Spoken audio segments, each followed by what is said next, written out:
Renders. by the 720 SE GT3.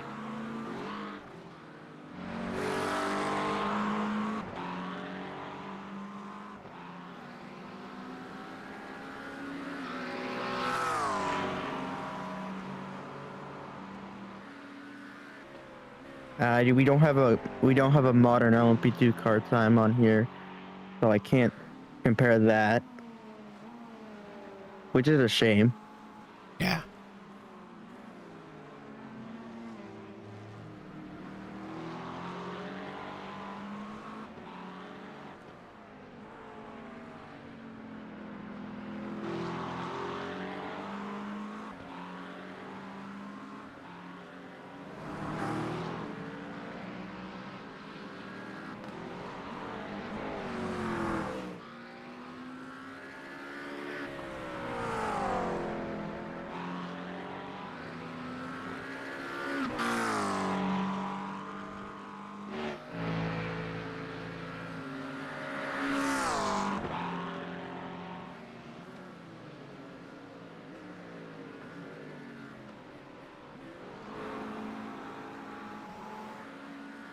From Lengte is very close to Vince Peters with the Yes, he is. 32 Vortex Red team, both driving McLarens. It's a lot of McLaren and Acura tonight. 1 Chevy and 2 Fords. No BMWs, no Mercedes, no Not Audis. much variety today in the GT3 class. And of course the 446 Thomas van der Bosche is not allowed to set a lap. GT3's 2-minute warning. LMP2s, you can start lining up at the green cones, end of pit lane.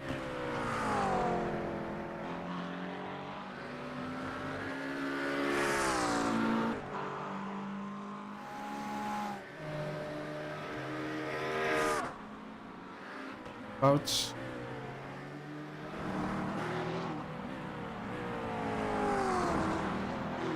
I think Steve went off track somewhere. Oh, that's almost exactly the same as Ooh, we that- saw earlier. Still hits the wall.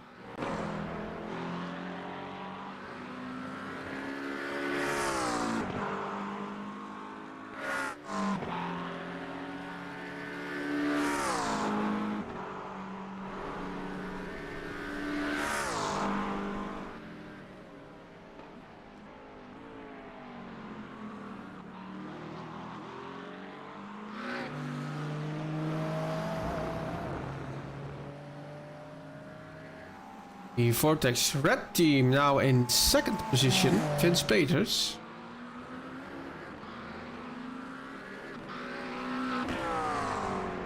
They'll manage to pass Chris Versteiner. Quickest time 1:32.53. Versteiner had a quickest time 1:33.58. It is close. Renders with a personal best first sector.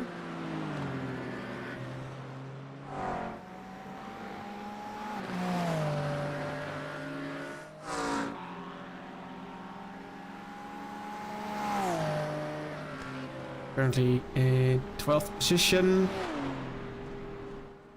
Deze 12th position. Labeke also improving. GT3 qualifying is ending. You can finish the lap you are on. LMP2s, you can go out on track. Be careful for the GT3s finishing the lap, please. Go. And And if you look at the Peters. GT4s, relatively close in the GT4 field and in the GT3 field. And Peters with a purple middle sector. Is he gonna steal pole position? He could. Coming to the line. Not close to the wall. Purple line. Oh, he came close. Closer. Still 2/10 away from the SimCity Racing 71 team. So close. Beering's also off track and into the wall. Which leaves only He will Wout not have a lap. Gozens on track. He's not improving as well. think it's time to head over to the LMP2 field. The V8s, so don't sound like V8s. Do sound nice though. They do. On board with Akram Zinoune.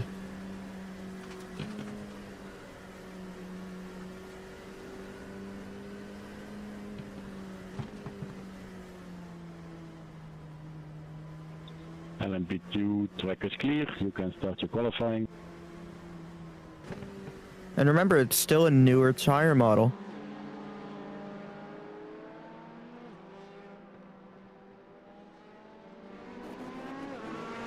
Some smoke. Yeah, there is some smoke. Oh, crash! Oh, we have a spinner. Melvin van de Kerkhoven. In the replay. Oh, yep. I told you it's a new tire model. That's gonna be a new nose. I had just said it. I had just said it.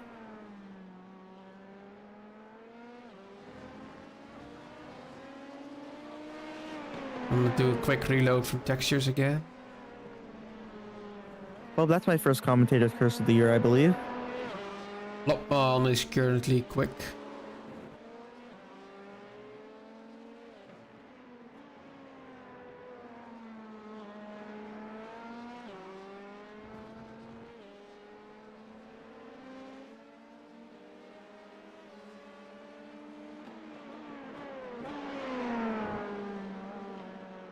The brakes are just so impressive on those cars.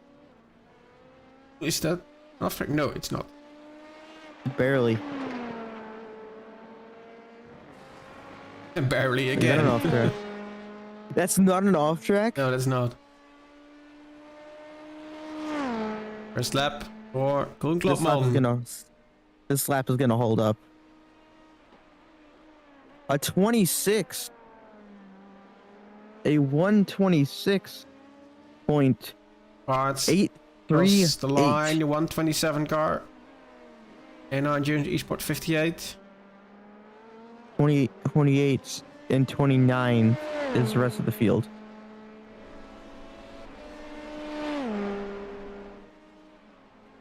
Number I think 88. we might have our... It might be a little early to call it, but I think we have our pole sitter.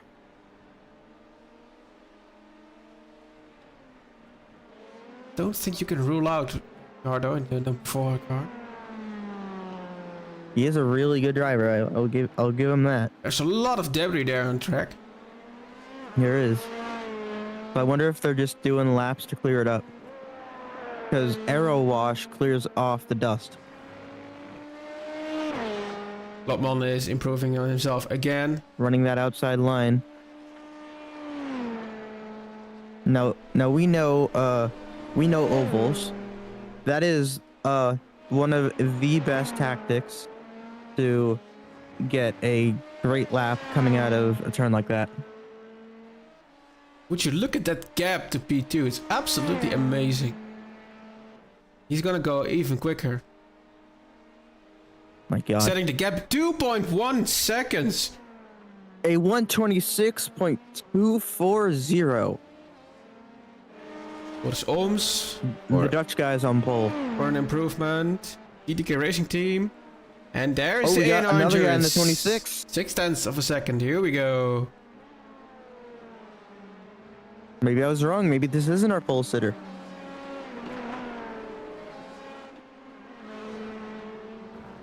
Levski still no time on the board. I mean, Well, 6/10 is not still a not a massive serious gap. time. 4.9 seconds.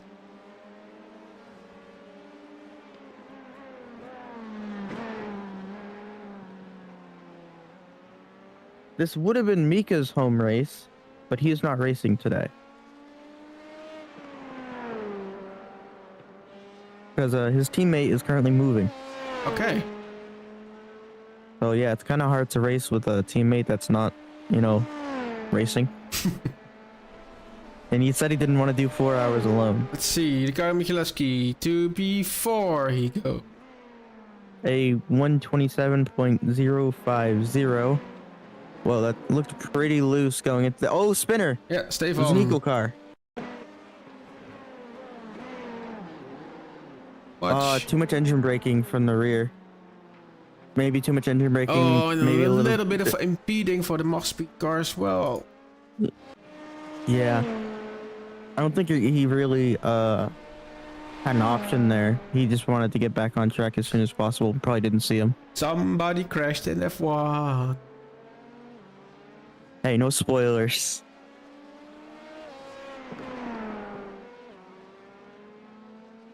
Killian is also on a personal improvement. The 77 car currently in 6th position.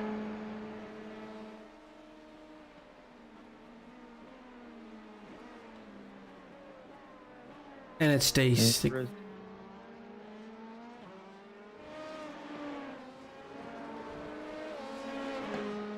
Zalewski with the purple middle sector. Let's head over to him. But he steal pole for now. A bit under 10 minutes to go. No, just misses out. 0.2 of a second. A lot closer than 2 seconds.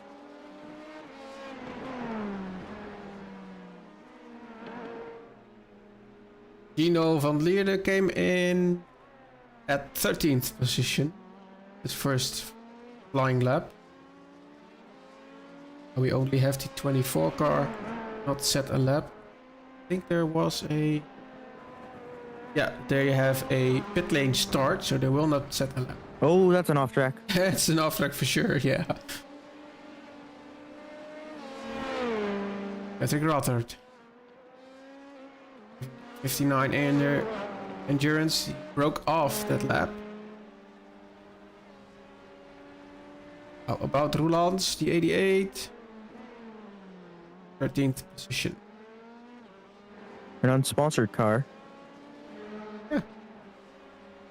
Bernie Paints says no more files to download, so I think they might have joined with the wrong team name or whatever, and there's no livery assigned to that. One car improves the time, but not the position. I've done that before. It's pretty easy to do. One is also on a down lap. The top 3 positions, they're all Dutch. Yeah. Well, A&R, yeah, that's Tim Trump.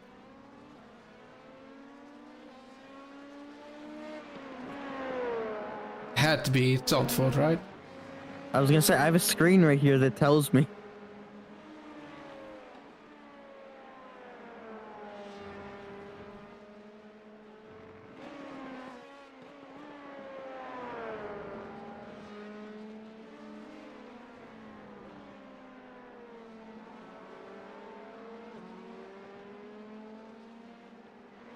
Was himself.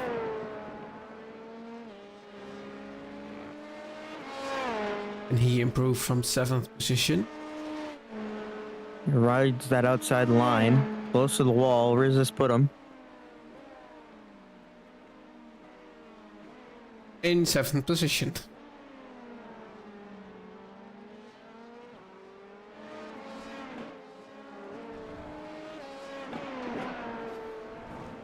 I think it's that final chicane that's messing everybody up. Oh, that could well be, yeah. Because of all the dust. And this transfers over to the race, too, so... I don't believe that dust gets cleaned.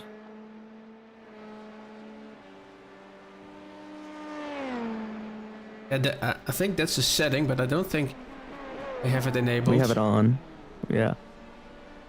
Van Lierde into 12th position.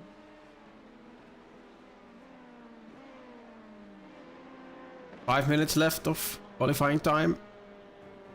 And the 2 cars out on track right now. Trying to improve. And no improvement. Billy Parts, meanwhile, last sector of the track. Right about now. 2 green sectors. Not gonna be pole, but what can you get? Currently in 6th position. A little bit of oversteer. Dive into the So you last know he's corner. pushing. Yeah, it's qualifying. They're all pushing, I suppose. Yeah.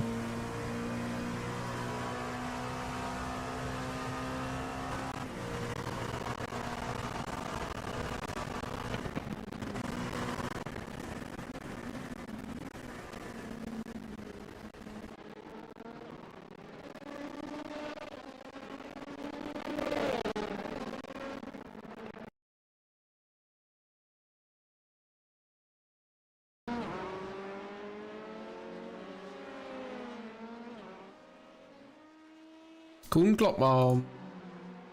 Purple first sector. Let's see. Can he improve his pole position?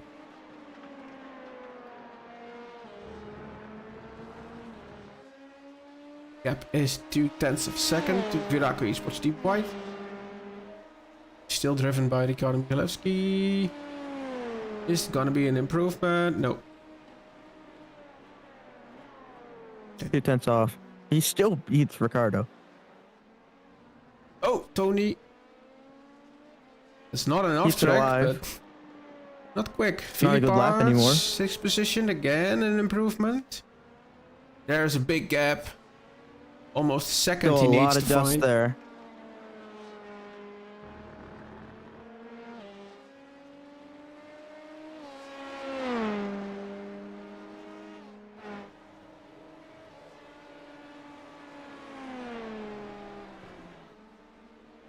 On to P5. There is an improvement for the DK Racing team.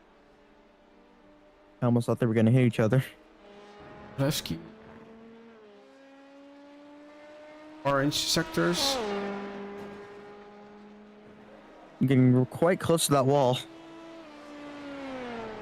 No improvement for him as well. Meanwhile, Tim Trump is in the green. Needs to find about 4/10 to surpass Ricardo.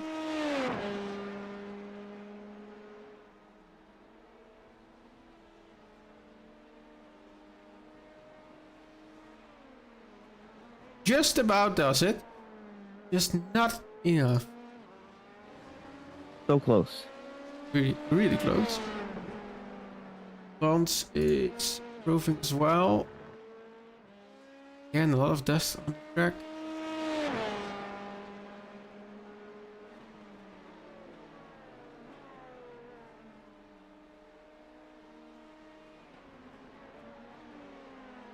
The track temperature right now looks to be at 24 degrees Celsius.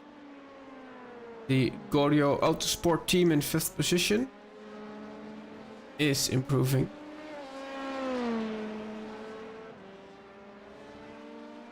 Final seconds of the qualifying run.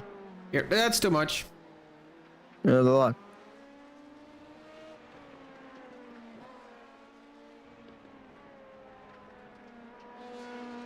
Yeah, broke it off as well. Just as they were done cleaning the dust. Maybe trying to get a good exit for this final lap. Can still Yeah. finish this lap.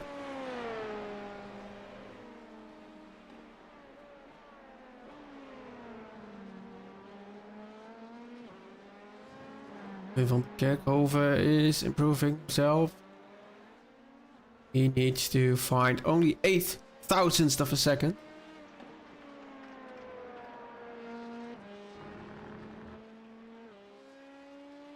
If he can get that, and it's P9. And he heads over into pit lane. Levski, meanwhile, not on an improvement. This is the last chance. Find Man. another 0.2.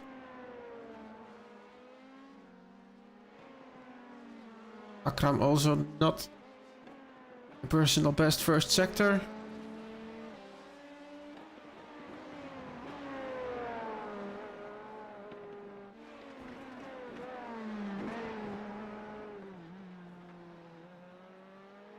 Right on the edge there.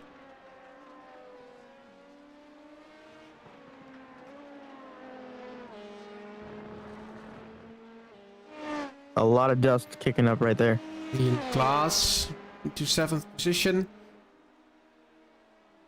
Flag is out. Bodyguard and Michaleski. The purple lost sector. No improvement. Unfortunate. And that is qualifying. Once we are clear, then it's off to the start grid. Right, congratulations to the pole sitters. Let's have a good race, guys. Keep in mind, we have to be a little bit more careful here. Car 24 has a pit lane start. Don't forget, please. Thank you. Good luck. Word for from our race director. Oh, always good to know. To be careful.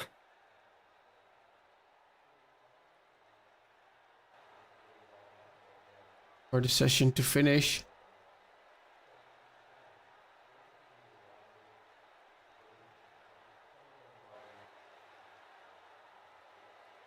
Oh, Danny, are you ready? 4 hours of racing here at Zandvoort. Gonna be exciting, my man. It's gonna be exciting.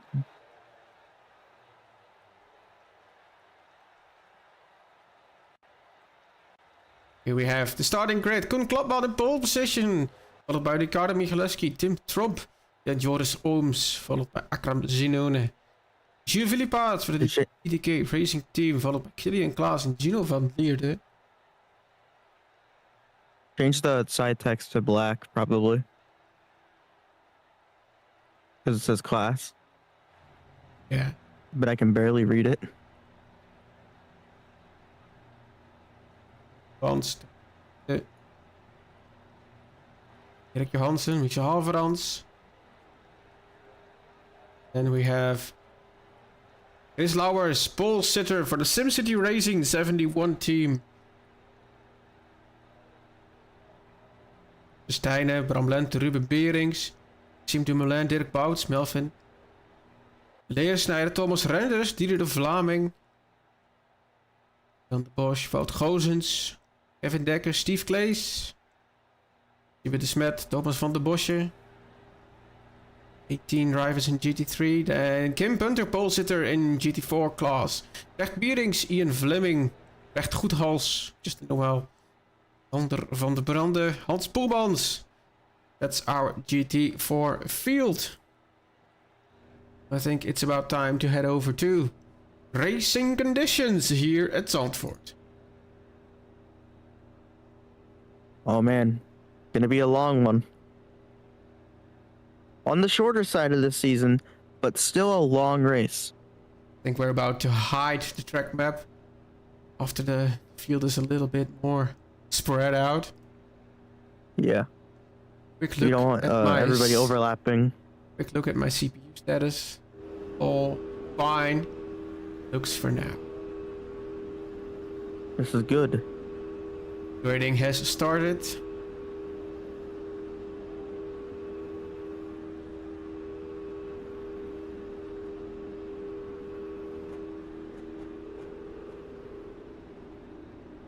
Formation lap has begun.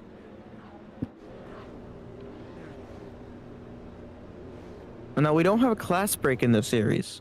Normally there is. Ooh, there has been a crash.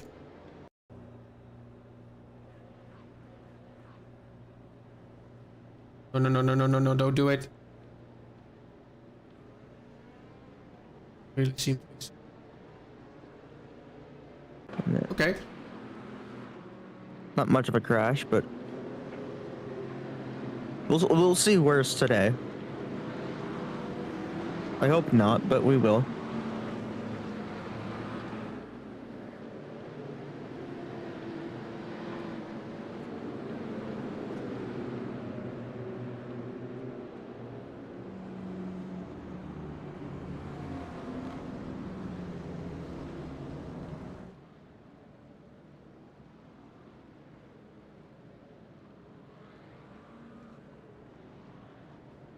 Here we have the LP2 field, followed by the GT3 field coming up over the hill.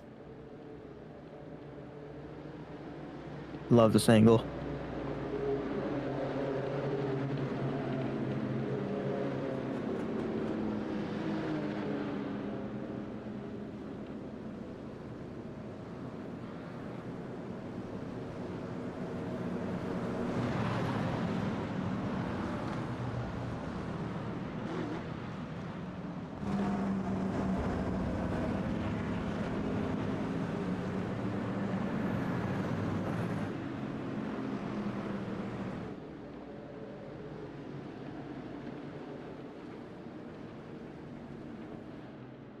Klopman, that's our leader.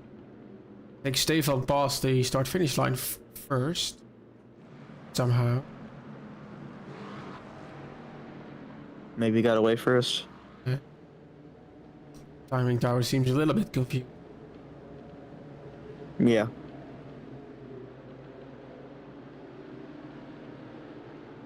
It's going to be tricky the first few laps. Absolutely.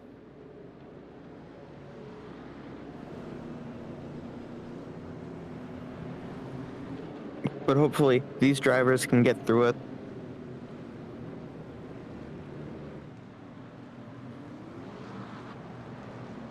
Nice gaps between different classes.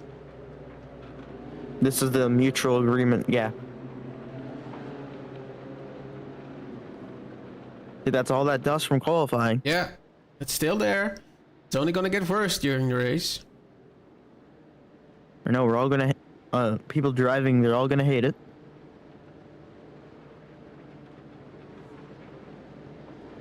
And we're about to get racing here at Zandvoort.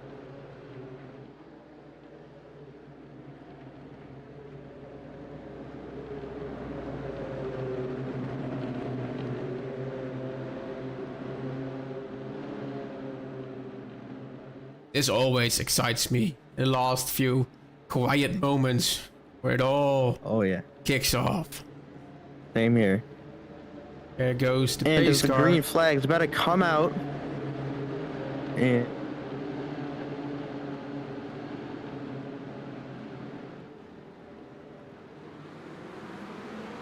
green flags in the air. Here we are, racing at Zandvoort.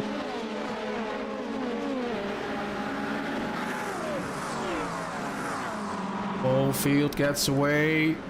Perfectly fine. Oh, crash, big one. Oh, not perfectly fine. It's Tim Trump. Down the order he goes. We'll have a look at that in a few moments' time. Meanwhile, at the lead of the field, it's the 2 breakaway. Koen Klopman, Akram Zinoun. Oh, big crash in GT3 as well. Big crash. It might be a safety car in a few moments' time. That is definitely going to be a safety car. How is it going on? Yeah, safety car deployed. Safety car deployed.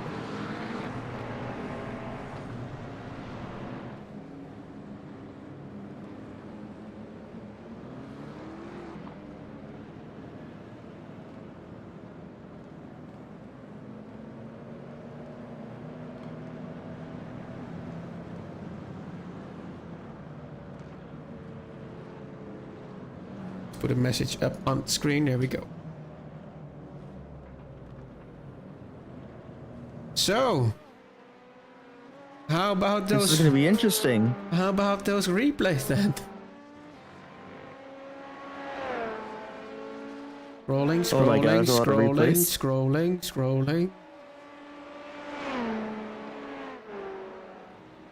I think Tim Trump was the first one when wrong. He was. Oh, just spun. Oh, barely taps the wall. And has to wait for everybody to go by.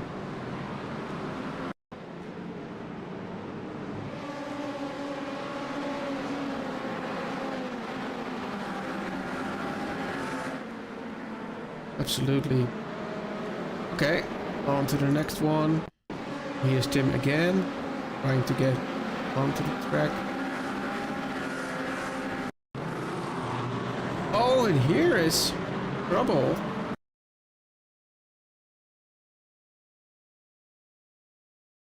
Oh, that's where that started.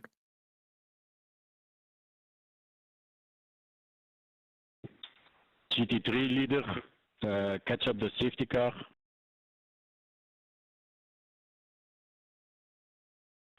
Oh. Safety car is now in turn 7. That is not good. That's not what you want. It's the bunch up there. Took the Yeah. low line and then you lose so much momentum. You get all that wash up.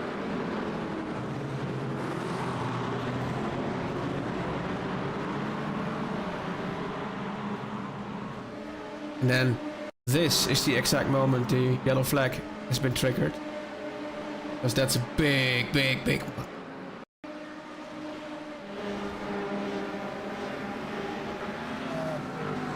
Yeah, I think so much. Safety car now in turn 10.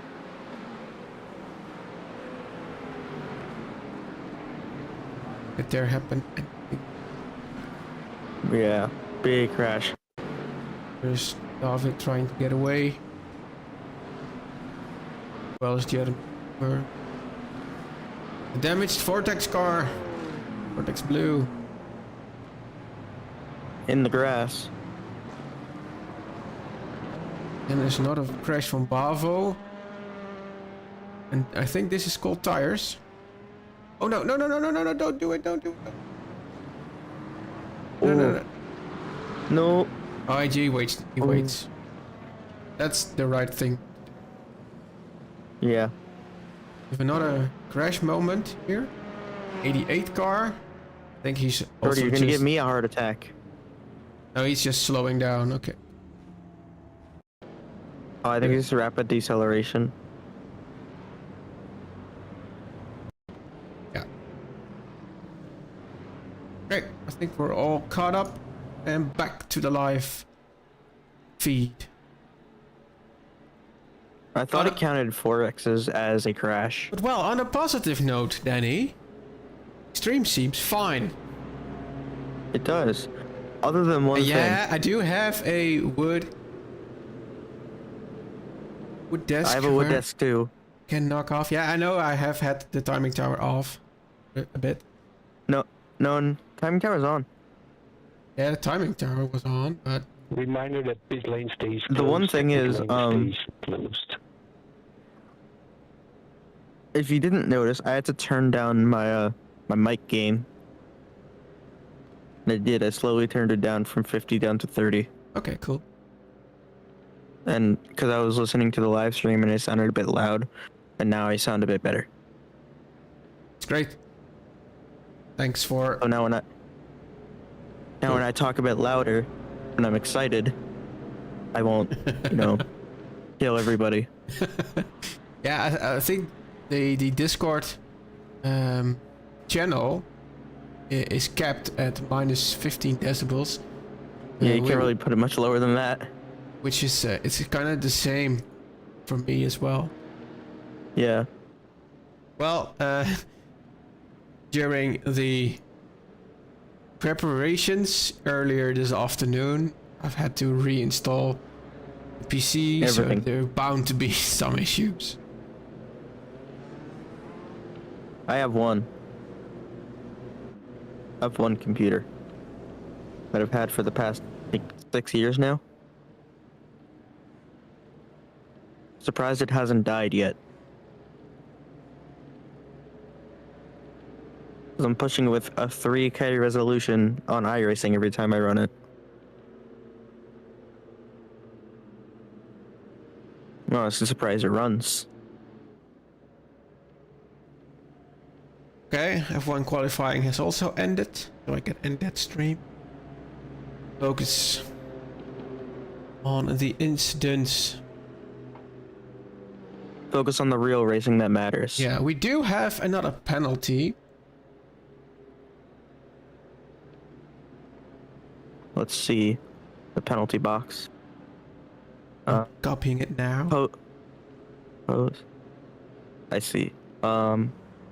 The 99 reporting the 3 team on turn 3 didn't follow forecourse yellow rules / gained an advantage, and the 20 car allegedly passed before the start finish line. There has been given a drive-through penalty for the number Jump start. 5 car. Jump start.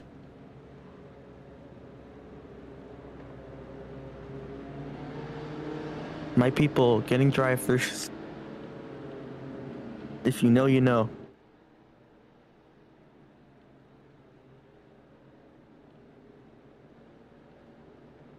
Lights on the pace car are out. which means we're about to get racing once again here at Zandvoort. Attempt 2.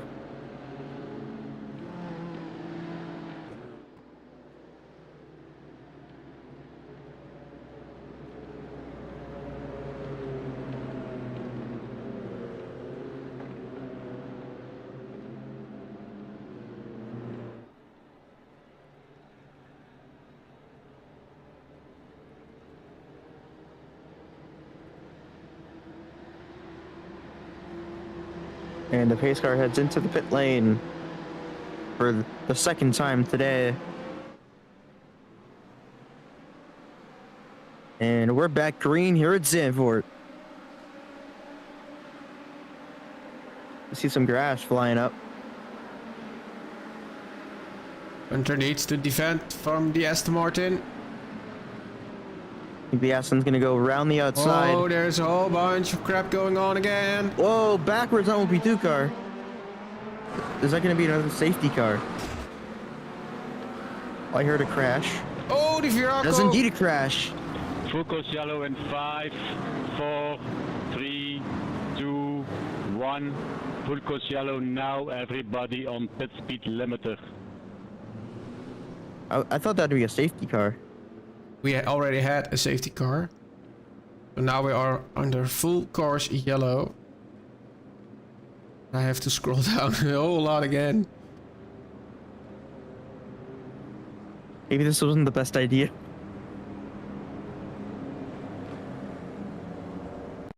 In the replay. White car, the number 120. Oh, there. Oh, It's does he contact. lock up? I think so.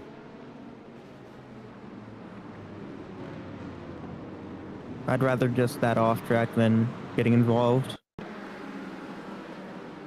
Hansen went off track trying to avoid contact correctly.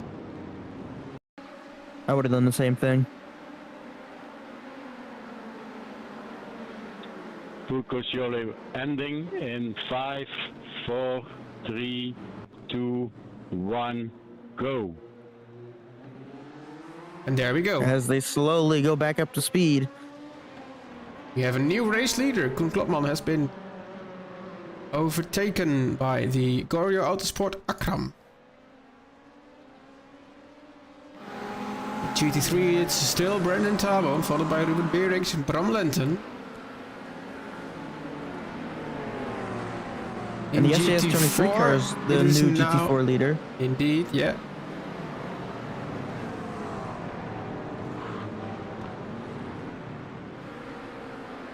The 26 DDK team has a warning for gaining an advantage during full course yellow. It's not been, that's reported. There's been not a result from race control, but they still have to look at that. And the 59 ANR endurance team has been reported for jump starting the restart. We have in pit lane Brecht Goedhals. On lap We 5. have in pit lane Tim Tromp. Done. Renders damaged. Hoover damaged.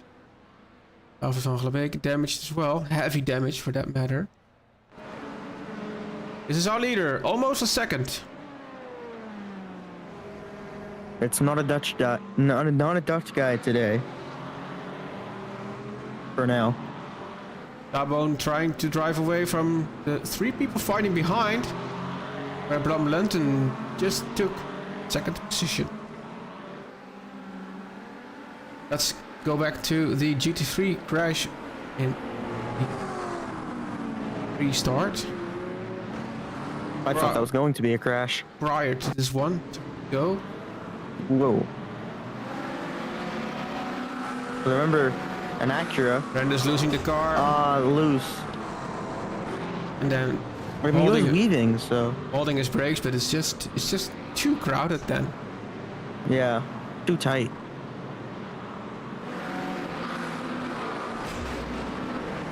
GT4s all seem to be getting away with it. Oh, Oh. just only just. Yeah. Like, I'm good. I'm not good. I am not good. Steiner also caught up in that. Was fighting for the lead. And then, oh, contact. Down the inside. And Oh, it loses just the spins car. out. No mechanical grip down there. There's a lot less banking down there than there is up top.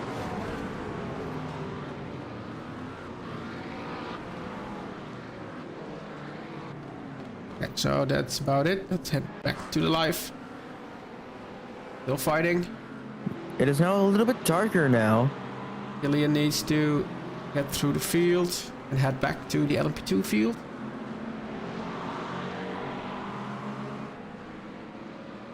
It's well for Melvin van der Kerkhoven.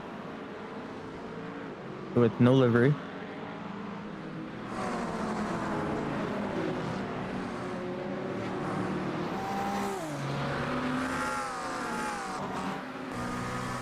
Yeah, he's a little bit stuck here now, Killian. Now there's time and Oh, penalty. there's a penalty for the 20 car, I believe. It's a drive-through.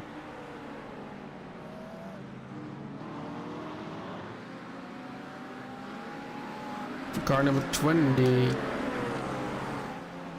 For passing before the line.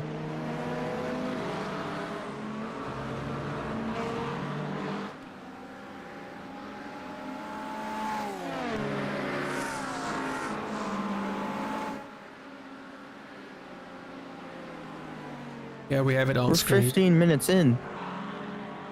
Race control is having a nice blast.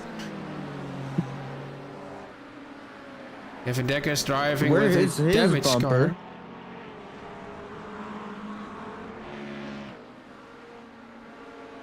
Benson looks fine, it's just the bumper. We're just gonna kill his arrow.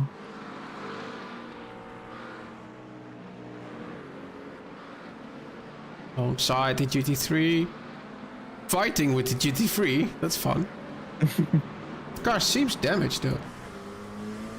No, not really. Just I Let's think see. the cold tires or the LMP2. Yeah, because if you remember from the iRacing Tech Talk, TikTok. Tech Talk,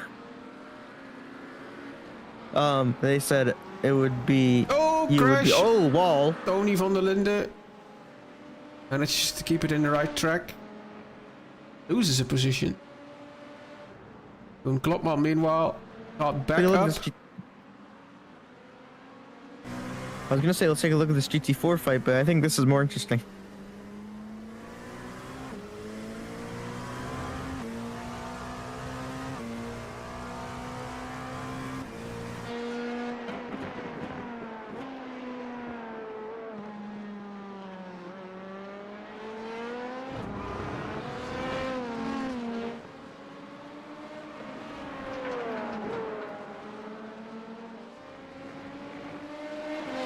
Gonna get the slipstream down on the front straight. Another fight in LMP2. And Erik Johansson, Stefan.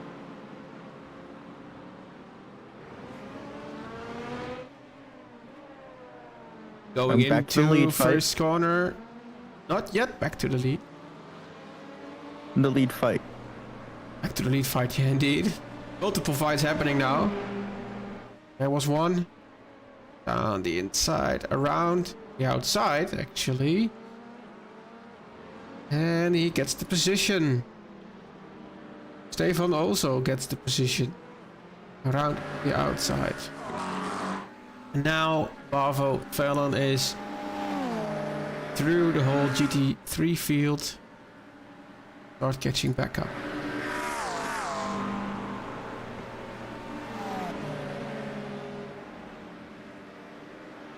Now let's take a look at this lead GT4 fight. Just Kim Punter versus Ian.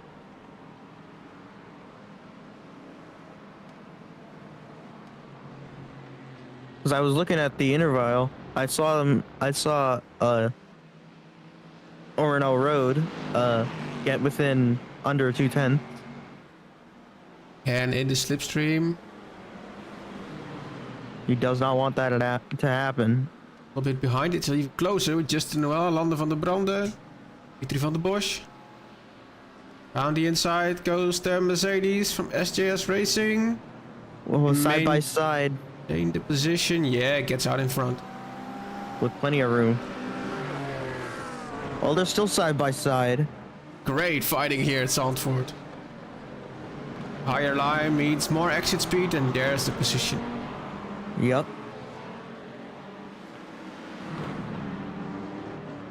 It's so easy to pull off if they're way too GT3s low. are actually stuck behind an LMP2 in this section of the track. Something I thought you would never say. Steiner putting the pressure on the Speed Racing team. I've heard you say a lot of things, just never that.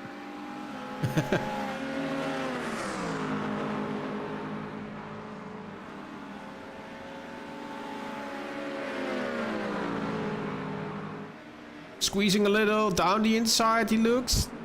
A little. It's a bit more than a little. Hans Peter is trying to defend second position from Bram Lengte. Squeezing is legal, but to a point it becomes a little excessive. Hans just overtook Bram Lengte for second position.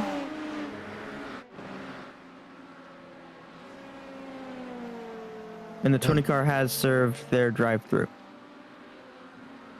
Now also our Lommelen is through the GT3 field. Now there's only one LMP2 I think still in competition that needs to go through the field. Oh no, Melvin is also here as well. And Tim. He's driving solo today. He is back on track again. It's good to have him back. Still three-way fight. Viraco, Eagle, and the Mach Speed Racing crew. Onto the chicane. Quite deep from the Mach Speed Racing, but he gets it done. I didn't think that would work.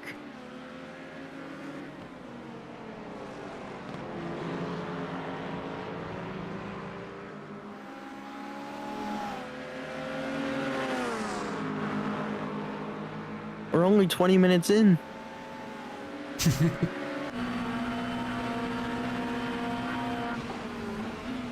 Oh, down the inside. And pulls it off. Oh, look at double team. No, he just side by side. Go. Yes, he will. Right through. On the And he top. goes around the outside. That's going to get him the better exit. Great move. Saw the opportunity and took it. Simatox Sensations going past the track's import car.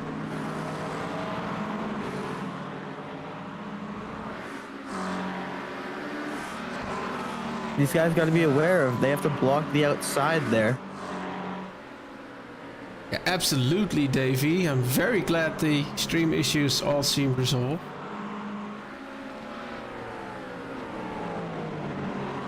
Mr. Noel is fighting on the inside of Tarzan.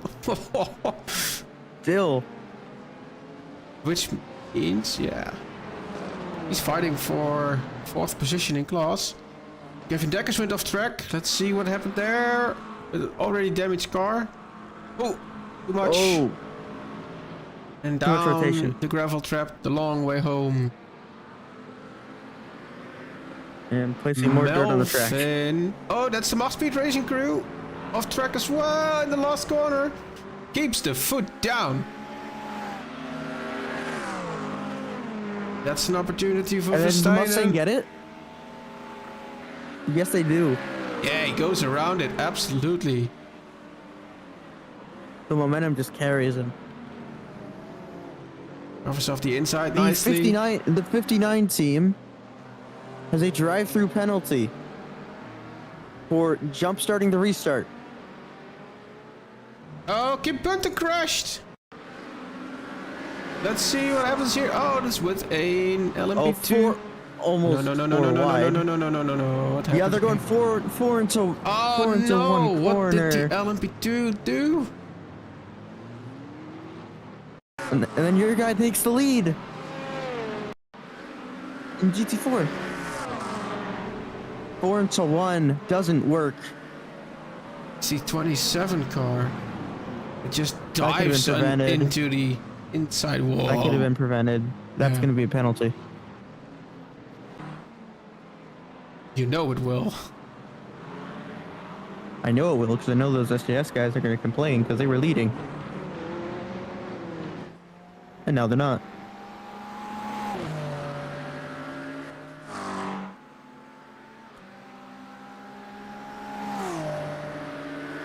So indeed, the 59 car.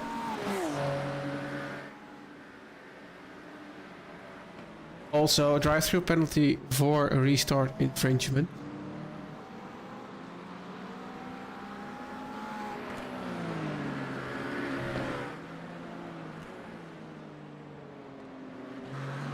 And I don't believe we've mentioned this also yet today.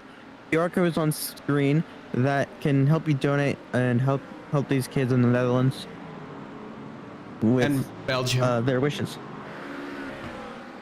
Netherlands and Belgium, yes. The monument of track. Oh, same Oh. place. It's a very tough corner to get right.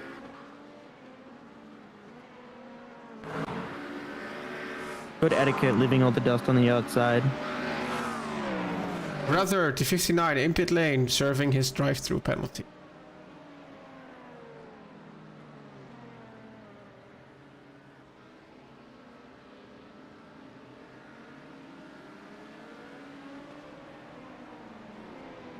Two other reports that has been made. Complaints about holding brakes and three full course yellow complaints. Two of those full course yellow reports came back with no further action. We just hope they're consistent with the ruling.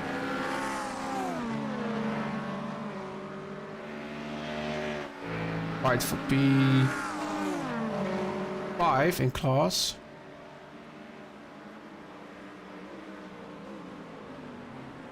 So we have a verdict for the 352 team. No further action. They did hold their brakes. Yeah, I thought it was clear on stream as well. They did hold the brakes. Down the inside, Oh, yep, I knew it. sensation contact. Yeah. I knew it. SJS reports for the dive bomb with contact. Noel still on the back of the BMW there.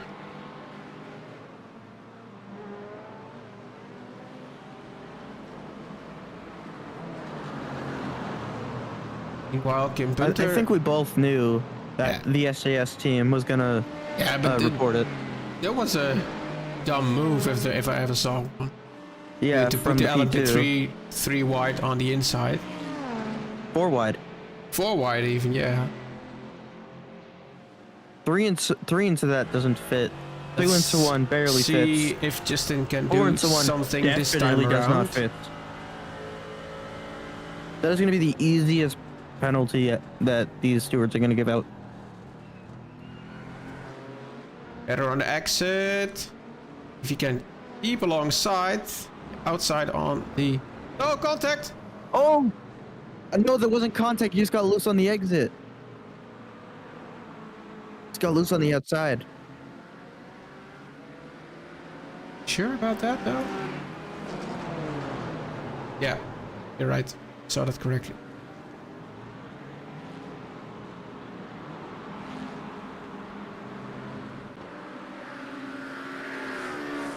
I knew I saw that correctly. Avo is chasing Eric down.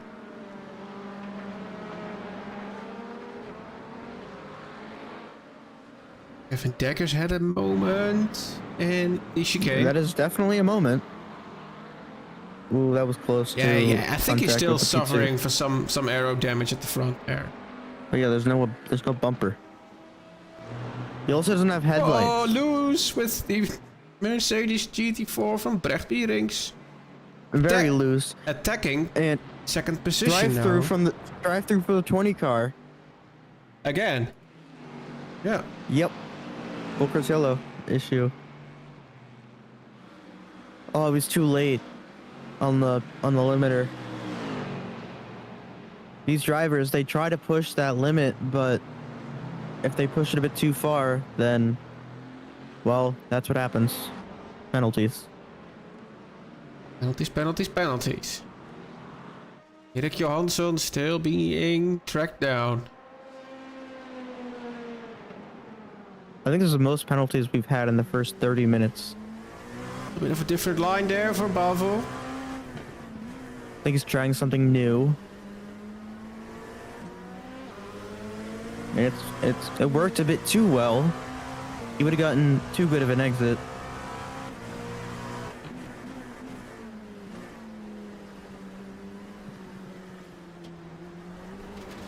And the 99 car has a penalty as well. Drive-through penalty, too late on the limiter. Also a full course yellow infringement for them.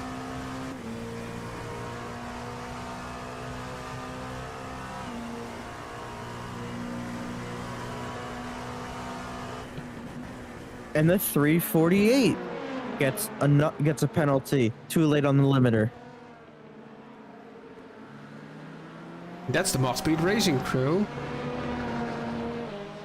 which are currently in,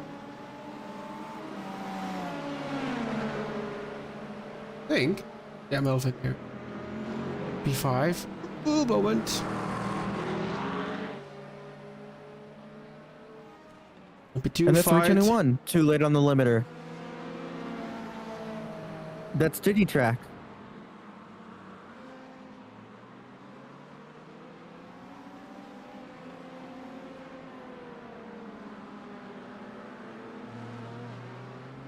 A lot of full course yellow infringements.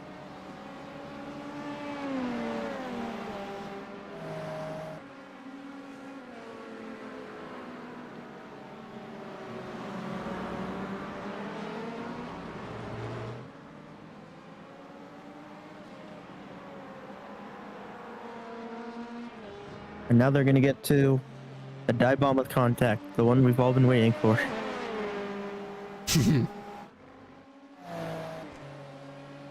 Because me and you, we both 24 know. car has a look down the outside, but gets blocked.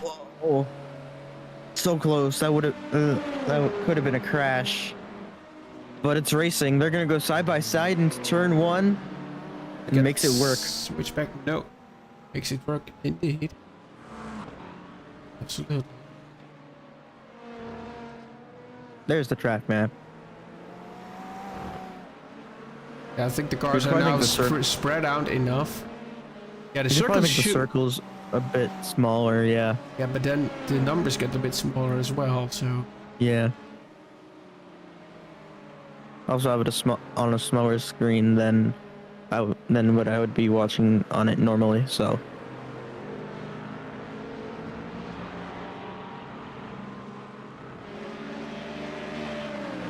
And then there's another dive bomb on contact from the number 5 team was reported by the 127 PDK Racing team. Ian Klaas still under pressure by Patrick Rothard.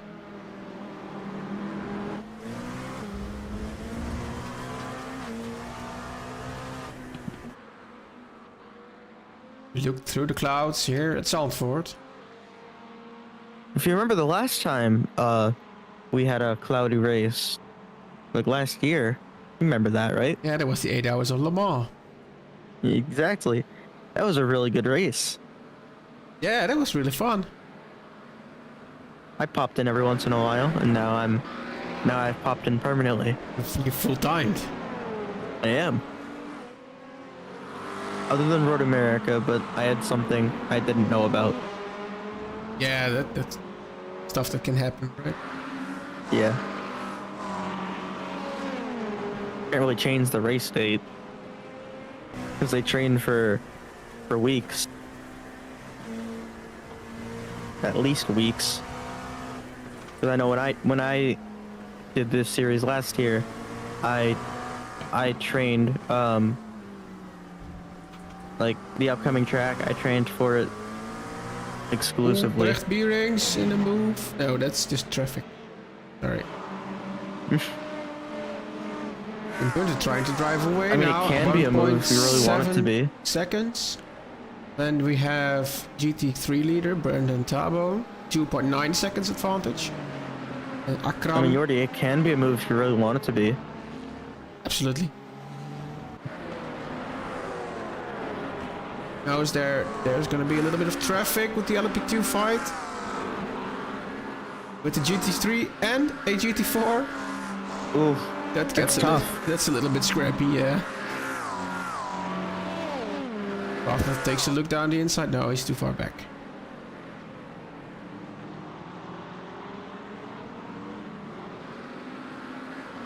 Oh, there's a report from the 351 reporting the 88 team aggressive on track. Forced them off and gave them a 1x. Is what they say.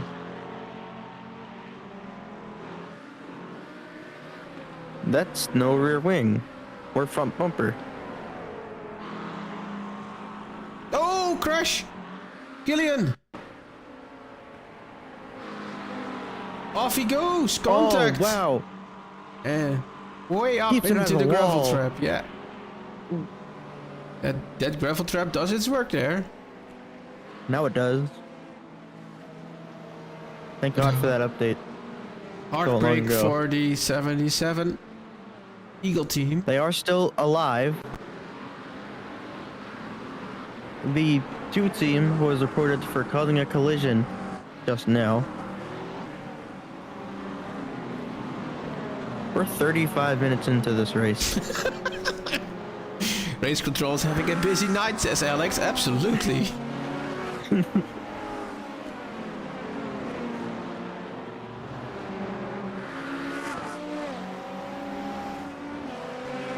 Hey, this is what you all signed up for.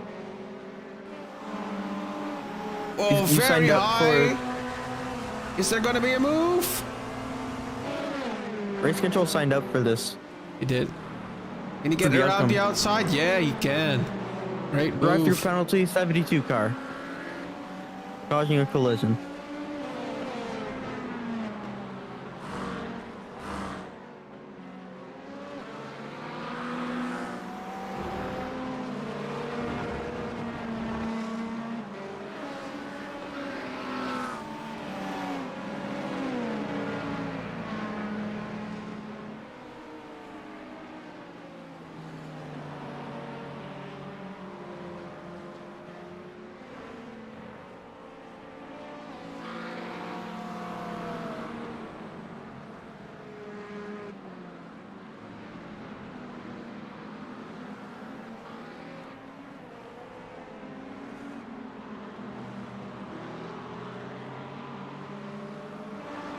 Sometimes when I'm bored, I just let an AI race run and just listen to the sound.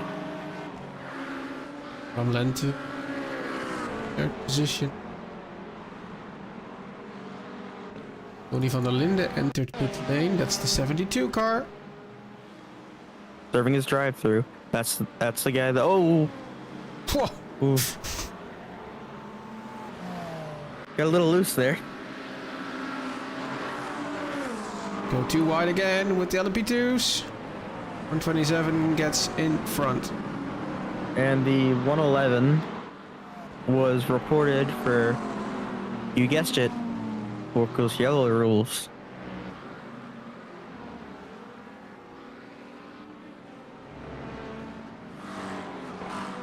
By CKS Racing, which is the challenging team. Well, of course they're gonna report it. It's the guy you're chasing. You're gonna report stuff that you find. Absolutely.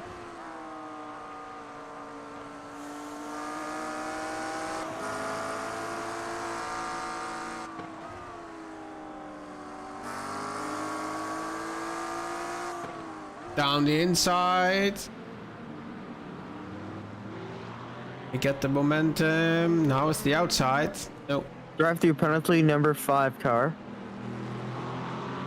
VDK Racing.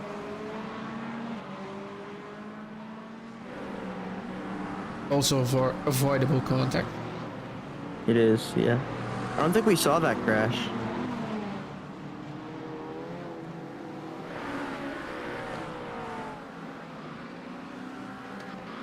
Can we take a look at that crash? I want to see what what the penalty was for. See.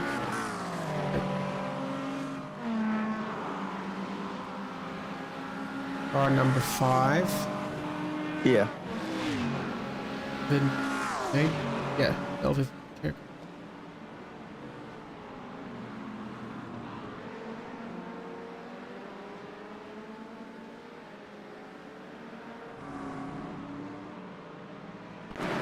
Oh, this is just traffic, I think. This was the avoidable contact. No, I see. Ah. I don't think SDK notified it.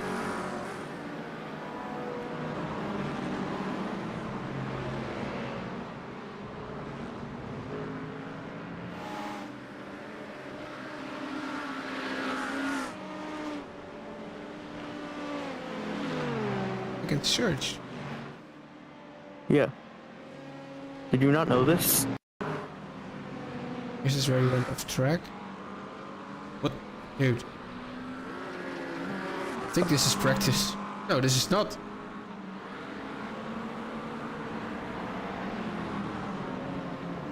Did he just like look away from the screen or something? I don't know. How would you do that? Without Might just be looking for away? this. Yeah, I think it's for this. Ah, yeah, that. Let's start. I mean, it's not 100%. That's avoidable. Lap 4. Yeah, But- absolutely. Not 100% avoidable from the 5 car. I'm glad we're not race stewards, Danny. I'm glad I signed up for this. Still side by side, GT3, Samen versus Maxime Dumoulin. That McLaren on the outside is just gonna. Oh, Chevy as well. So close, so close, so It's close. Steve. He gets the position. My heart rate is way too high right now. We're not even 45 minutes in. There's Melvin for serving his drive-through penalty. Which means only 2 incidents still to take To a have look a at for result. the race stewards. Okay, race control, you almost have a break. Yeah, it was always gonna be the start that would be tricky. Yeah, it was always going to be the start. We are on board with Steve in the Chevy. In front of us is a McLaren from Samen. Behind us on the little screen, Maxime Dumoulin in the Acura. The one thing iRacing doesn't do with the virtual mirror, the real one, they don't put the arrow above the On the car like they do outside in contact. reality. Wow, it was a rowdy move. Yes, it was, and it's gonna be. Yeah, flashing. Did not like that. The Acura is gonna be on the outside, but not gonna make the move this time. Maybe the But switchback the switchback. on the outside. Going Ooh, on to Schijfvlak here. This is That's gonna be dangerous going through here. tricky. side by side. How does this end? Oh, he goes. Oh. He's alive. Hold your For brakes. now. Hold your brake. That's the Oh. leader. That's our leader. The leader crashed.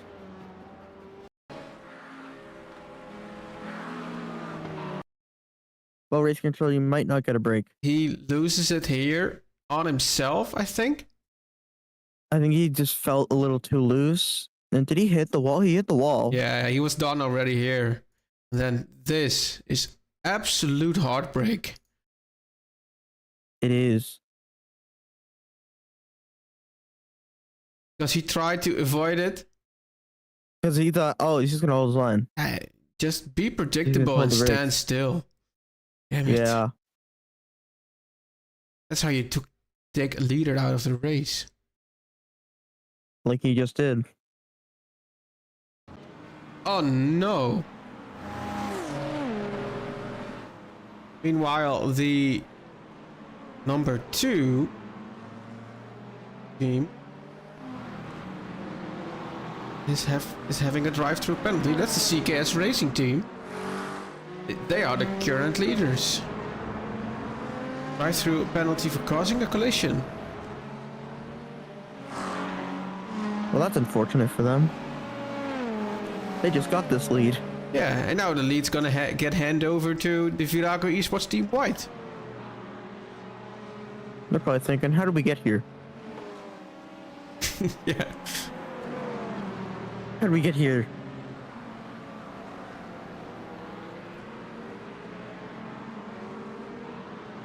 Oh, that's absolute heartbreak for the LMP2 former leaders. And the 111 car has been reported for full course yellow rules. And the 321 car was reported for failing to slow down for yellows.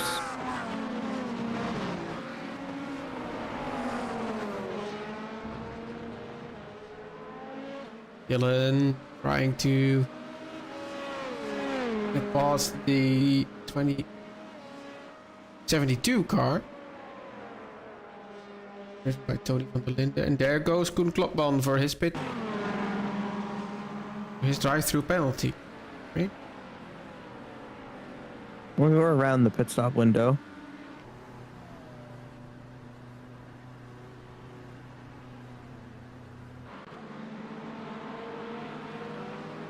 And also Daniel White has took the wheel. But yeah, An American. few minutes repairing still to come there. But the Smets They're not going to still be back to their former glory, fighting. but they're still going to be quick.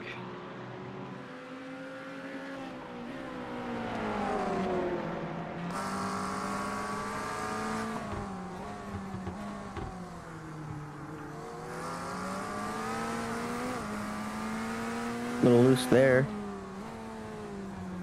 On the inside, on the limit.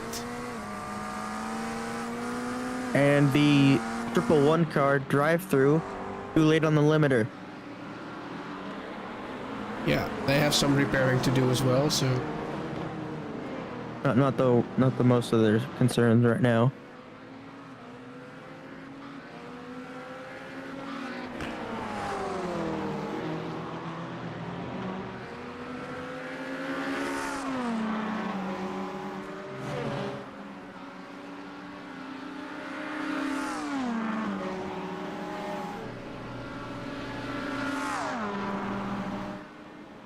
only one report left. Guys, meanwhile, the 99 car is still fighting it out. Control, you're probably almost done. You're hopefully almost done.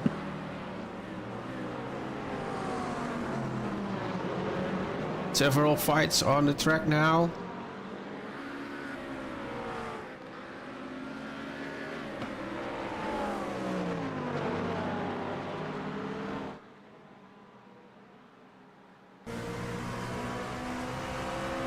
Oh.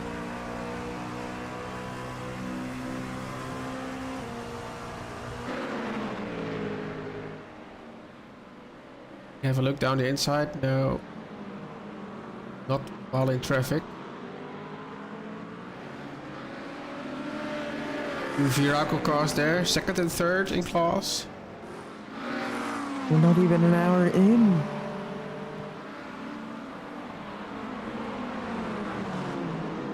We have more than 3 hours left of racing.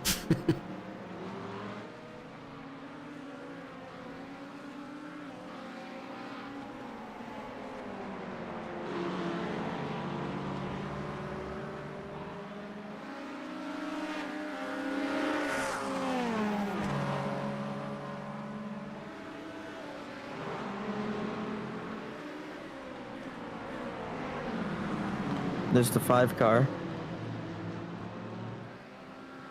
Ruben Beerings defending from the Leersnijder. There's Michalewski also in the 4, which is our current leader.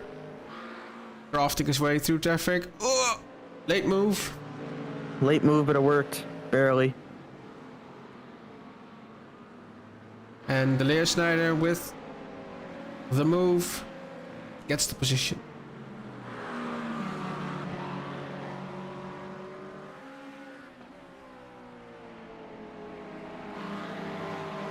We have Steve, Siebe, and then behind David, who is a few, we have few another laps report. back.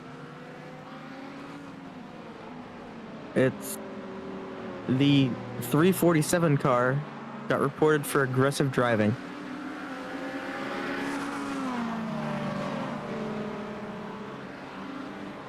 No result yet. Tony van der Linde with the GT3 leader. This is always Harry. Oh. Different lines.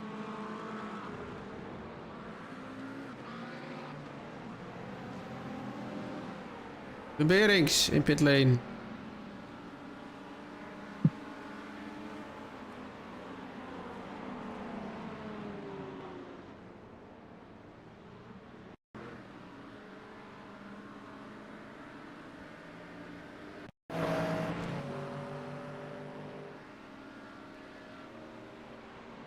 Meanwhile, Peters heading off track. Meanwhile, while passing the 69 BMW GT4. I mean, they did pass them. Not cleanly, but they passed them. And Stefan now in pit lane. For a new Stop and go. new set of 10 tires. seconds for ignoring yellow flags. 111. No, that's 3, 2, 1. Wait, yes, it is the 3, 2, 1.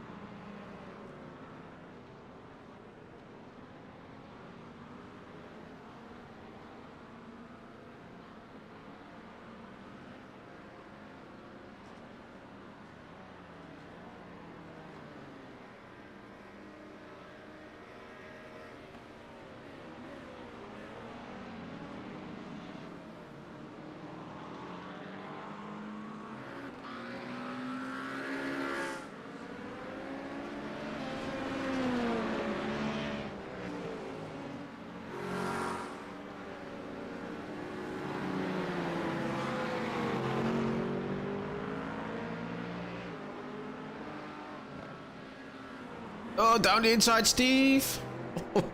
Ooh. So close. Every time. It's always so close. Lopman in pit. Ricardo Michalewski in pit lane. Michalewski out of pit lane. In the background goes Paul Vellen, also for a set of new tires. Zwijghoven comes into pit lane as well as does Tony van der Linde. And Killian Klaas as well, the 77 car.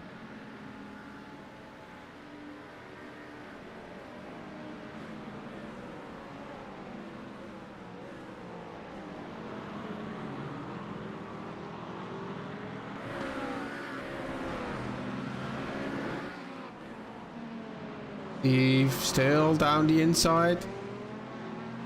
Now he's got the position.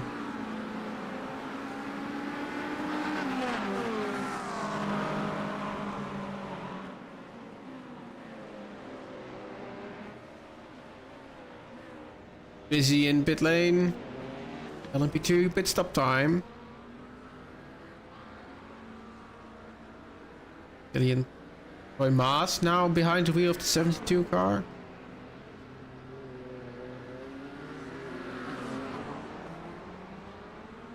And there goes Killian Klaas as well. The Erik Johansson still pit lane. 61.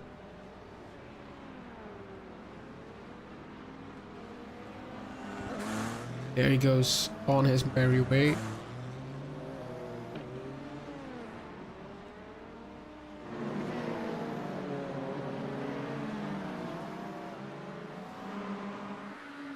on the bosje. Putting the pressure on Bart Schollaert for 7th in GT3 class. Yes, he is.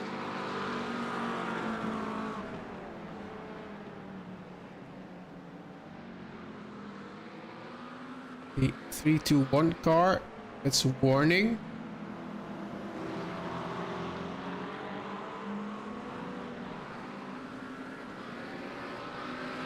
Moving under braking.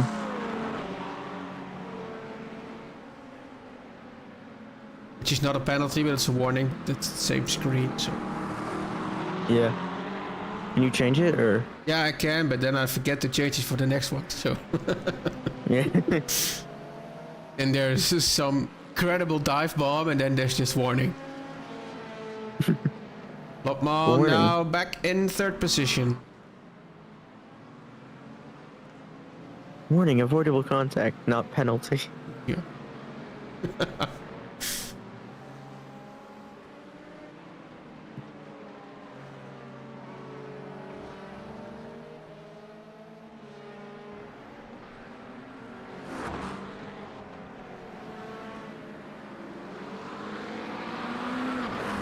The 3 roulants, LP2, pit stop.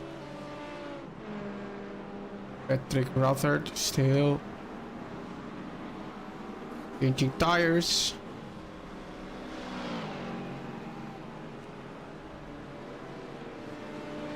Meanwhile, GT4 leader Kim Punter is driving away from the SDS Racing team. 5.96 seconds now. Dirk Verstraeten behind the wheel.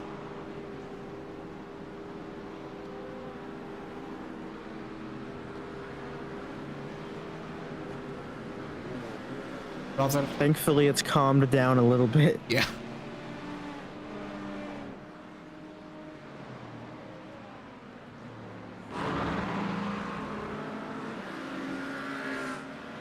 Anton and Versteiner, same team. Ooh. Foot cars, same class. I will not expect an aggressive move from these. I believe they are teammates. Or no? Yeah, they are driving for the same team. R.O.I Yeah. Esports.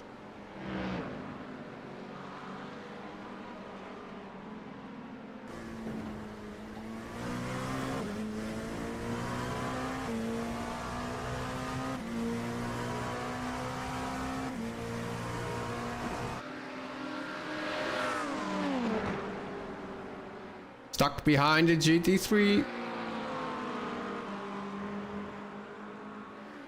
Whoa. One gets past, the other doesn't.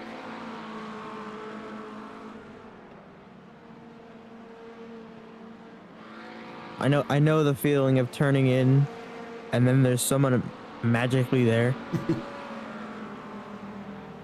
Yeah. Oh, I'm turning in. No, and I am not turning in.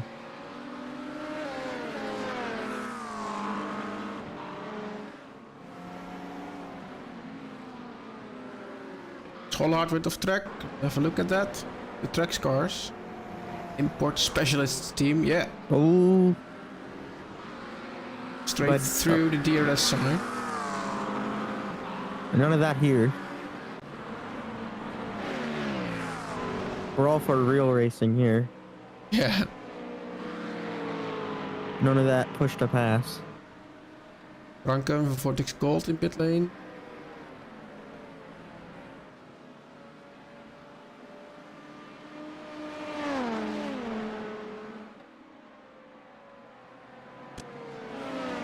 Side by side. B13 in Would you look at LMP2 that? class. Within traffic as well.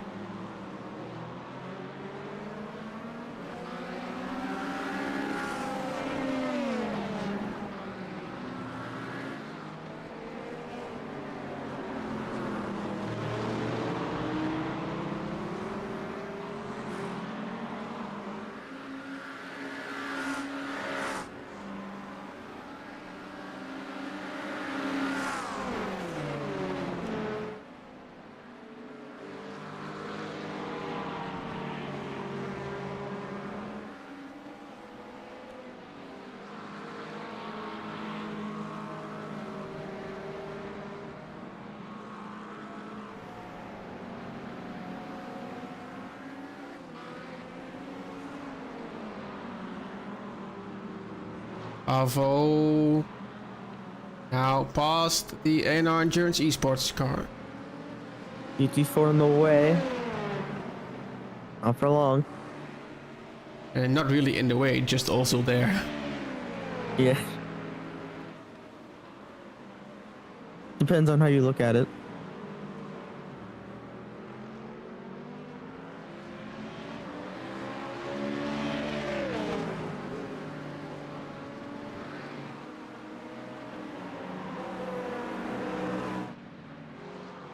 Now there's a GT4 a little bit in the way.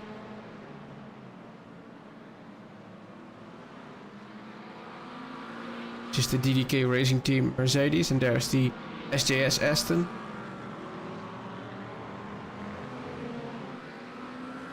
Indeed.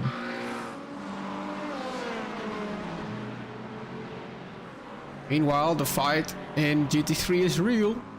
Under a second between SimCity Racing and Team Vortex Red.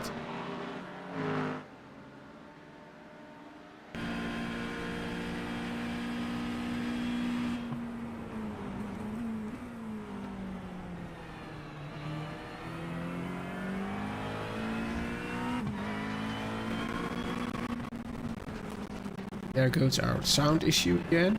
That's the one issue that still remains, but that's a quick fix. Yeah. So What is the fix? fix is just to focus out of the application in OBS and add the application again quickly. And then it's fine again. It's just some buffer in OBS that reaches some sort of threshold after about an hour of live streaming. So it's gonna happen, I think, 3 more times. 3. Hopefully less. As we just passed the first hour mark here.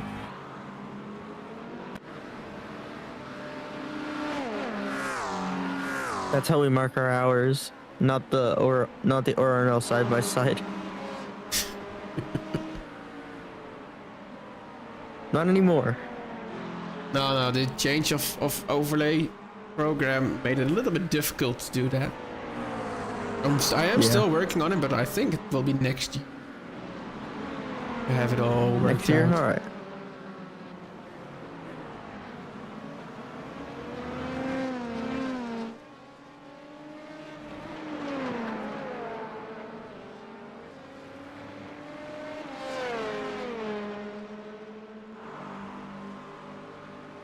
What we can do, of course, is just have a look at the top 3 in each class.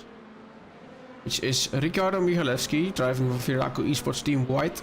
After an hours of racing, he is in the lead, which he inherited from both the 111 team, the massive contact there, Yeah. and the 2 team had a drive-through penalty, but now are 10 seconds behind, so no real damage.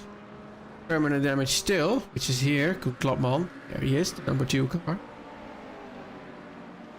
Followed on 5 seconds by Joris Ooms, the Magspeed Racing 349.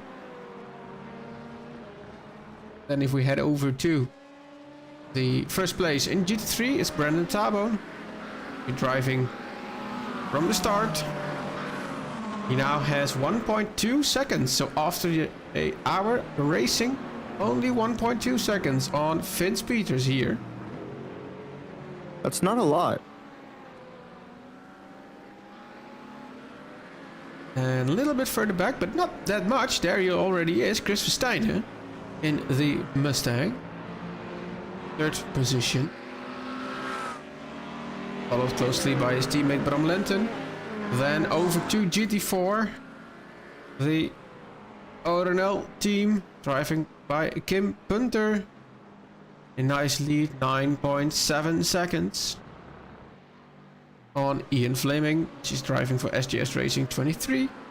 And then there's Brecht Bierings in the 27th car for DDK Racing Team.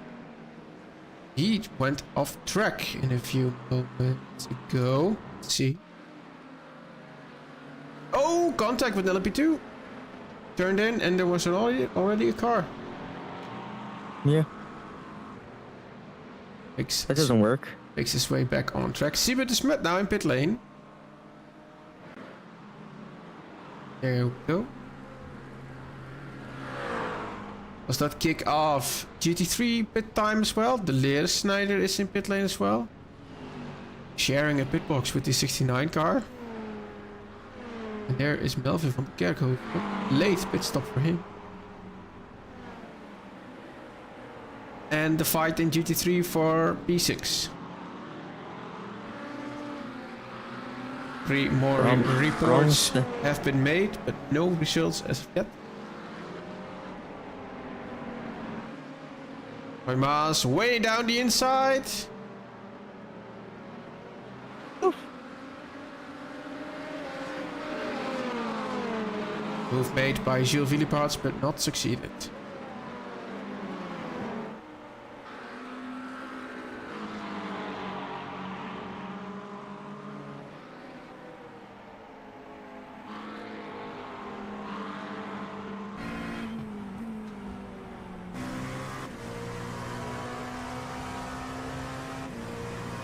Roy Maas hunting down Parlommelen.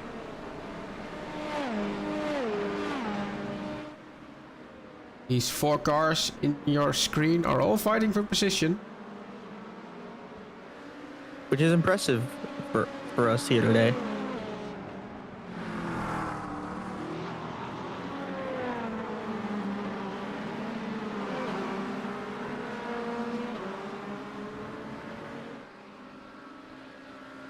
Parts has most pressure on the 72.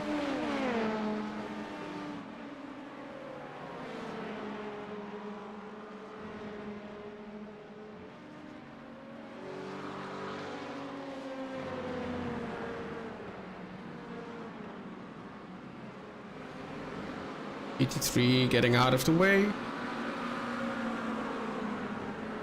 Yeah, I think so as well. If my spotter told me there are 4 GT LP2s coming to you and they're all fighting for position, I'll make myself scarce as well. Yeah.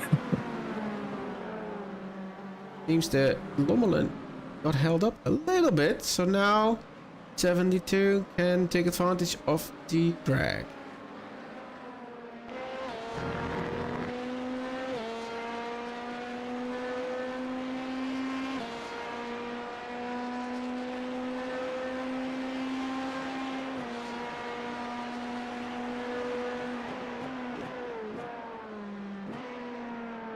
Have a driver that went off track. Let's see at the replay. In number 5, VDK Racing. Oh, cold tires just went in pit lane. Yeah. Cold tires are killer. And I think there's gonna be one more in the next lap. Yeah, turn 1. Nothing major. It is an off track nonetheless. Was already a few laps behind.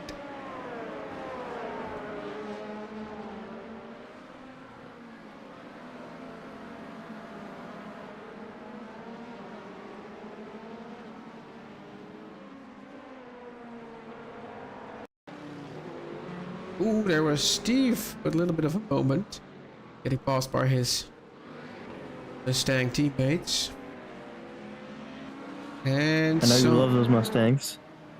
Absolutely I do. Dries Morris, the 348 car there in pit lane. McLaren. Joined by the 446, Jonathan Volgaren. So a McLaren. Evan Dekkers, the 321 car, made his way out of pit lane. Did not opt for the repairs. For his front wing.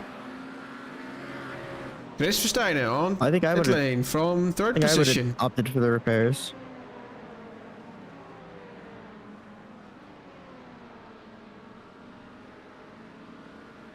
New set of tires. No driver change, it seems. Versteinen stays behind the wheel. Dries Morris driving out of pit lane. Volgaren now into the Squadra Veloce. McLaren as well. Roy Maas Indeed. in pit lane. 72 car. And back on his way. Tricky pit lane.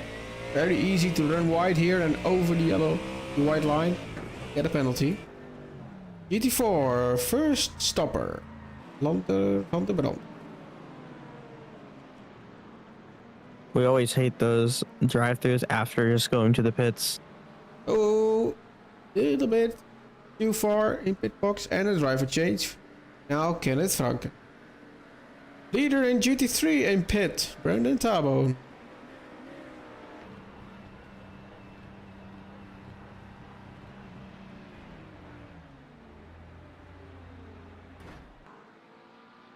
And a driver change. Chris Lauwers behind the wheel.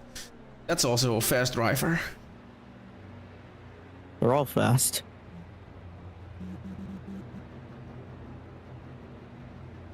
Another car up there. There's not a whole lot of space here in the Zandvoort pit lane. So what iRacing does is makes it share different pit stalls. Yeah. Which doesn't look Not the easiest thing to pretty do. on stream. But yeah, what can you do? Yeah. Steve also in pit lane now. Kenneth Franke is only now just driving away. Meanwhile, Kim Penter from the lead also in pit. Will there be a driver change to Simon van Dijk? Well, not, I think. Ian Fleming in pit lane behind there. SJS Racing Team. Will be replaced by Oliver Noden-Meyer. Mr. Noel comes into the pit lane. See if we have any drivers waiting for an interview. Nope. It's my favorite part of the broadcast. I'm always gonna look. Sieberin now in the 68 SJS Racing.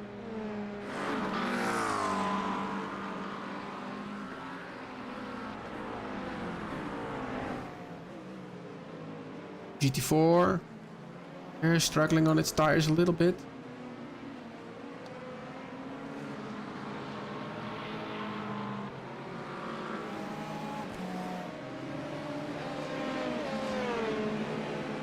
I don't believe the GTs had a tire update. No, they didn't.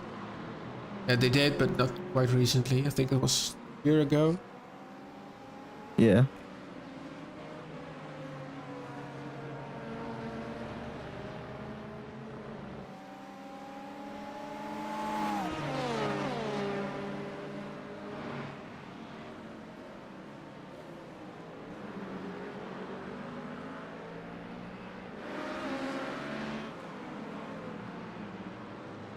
Been on here for so long, I forget how long it's been since updates happened. Yeah. Hey, Bravo. Heading by the 16 R.O.I Esports. Akira.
Looking at Bram Lengte, 350 Viraco Esports Team orange car. Still in third position.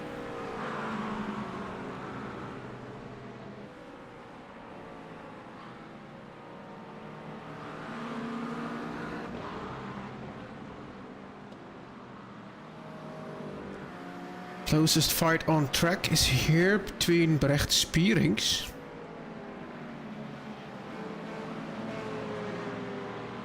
and Oliver Nodenmeyer.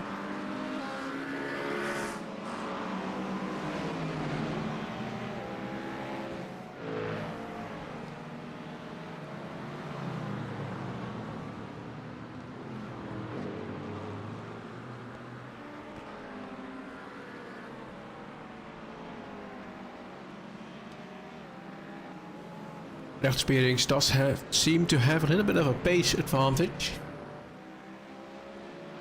And is trying to size up a move now. Needs to be aware of the GT3s coming from behind.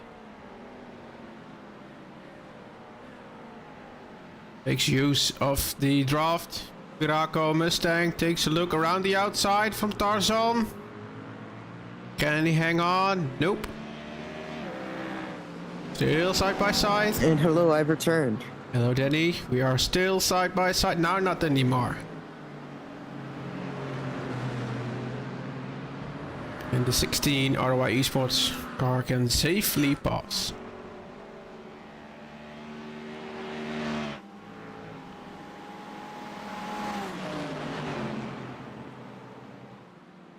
And I was gonna put water in my water bottle, but I found something disturbing in it. Uh-oh. Something decided to live in it. Damn it. You need a new water bottle, mate. I'm cleaning it out good tonight.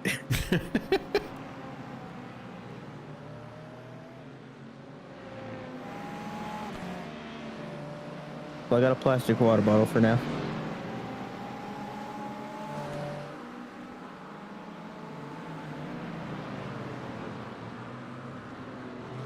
I think Roy Maas has... Yeah, there has been some major damage. Let's see if we can... see what happened there. Oh! We didn't see this, Danny. Crash. We did not. We didn't see this. Holy macaroni. It's a big one. That has got to be a penalty. He didn't stop.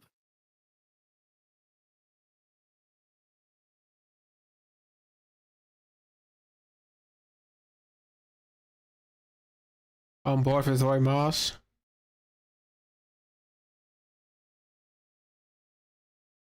It's turned. Still getting turned. Still getting turned. Into the wall he goes. What can be a better... This can be a better angle. That's going to be a huge penalty. It has to be. Yeah, that car's toast. Is absolutely done. There's no re-rent anymore. Okay, so that clears that up. Schoonhaak is now out of pit lane. The number 16 took over the wheel from David. Jasper Schoonhaak is now behind the wheel. We have 1, 2, 3 causing a collision complaints. And 1 dive bomb with contact. Our race control's about to get busy again. Yeah. They had a few minutes to calm down and now the second wave. About 30 minutes to calm down and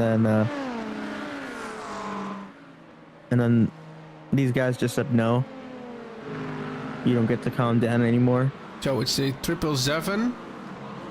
Kenneth Franken putting on the pressure on the 68 car, Sibrenstoel. Which is in the hands of Sibren. I think the pace has dropped a little bit for the SJS Racing car. He told me he had little to no practice. Okay. So that's why.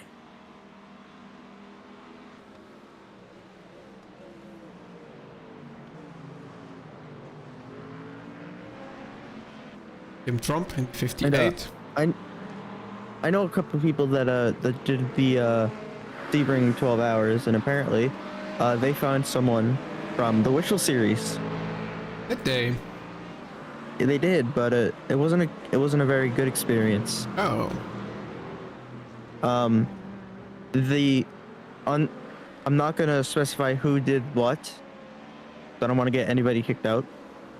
But this person that found the other person in the Wishful series got killed by that person. So yeah, not the best experience in an official session. Yeah, but driving in official sessions, it's a whole other game actually. True, but you still want to be clean. Yeah, absolutely.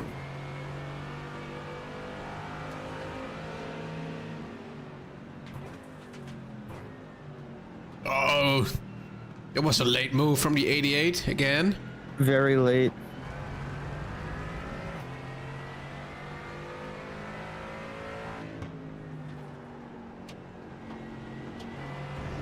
Then a little bit wide for the both of them actually.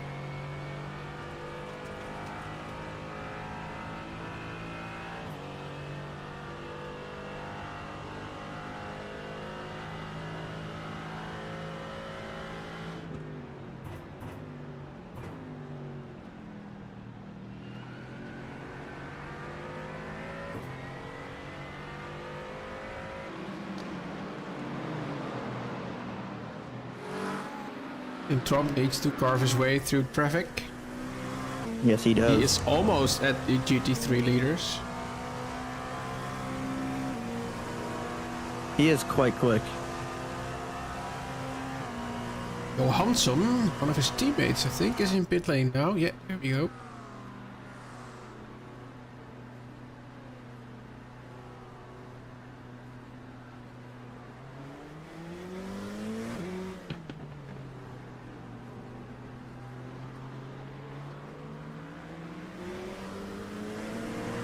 And we have had a 20-second stop and go.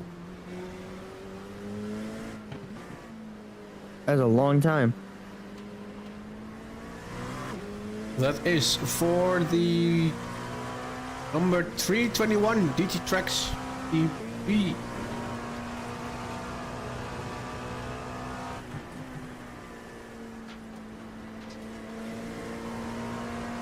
On your screen right there. Kevin Dekker's in pit lane, GT3. Are they gonna repair that front wing?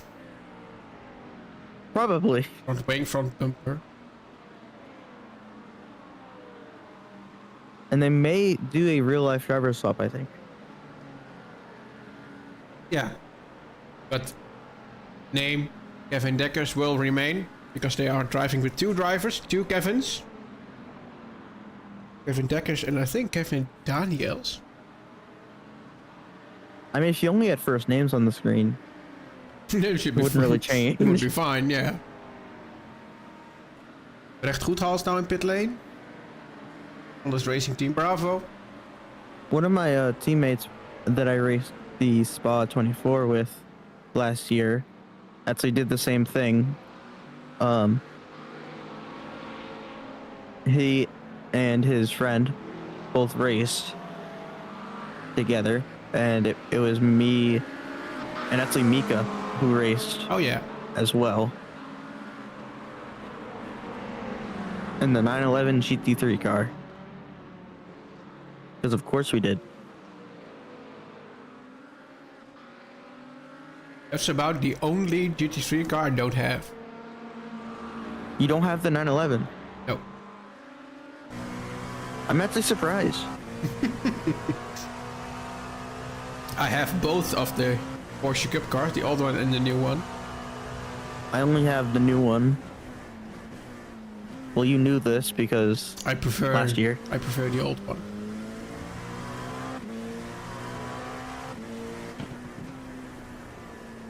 I can't really give an opinion.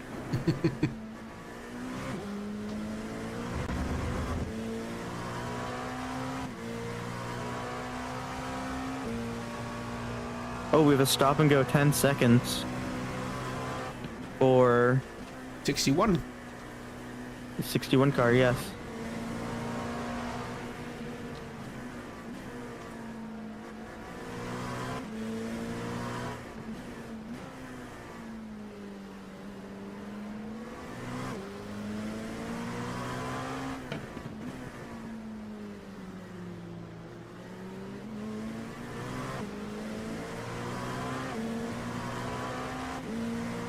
Moving to the right while the GT4 was next to you. Yeah, that's something you don't really like as a GT4 driver. No, you like being on the track. Oh, and that's not the 361, that's the 61. Sorry for that. I could maybe correct that. I can. I think you can close it and then... I think I reopen can. it. I think I can.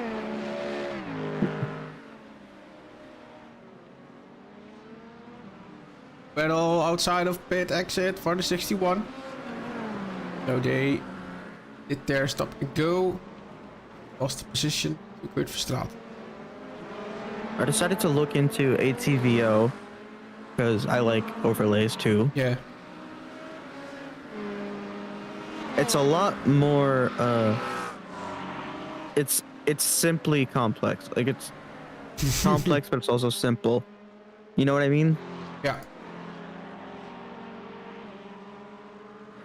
And probably sometime this week I'm probably gonna be in a call asking you what to do, how to make something. Yeah, it should be fine. Help you with that. No problem. Yeah. Yeah, I do know what you mean.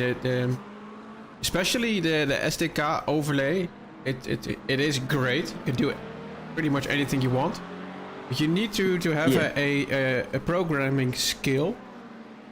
Whereas you... Which I have. Yeah, but it's quite specific in HTML, CSS, but then also again in quite a specific way for SDK, and the program it expects you to change up everything, also in the way you like to change cameras, in the way where you would have certain things in the application itself.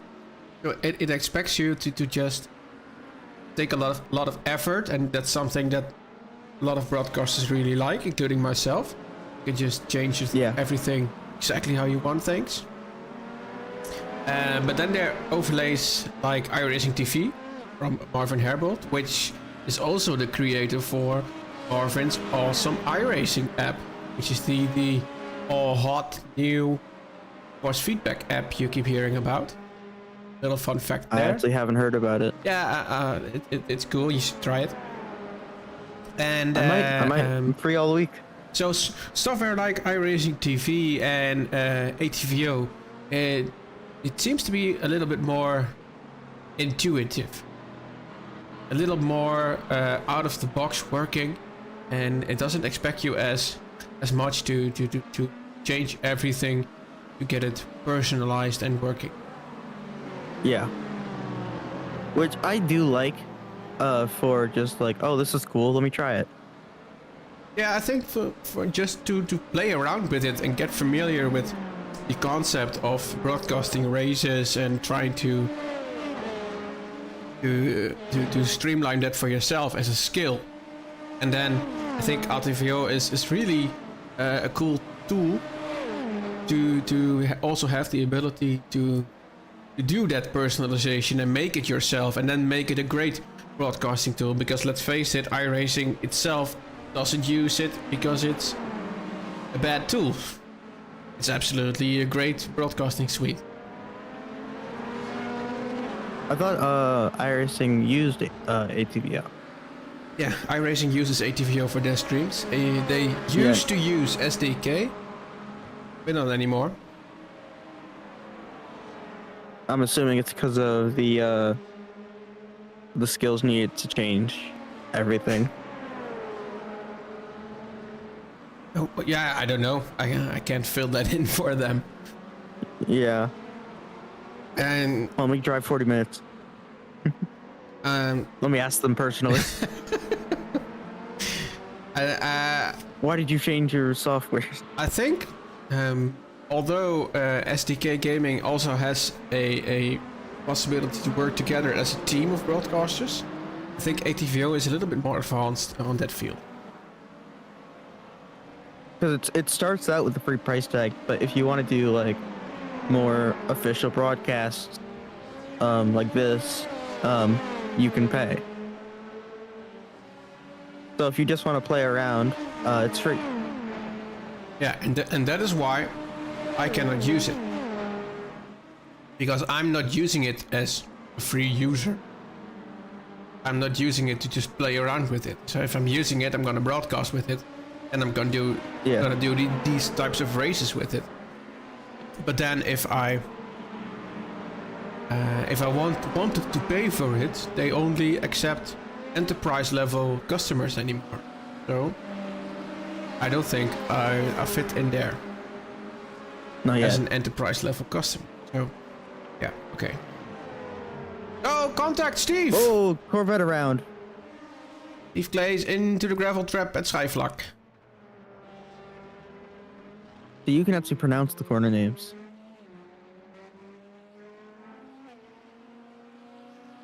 Yeah, but even iRacing has difficulty with it, because I think even today in the track info on iRacing, there's still some corners mispronounced. Let's see if we can get... No. Oh, I was still filtered away. Scroll down, scroll down. Melvin van Kerkhoven also crashed in number 5 car. Man, he's not having a good race today. Oh, contact with the GT3. I think he just expected him to go a bit faster.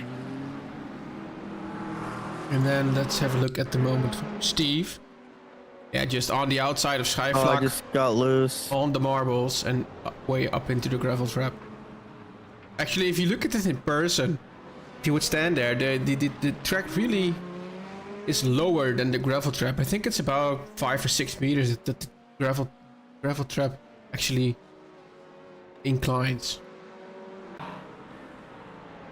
And into the pit lane he comes. Fighting for 3rd position. No, I actually asked 4th. earlier. I asked about what kind of tracks we can expect for next season. Because yes, I'm already worried about next season. And I was told that we would have some less popular tracks like Brands Hatch. Brands Hatch would I'm make a all great for- race, yeah, absolutely. I am all for less popular tracks. Like, for example, Sonoma, that is a less popular track. Super fun, super high elevation, nice and flowing. I'd And like like to see something around Canadian Tire. I actually don't have that one. I thought I did, but I don't.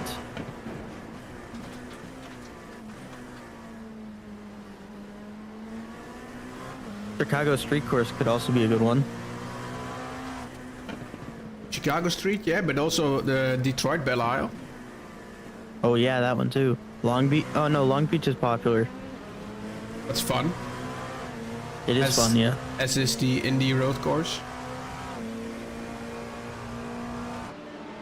I'd like to see the old Indy Road Course from 2009. Very close, LMP2 fighting with the GT4 in between. The first two He's just cars there. are fighting for position. He's just there hoping he doesn't die. Yeah.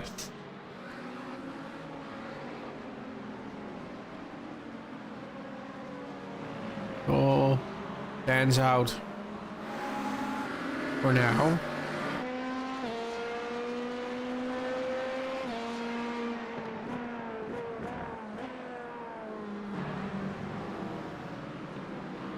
If you didn't know, iRacing actually removed the clubs on profiles. Yeah, they did. Saw that. 'Cause I looked at my profile, like, hey, where'd it go? Yeah, but they also changed something in the driver colors and the driver class, which screwed up a whole lot of overlay programs and stuff. Well, what did they change? I only know about the clubs thing. Now, also the driver colors and some things in the info about the drivers, which caused, for instance, iRacing TV to crash. Which is why Now we, why we is that? didn't have... I don't know why they changed it. But it is the reason why we didn't have any live streams on Wednesday and on Thursday this week. No, like, why does it crash? Because it can't load the driver info that it expects. And then once it can do that, it returns an error state. And just quits altogether. So yeah, you just have to wait for a new update from them. Yeah. I spoke about it with Marvin, the developer for iRacing TV. He created a workaround, and now it's fixed. And SDK Gaming was in, I think, like 2 hours after the patch. They also published a workaround. That's fast.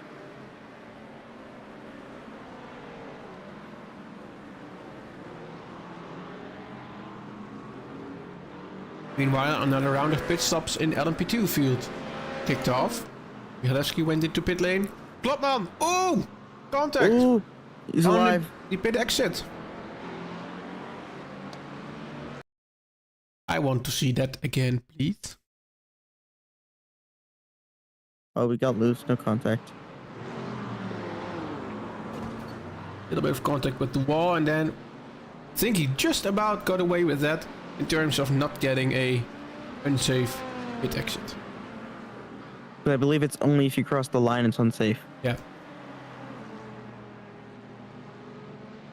And it's if half the car is over the line.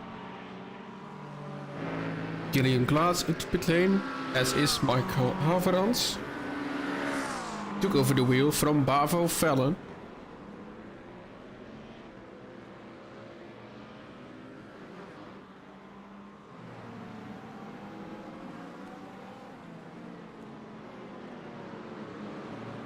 Verstraeten in the 88 car, still fighting it out with the A&R endurance car, the 61. 72 is a little bit in the way there. Stop and go penalty. Oh, contact! Big For the contact! 5 car. Big crash. Hold the brake. No! Oh!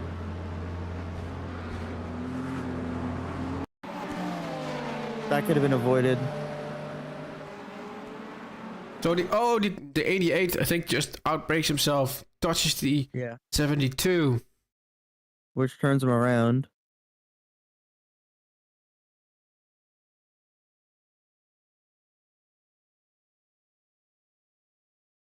And I wanted to see if I want a better Probably the best angle right here. No, absolutely not. Okay, and I want to see the Kurt Verstraeten crash as well, please. Just the same one, but then it ends a little bit differently for the 88 car. Yes, it does. This looks like an F1 manager crash.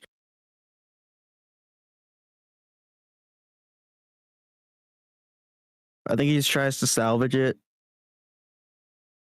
Yeah, He's on the brakes. He's on the brakes. The rejoin is absolutely garbage, though. Absolutely. Shouldn't have done that. No, you can't rejoin at that angle. Not even at that spot. Also, the 5 car's a penalty. Lance. And he took that penalty already.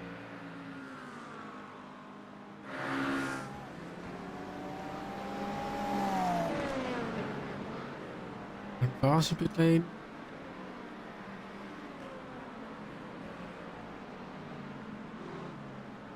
There's Ruben Beerings.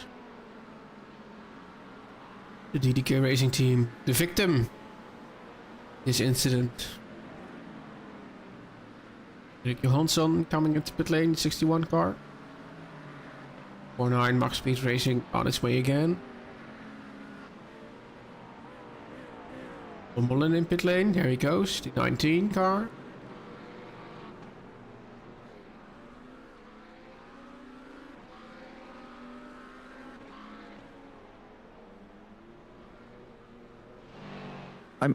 Back to the ATVO thing. You could always ask if you could stream with it.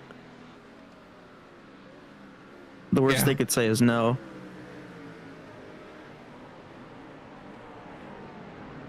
Well, I think Either no or you have to pay royalties. I'm happy where I'm at with SDK now. Yeah. Jochem Wuits took the wheel. The 19 R.O.I Esports Team 3. On his way out of pit lane. Jasper Kileski in the lead, 10 seconds now. Gap between GT3 lost leaders, Chris Lauwers and Kenny Hedemans from Vortex Red is 6.5 seconds. Tim Punter is still in the lead. GT4 class, 25 seconds to Brecht Bierings now.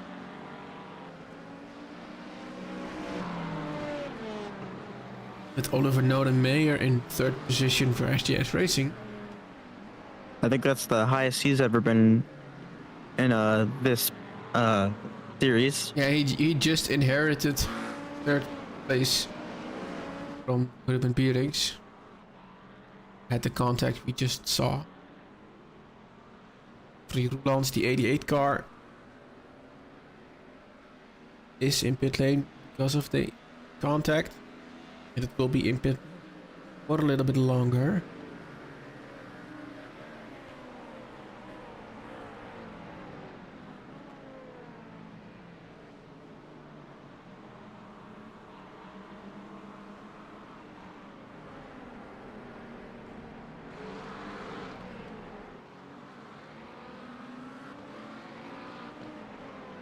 Steve Claes also has been in pit lane for a long time. This is Patrick Rother now into pit lane. Due to the late pit stop. There's been 26 reports. And I think there's an LMP2 crash on colder tires. Marco Buhin going into the first corner. Yep. The spins around. Because these guys are just used to... There are cars still coming. That's all fine. These guys are just used to having more grip.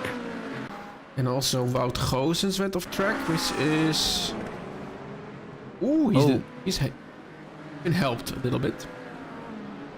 See them one more not time. happy. Yeah, watch contact. Not a happy camper.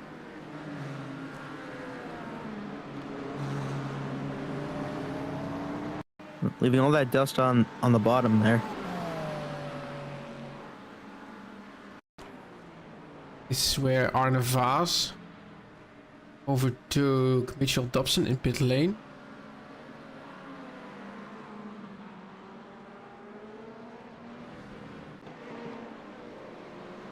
There's all that dust. Lengte in the 72 car now into pit lane. No outstanding penalties. Just a regular pit stop. Race control can rest right now.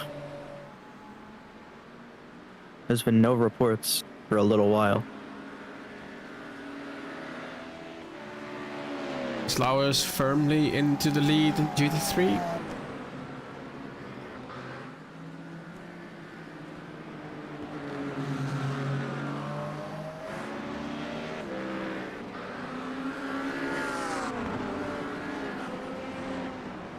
I think everybody's starting to spread out and just chill. You can see how black the green turf at the top of that bank Yeah, that's corner quite has gotten. it's quite rubbered in, yeah. It's only gonna get darker. Battle for P5. Ivo van der Linde versus Michael Dobson.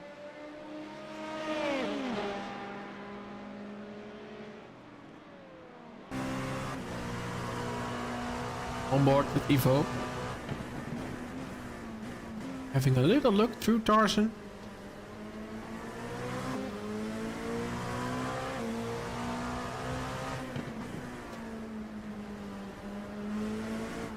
Down the inside.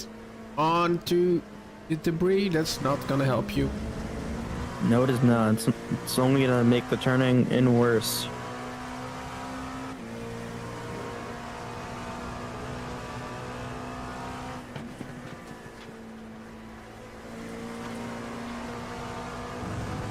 And the 88 car has been reported for braking too late.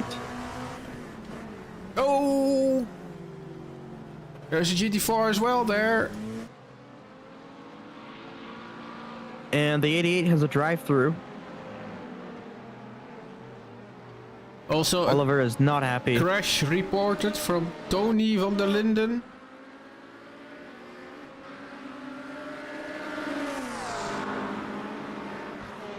Oh, contact! Oh! Oh, big The crash! pit wall. Absolutely annihilated. That's gotta hurt.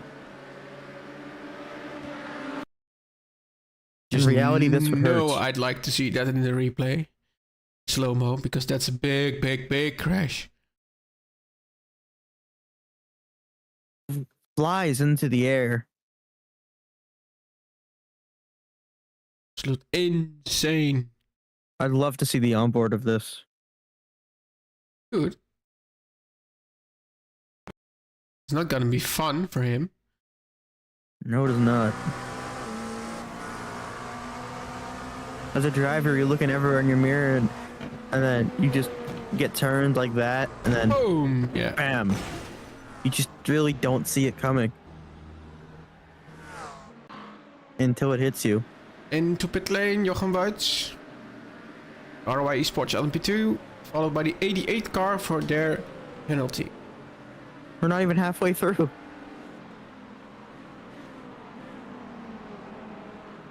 That's like a last couple laps move. Squeezing that far.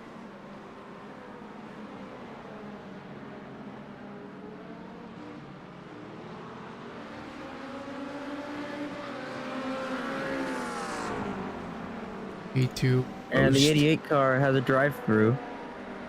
Yeah, they just And did yes. that. They served it. For braking too late. And that was Ivo van der Linde, who was still fighting with Dobson. That's the... What's up with the McLarens and not having a front bumper? Yeah, we've seen that McLaren go wide and into the wall. Multiple times, I think.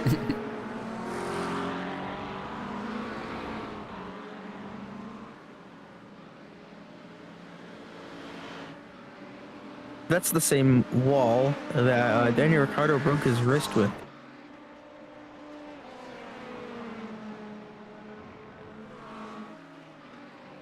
Comes back, breaks his wrist. Yeah, that's the Hugenholz bocht. The what? Yeah. The one.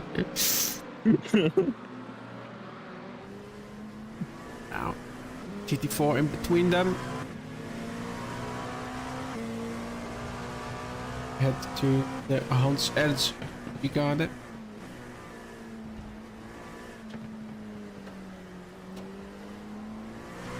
And up next is the Kubo bocht, followed by the Arie Luijendijk bocht.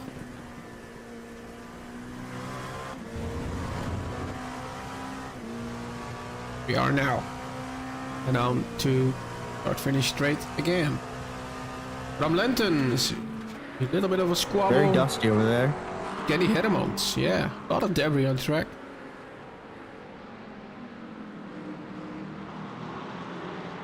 I remember Sebring You were so mad we couldn't finish. You just started talking to me in Dutch. Yeah, but I was absolutely out of my mind.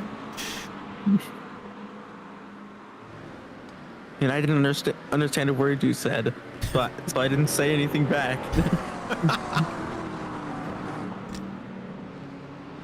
And you're like, oh yeah, you don't speak Dutch. I think when the frustration grows. Oh, there's the SGS off the road. Is that the Aston? I think it is.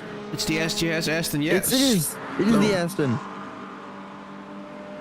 They don't have a front bumper. We had a lot of things going on. Oh, that front left isn't turning. Okay, it was earlier on in the track. Oh. Oh! Did he lose focus? The hell? Oliver, what happened?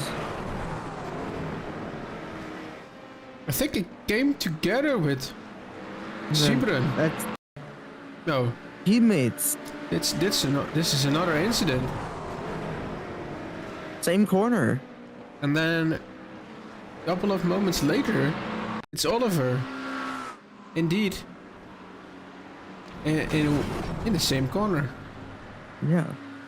What's happened? And then he went off track.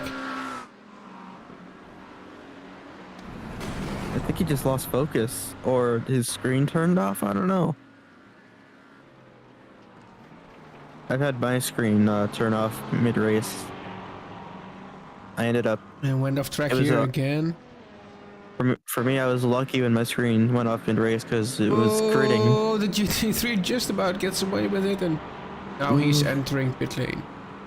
Yeah. Oh, Schoonhaken's crash. Let's see, the 16 R.O.I esports car. It's starting to rain, maybe? No, that's just curbs. Oh no. That's curbs. You wish.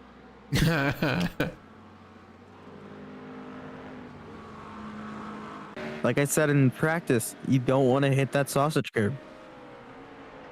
There's this contact between two drivers. And we Gravel have doing its one thing. replay pending. Jochem Wuits outbreaking himself. Yep. And then please don't kill anybody. Thank you. Van der Linde is still right behind. Because we've seen so many people get killed there.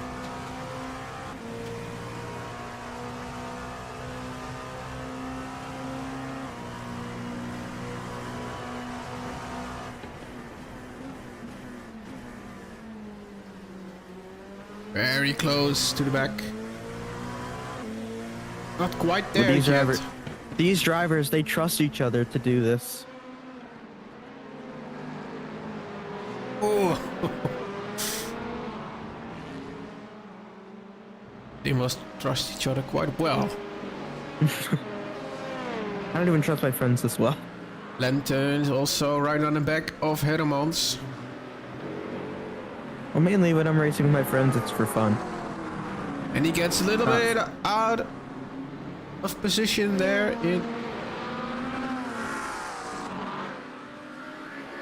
Yeah, he's not too happy about that, flickering his lights. Yeah. Oh, off the track! Can he keep it Oh, over the barely wall? missed Yeah. the barrier. And there goes... It's a repeat of the first 30 minutes. Yeah, there goes his third position of the race now. Ron Lengte in third position. Which means Virago is in third and second position.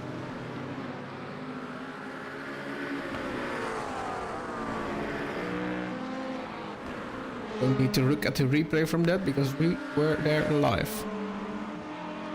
Yes, we were. Back to these maniacs.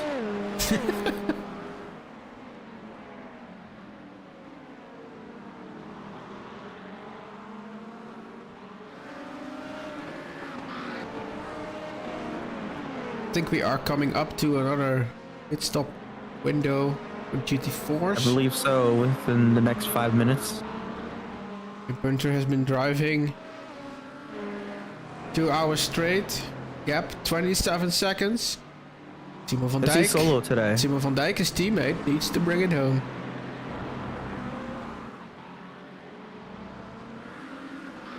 They're running quite nicely today. And The 88 let me reported just again. let me for an just unsafe say, rejoin. I hope they win it because I'm really looking forward to do an interview in English with Kim and Simon.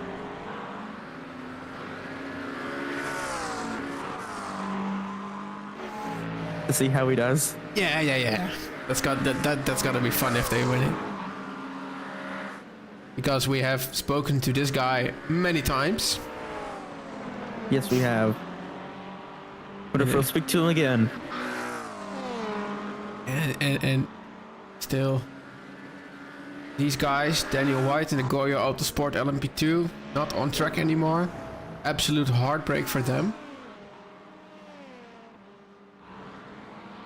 An unsafe I think. thing. I wouldn't really call that a rejoin from earlier. Just being unsafe in general. Yeah. True. Unsafe, unpredictable. Killed the leader.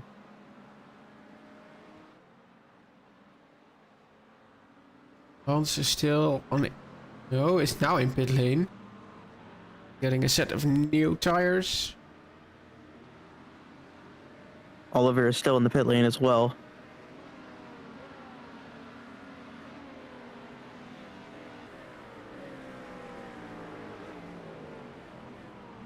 And the 88 car got a 10-second stop and go for the unsafe rejoin.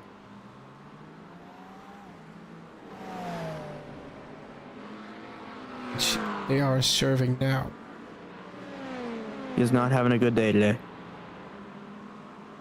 The 88 in the 5 car. Not having a good day. There we go. 10-second stop and go, served.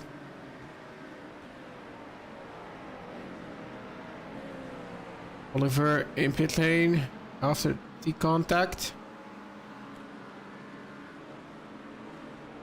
Now the gaps seem to have grown a little bit again.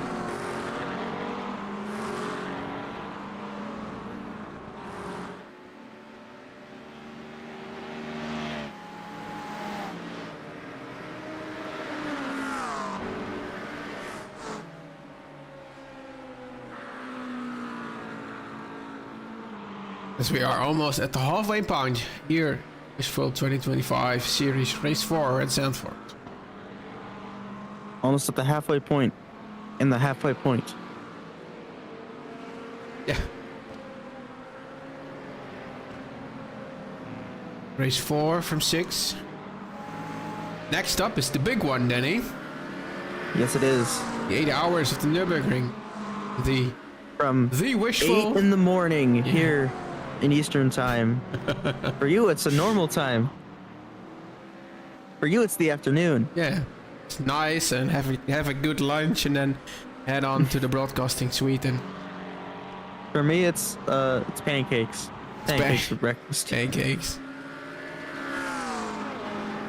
Pancakes or waffles, whatever I feel like that day. So you have Easter weekend as well, right? Yes. this weekend? Yes, that is this weekend. So you have an extra free day on Monday. Oh, it's my April break this week, so Oh, cool. I have a A lot of free day. week. I have 4 extra free days. Van der Linden needs to get by the GT3. Oh. And then there's Koen Klopman I'm behind. down, guys. I'm down. 2 hours to go still. Koen Klopman You would getting know by. this. 2 flags. You would think it was the Long Beach Grand Prix.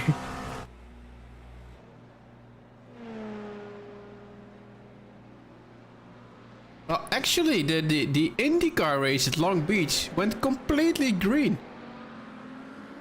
Like, how? Oh, Keselowski crashed. That's the leader in GT3. He made a mistake? What?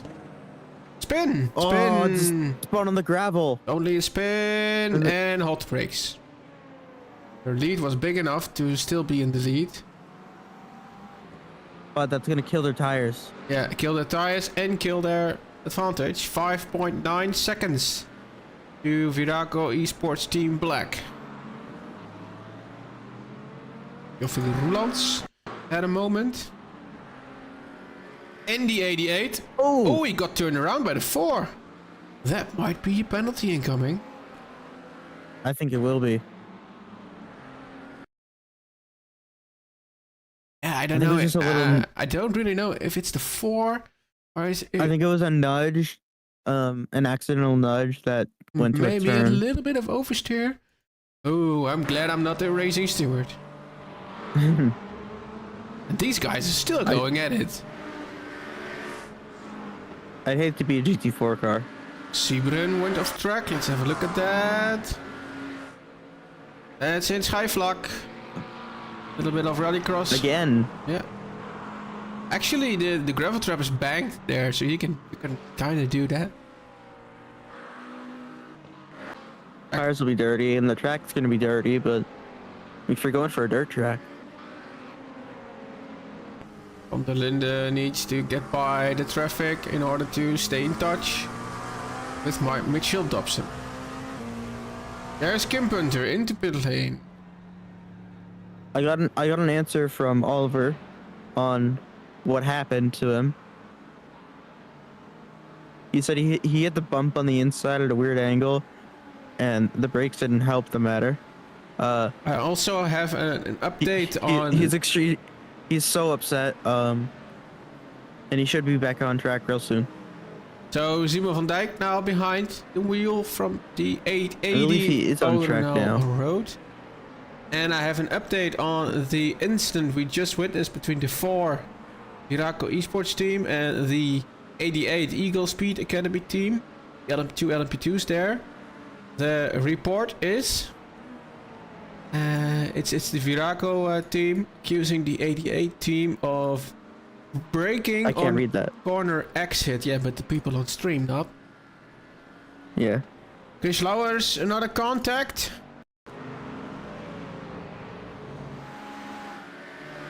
Yeah, he's going slowly. Oh, he's off. Oh. Okay, we need to... That's gotta kill the morale. This is a contact. And a crash for that. Oh, no! Yeah, Oh. that's No, that hurts. that's heavy damage. There's all the marbles up there. It just makes you so loose. And then here again, I think, yeah, the car just won't turn. And he jumped to the pit lane, in fact. I And think that was the best option already for him. down the 7th position. This is absolute heartbreak. There's Van Gucht in pit lane as well in the Mustang. Oliver Nodemeyer has a bit of a hard time, I see. Spinning off the track and almost catching. Oh. And how is the rejoin? Oliver, stop scaring me. Rejoin is okay. Pietri van den Bosch went off track. A lot of things happening now. That's the gold car in the last corner. Oh. Yeah, he knew to stay down. And Oliver again. It's all calmed down again.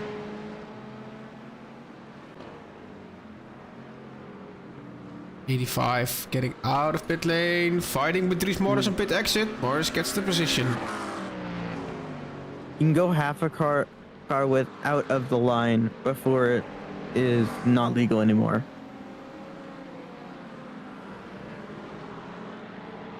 Unless they made it a bit more strict.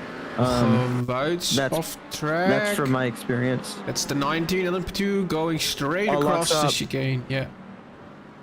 How Oh, much it's- dust picked up there?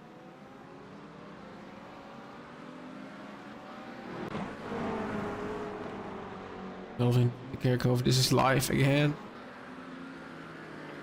Needs to carve his way. I like the fact that it shows like the replay icon too.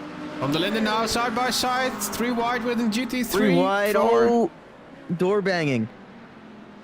Door banging 2 hours in. That's a last lap thing. And again, there's contact. But now the 83 is finally passed.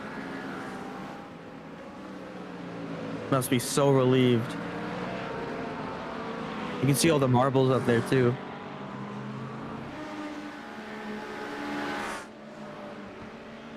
Seems my system is stable at around 60% CPU usage. And No further action about to the 88 car. 70 degree. Yeah, there was a little bit of a non report. Yeah, no one's actually. fault. Yeah. Just a really weird crash.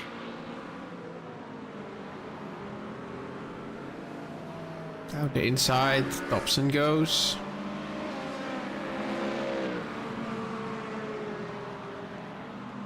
Let's head on board with Van der Kerkhoff a little bit when he cars through the last two GT3 cars. Verstappen now in the lead with the Mustang. 7 seconds to his teammate in the McLaren, which is Lengte of Viraco Esports Team Orange. Here goes the LP2 down the inside. Nice and safe.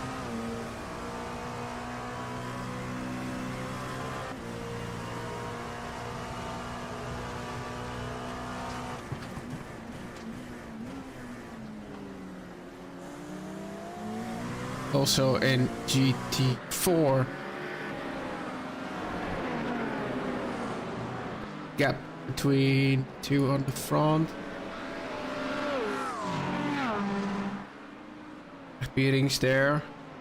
He needs to stop, I think.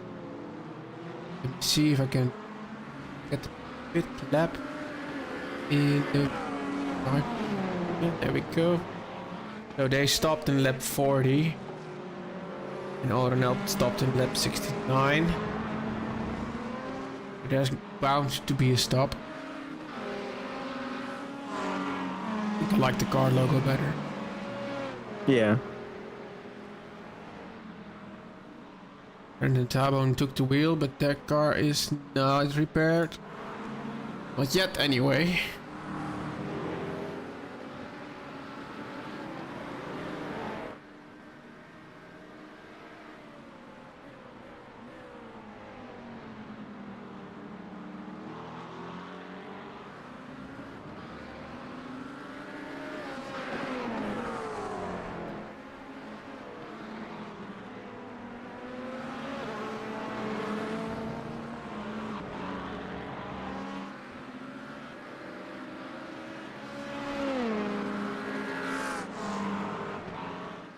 Gillespie, our race leader, 4.2 seconds from Klopman. What was the last time for Klopman? 127.6 versus 127.9 from Michalewski. We're pretty close together. Absolutely. Even a stool enter the pit lane.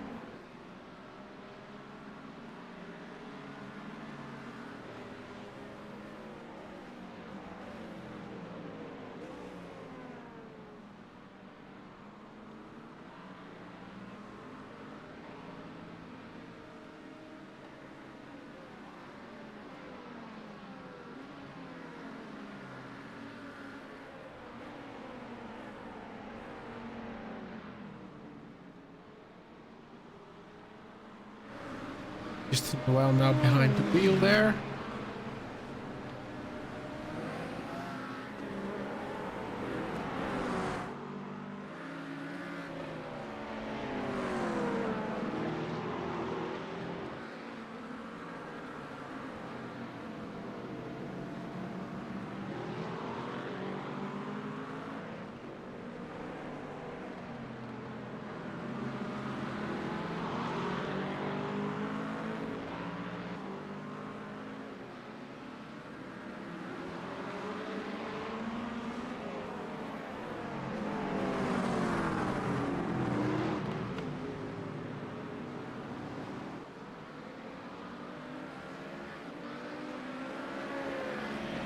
Morris down the inside of the GT4.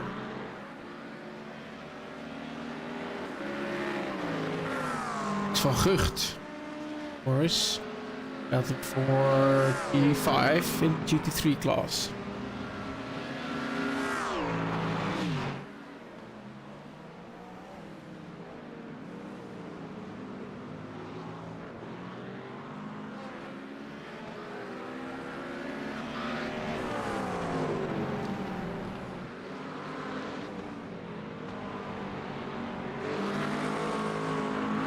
Let's head on board with the fabulous Mustang.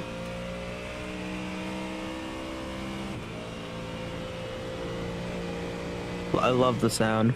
Absolutely.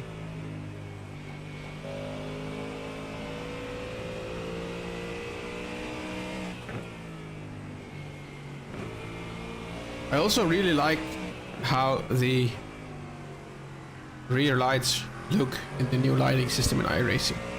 Especially with Me this too. kind of foggy weather. It's really nice. I remember me and some friends, we used to do F1 cars at Charlotte. The 2021 cars in heavy fog. And the aero wash would have to show up in the fog. Like the air would actually like, you know what I'm trying to say, right? Yeah, I know what you're trying to say. But I'll let you try even more.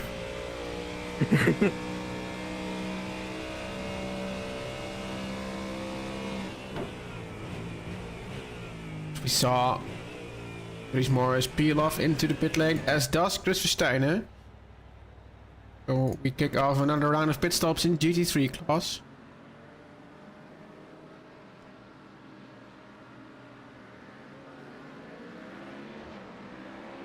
There has been another report made against Flanders Racing Team, ignoring blue flags for 2 laps, which the stewards are now investigating. Arne Vaz, chased by Michel Haverans for the final podium spot in LMP2 class. Down the inside he goes, and there is the place for the 24 LMP2. Can successfully defend this corner, he can.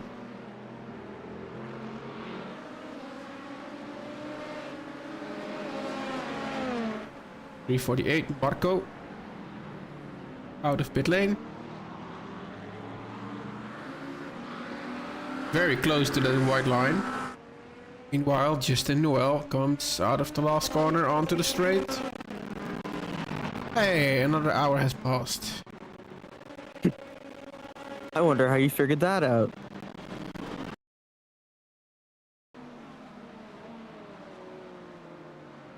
Schollaert in pit lane. Bart Schollaert, number 3 car. Tracks cars import specialist.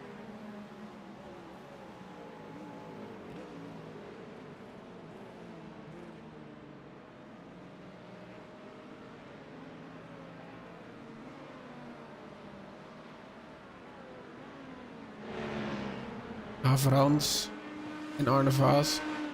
Cars will not yield. I think Haverans is about to get a little bit held up here in traffic.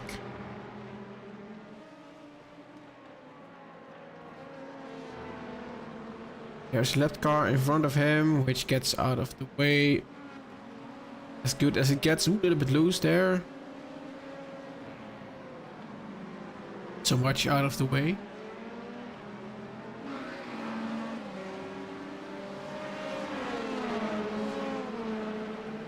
The 321 car, the Tracks car, is back in pit lane again. Still without the front bumper. Kenny Hermans also comes in. I think they lost. I think they lost all their front bumpers.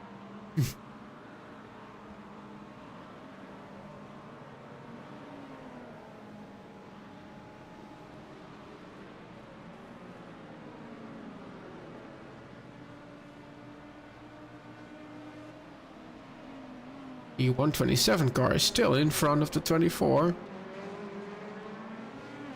While I think there are waving blue flags for that car. And Peters into the pit lane. 32, Vortex Red. And in the 87 car, it's Delahaye Rioux taking the wheel for Vlanders Racing Team.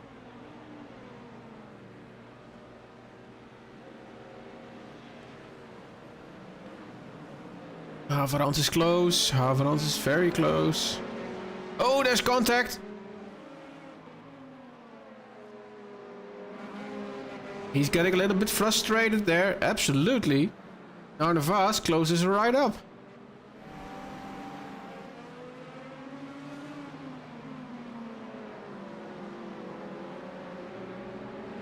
The 127 is allowed to fight for its position, but that's only whenever he wants to unlap himself, not defend a blue flag. Exactly. Yeah. Thank you for the compliment, Stefan. Very much pleased with the fact that the stream turned out alright tonight. I am too. No major issues yet. Absolutely. Knock on wood. Yeah.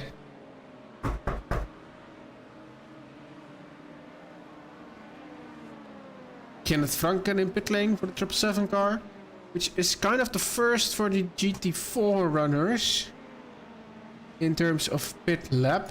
Let's take the laps there. They took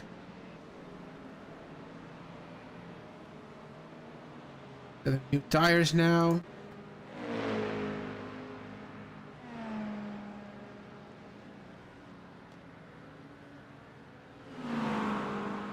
Steve Clays went off track as well.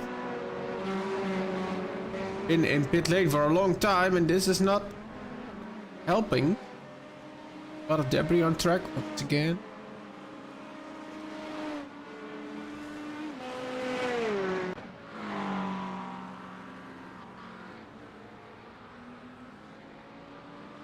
Van der Branden now behind the wheel there. Is the GT4 car in third position. Let's have a look at the lap times for these two guys. Simon van Dijk, 1:41.6. Brecht Bierings, a 1:41.7. So very close together, these two. But there does seem to be a little bit of a pit stop advantage for the road guys at this time, as the DDK Racing Team is very much long on their stint. Indeed.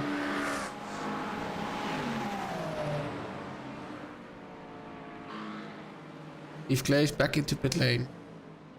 Jochem Wouts.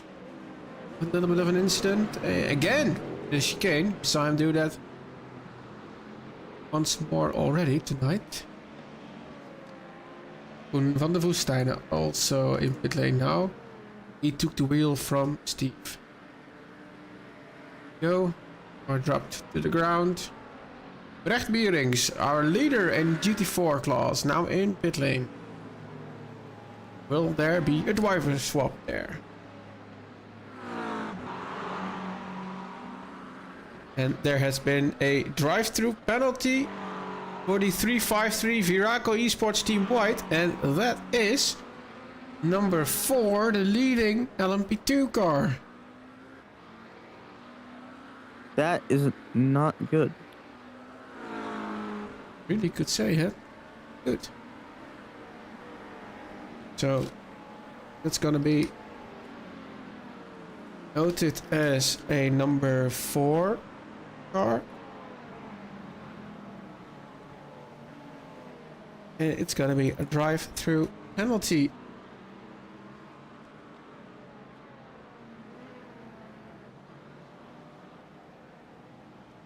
If Daniel's now behind the wheel there. In the DK Racing Team B, which hands the lead back to Simon van Dijk. Van der Branden needs to Give way to Koen Klopman, which is now the leading LMP2 and overall race leader. So we have seen some race lead changes due to incidents, penalties whatsoever. Absolutely.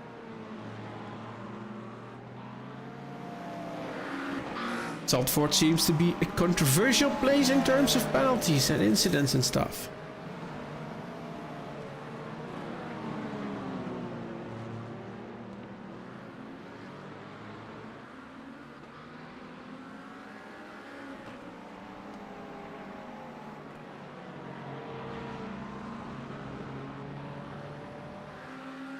Now we are in that time frame again, where the gaps are a little bit bigger, while the lead LMP2 gets into the pit lane, which will hand the lead back to Ricardo Michalewski, Veraco Esports Team White, but they still have to... No, they served a drive-through penalty already. So he will Yes, they did.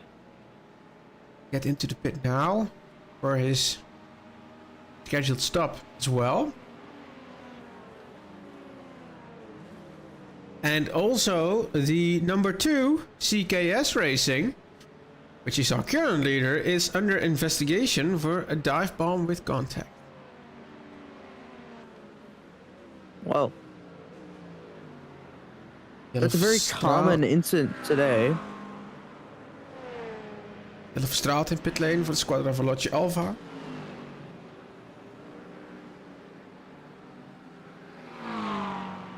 Well, both our leaders still in. Michalewski should be running back to the track in about 10 seconds.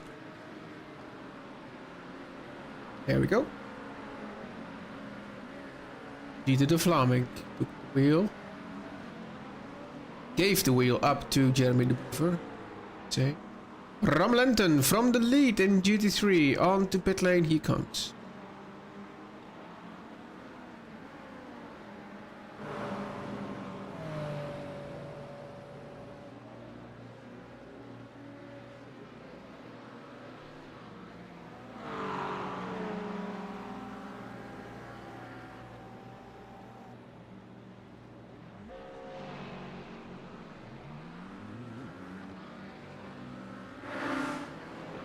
Exit voor Jelle Verstraeten.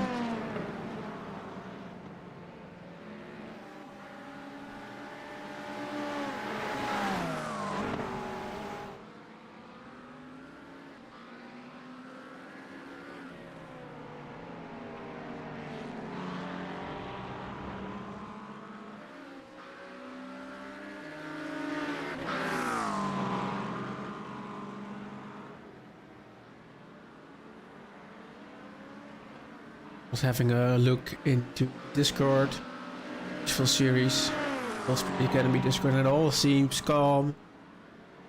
So that's good. No one's too upset. Versteinen. Kevin Daniels went off track. Let's have a look at that. Lap 81 for him. Oh, the left front is not really happy. Really, aligned. And that's because of... Oh. Where did it happen? I think here. Oh, schijfvlak. Yeah, there we go. Boom. Into the soft pro barrier. Marco Bean also had a moment in the 61 car in the chicane. And Kevin Daniels had some more issues. Yeah, he got into the pit lane. Ricardo Michalewski went off track. Cold tires. Boom. Yeah, every time. Every time. Every time there.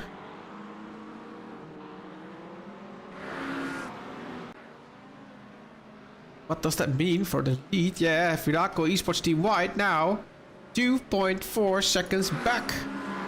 No, 2.4 tenths back from Off-Speed Racing. But now in third position, Ruben Beerings crashed. Let's have a look at that in a few moments time. First want to see what Gillespie will make of the 349 in front of him.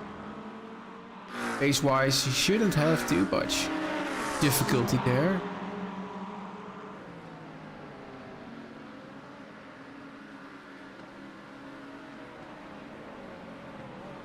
Down the inside and a little bit of a defensive move, but there through he goes. Off-speed racing car, not too happy about that. Okay, let's see the Ruben Beerings crash. It all unfolds for the DDK Racing team, it seems. Because there is a little bit of contact and spins himself around. Not the cleanest race today. And I have a whole lot of incidents for Melvin van der Kerkhoven. Entering pit and then not, and then well, and not. And then he left pit lane. And he entered pit lane.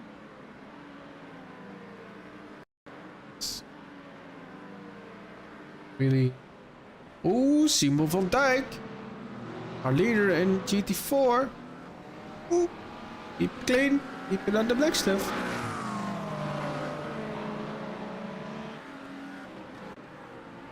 Kept it in the right direction.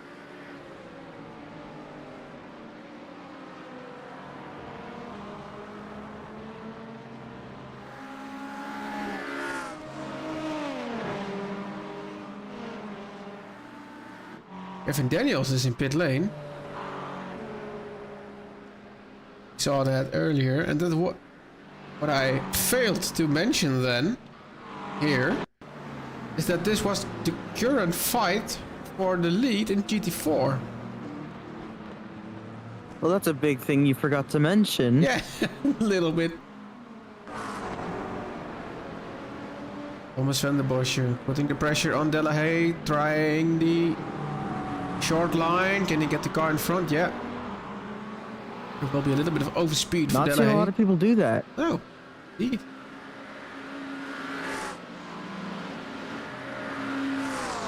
So this puts the ORNL team quite firmly in first position. With is it over a minute or is it? Yeah, it's over a minute, I think. Yeah. Which is cool. But I can't focus too much on that. 59 car in pit lane, Mitchell Dobson. I have a message. You have a message? This one today. Oh. Jordan, I'm gonna make you guess the incident count today. Well, I think you should make the viewers guess the incident counted. Alright, alright guys. Guess the incident count. I'll tell you this. It's more than you think. I think it's more than 500. It is.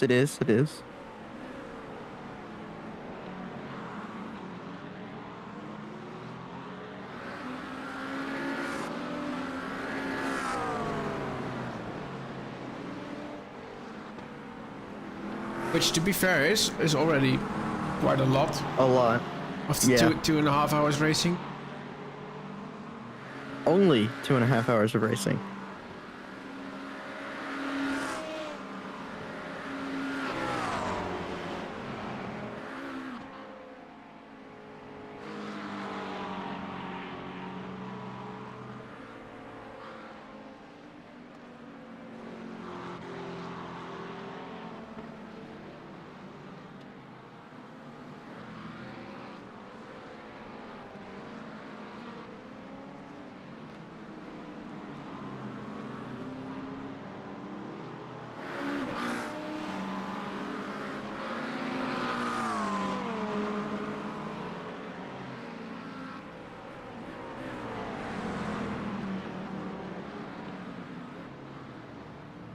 Guido van Lierde in pit lane. A 19 car.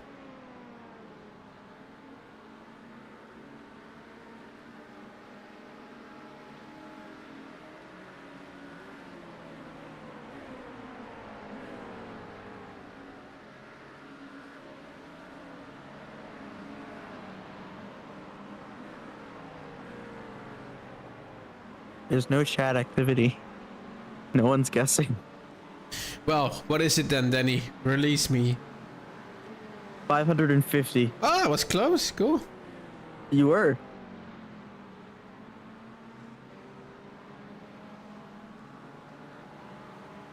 It was more than 500.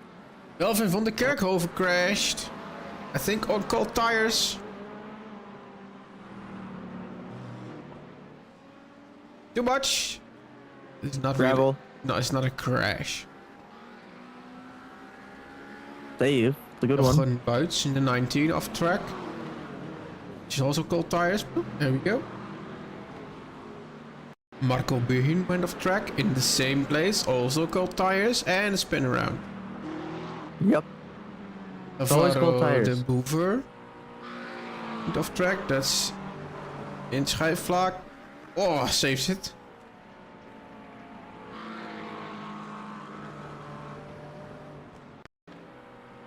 Same incident. This is a few corners later. Still, I think a little bit of debris on his tires. Yeah.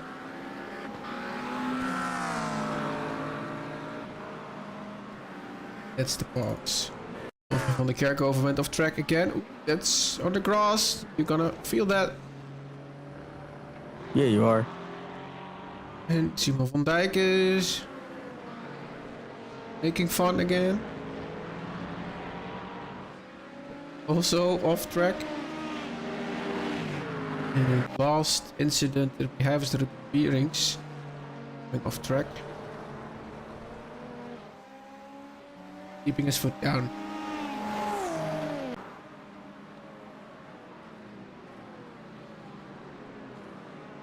The dive bomb with contact has been reported against the CKS racing crew.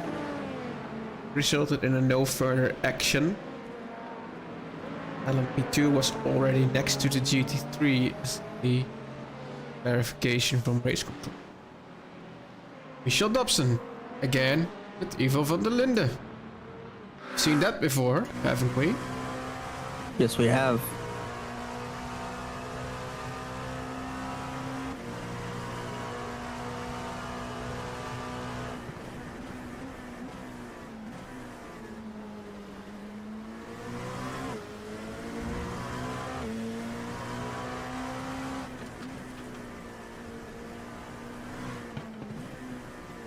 Don't you just love the rapid downshifts at the end of the straight here? I do.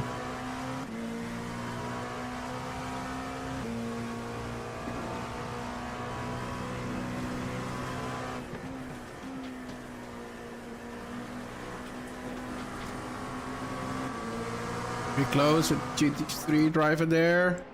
It's a little bit held up.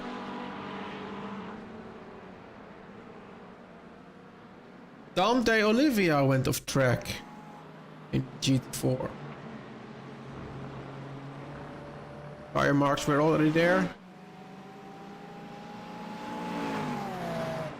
Not too bad.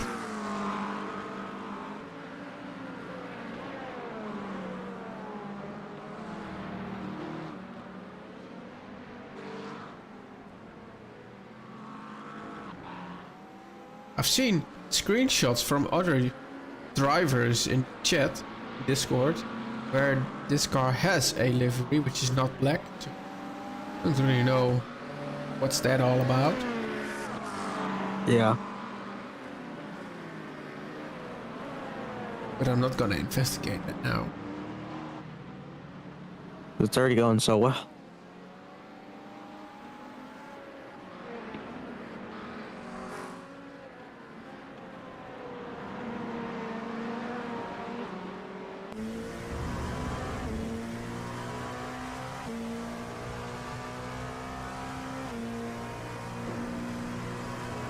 Okay, so Danny, I have a little bit of an Yes. assignment for you.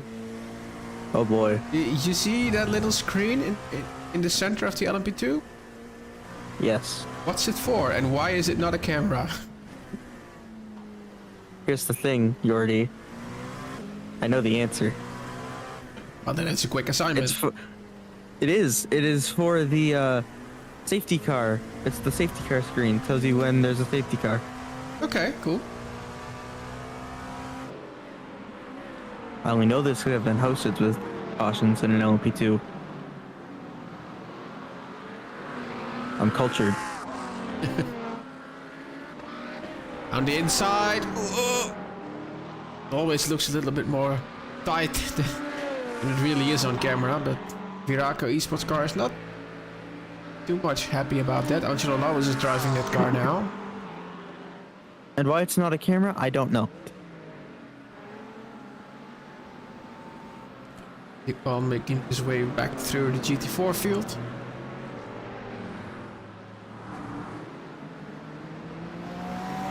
That's for Delara to decide, not me.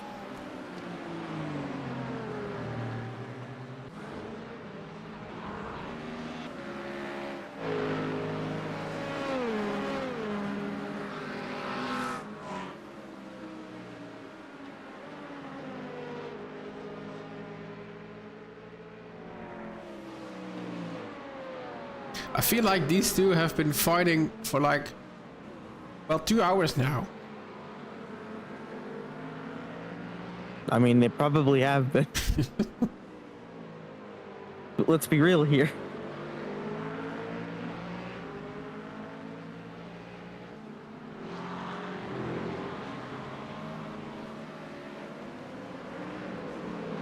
Right in between. The last GT3 car in sight. It's the leader, Chris Versteinen. He hasn't changed drivers this race as well, so might do it solo. Is he solo or teammate?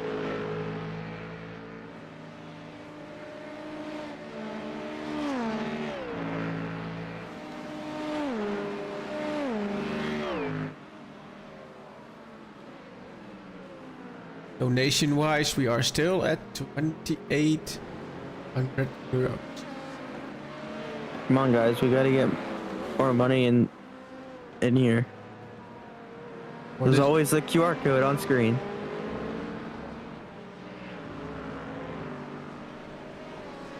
Bierink went track. Oh, Dwight! Oh, he kept it. That was lucky. Kept it on track. I'm impressed. Yeah, me too.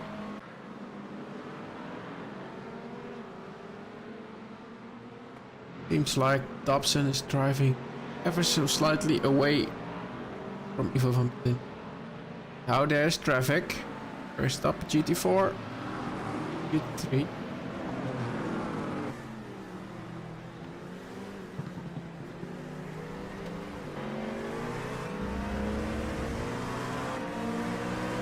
On the inside.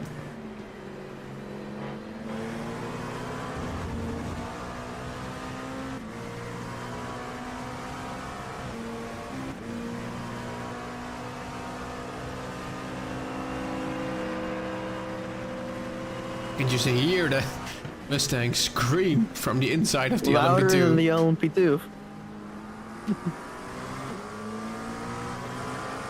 People from back there. 3 different classes now. Tiny section of the track. Down the inside. Ivo van der Linde goes. Makes it stick.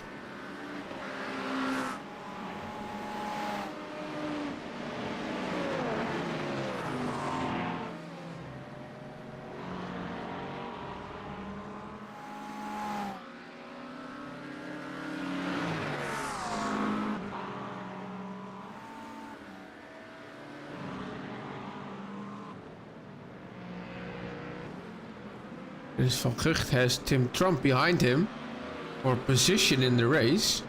That's an LMP2 versus a GT3. So that tells you quite a bit about the race Tim Trump has been having. How it's going.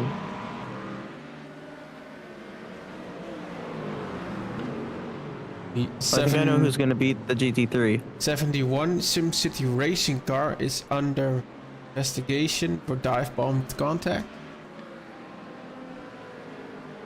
Well,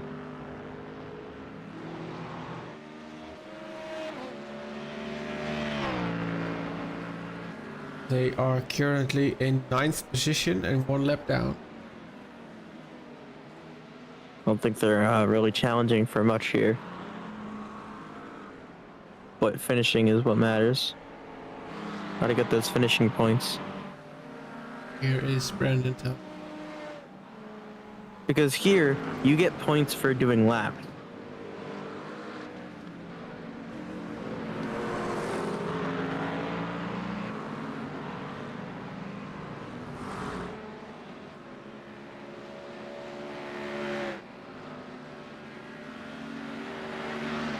Just the gap between Chris Verstappen and Angelo Lauwersen. 4.6 seconds now. A lot closer than before. Absolutely.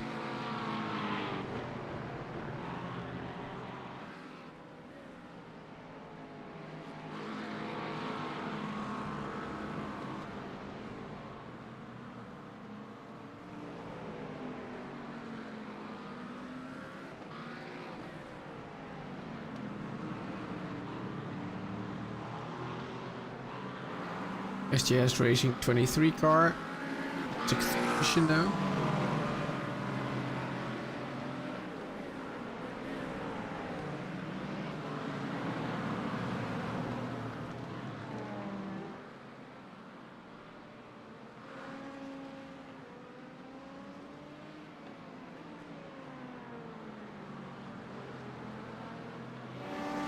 Yeah, Dobson now 2.5 seconds away from Ivan van der Linde, the 83 Stage 1 racing team. Yeah, he's gone.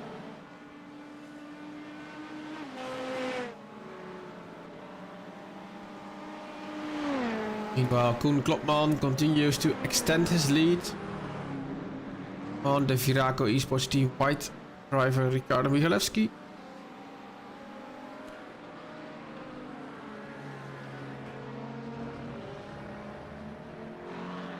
Lead in GT3 class extended 6.1 seconds. GT4 it's almost 2 minutes.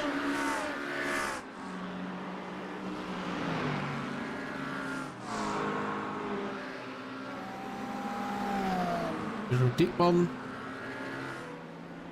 main sponsor this year with R.O.I Esports for the Wishful Series 2025.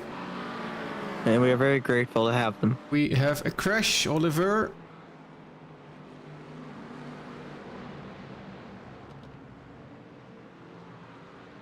It's a spin. No contact. Oh, that was close though.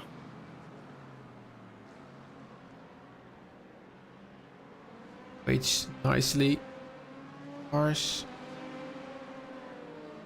3-point turn. Haverans went off track. The 24 Sim Formula Europe. Ooh. That's one tough DRS sign.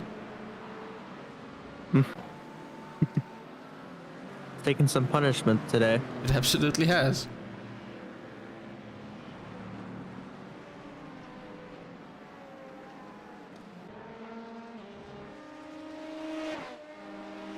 This is our race leader, and this is man in 2nd position.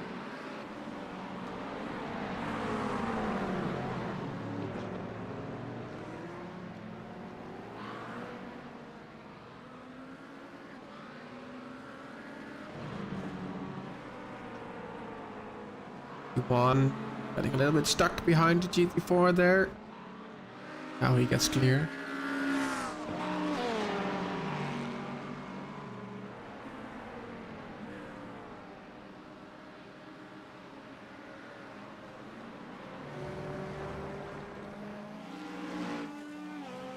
Jim Tromp into pit lane.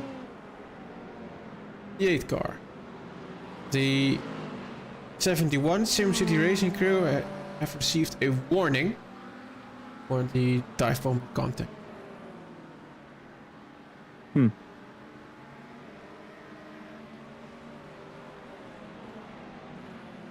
Kurt van Aken went off track, and Oliver is damaged. Oh, there's oh, big one.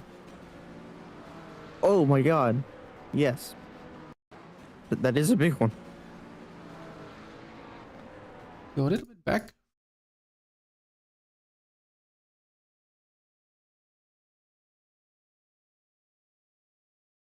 Oliver lost it on schijfvlak. Yes, he did. Came together there. And it tells me on screen that Justin Noel is also...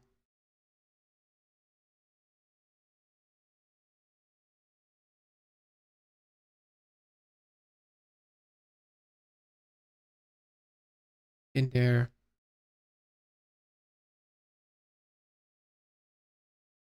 Why is... Uh-oh, turn in, and there is already a car there. Yeah. Turn yourself around. Ooh! That's no good. And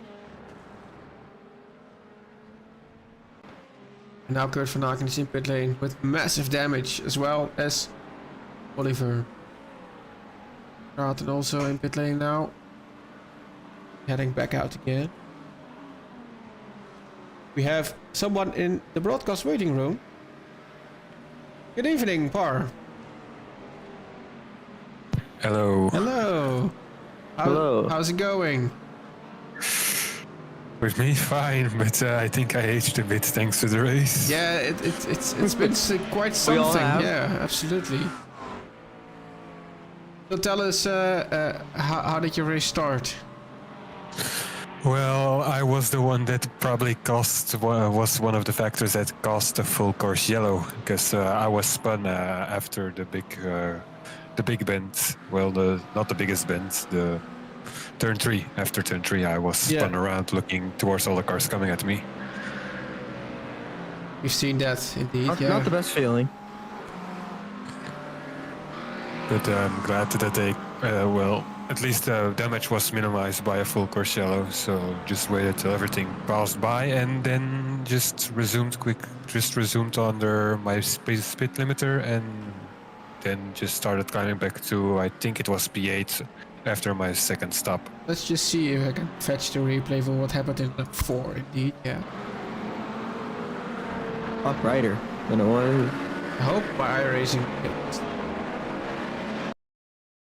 Yeah, there we go. A lot brighter. A lot brighter, yeah. Yeah, I'm surprised our headlights are not doing much more. I don't think my system likes it go that far back. Oh well. Yeah, there was a really incident-full start of the race. What was the most important factor for that, do you think? Was it the fact that there were so many... there's such a great pace difference between these cars, or...? For the start, I think it's really for the full course yellow causing. I think it's that a few people were speeding up, not following the rule of that you can't pass before start finish line. And I think then everybody gets bunched up and that just causes more wrecking at the end. But for the safety car, I feel like that was pretty much caused by just, I think the track, while I enjoyed it at the end, I think the track is just a tiny bit on the smaller side for multi-class. Yeah. Yeah, I think we all knew this going in. Yeah, I think many people also anticipated a safety car probably at the start. They didn't rule it out. But I was not expecting that full course yellow to be there that quick. But once I saw the wreck in my rear mirror going into turn 2, then that was like either I'm very lucky or this will be a full course. Yeah, and it was the latter. Yeah. Yeah, tough luck then. For you. Yeah. I mean, it writes a better story. Going from pretty much facing the grid backwards to P8 sounds much better than, oh, I just cruised in P8 all race. yeah, that's true. That's absolutely true. Yeah, so, what's your take on the rest of the race for your team? For my team personally, I think, and this might be a general story, is I think that track limits are indeed a thing. They're not optional. They're not up. You have to take them. Okay. You learned what I learned last season. Yeah, I mean, it's this strict for a reason. I feel like there is pretty much a way you can go through this faultless, but you know, how hard you want to push this up to the driver at that moment. Absolutely. But I don't think that every team here has at least one penalty. I feel like some guys might not be hanging above 10 penalty points already. Would you like to know the total incident points for everybody? I feel like that would be can guess. 500-ish. You're super close. It's 550. From the last time I was updated, it was 550. So we have a 4-hour race now at Zandvoort. Up next is the 8 hours of the Nürburgring. Let's double the race length. Yeah. Yeah, is there any form of difference in preparation for such a long race, or? I think you might start to look at a more conservative fuel strategy, and maybe even being to eliminate a stop, especially for LMP2s. I think I know that GT classes are usually an hour long till they have to go in for a splash. Yeah, pretty much. With prototypes, I feel like here we are very lucky with the track length and fuel usage, since I actually personally gain about 5 minutes per stint, which is A lot. from the normal 40, and that really can eliminate that little splash and dash at the end. Yeah. I've been But I updated feel on like- how many incidents there are. And that would, how much are it now? 615. Okay. So yeah, I think Ryan to finish this race now with your team. We're pretty much in a still, I think, a good position. I feel like, as I said, I think in Spa earlier in the season, it's pretty much the first goal is to finish, and then I like to just get top 10, since that's where the point cutoff starts. Yeah. And just finish Finish first. First, you must finish. absolutely, and then finish as much laps as you can, because that's also points rewarding. Yeah, and I feel like this is one you want to finish. Even if you look, oh, I'm 5 laps down, I think these laps are very short. They're now a minute and 30 seconds if you can get some steady pace. Which, if you then look at, for example, Spa, those laps are far longer, so you do a bit less. Of course, that's compensated by this being a 4-hour race. Yeah. Absolutely. Okay. So it was nice to have you here for a few minutes in the broadcast. I'll let you go off to get back to your team. And, Yeah, they probably need some insights They again. miss you. Yeah, I miss them too. Okay. But it's always nice to be in the broadcaster booth every once in a while. Yeah, absolutely. So thanks for being I here, hope- and good luck in the next one then. Yeah, I'll see if I can make some more spectacles happening in the next race for y'all. Yeah, thank you. Very much appreciated. Okay. No problem. Have a nice rest of your evening, guys. Yeah, thank you. You too. You the same. Thank you. See ya. Nice little chat. I also got- with Bear. I always love the driver chats. 13 teams are under 10 incidents, and there's one team with just 3. That's cool. That's impressive. Yeah. Killian has been in pit lane for quite a long time, but they had that contact. Mitchell Dobson is getting under pressure from Uwe van der Linde. Little by little. Once more.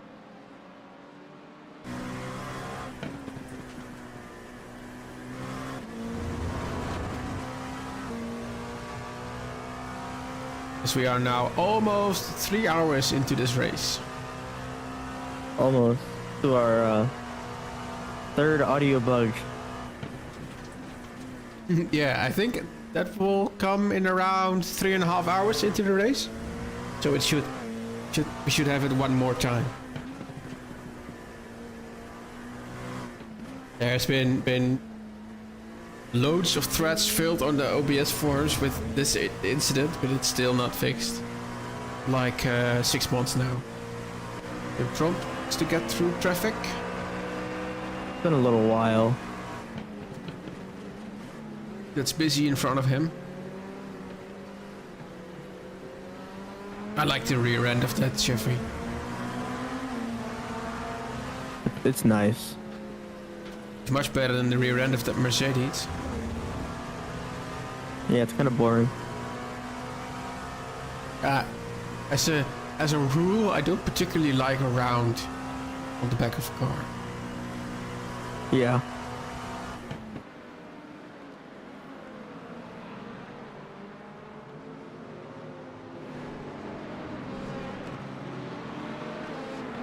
Only 2 people still in pit lane repairing. Killian, who is just, when I say that, heading out, and Oliver.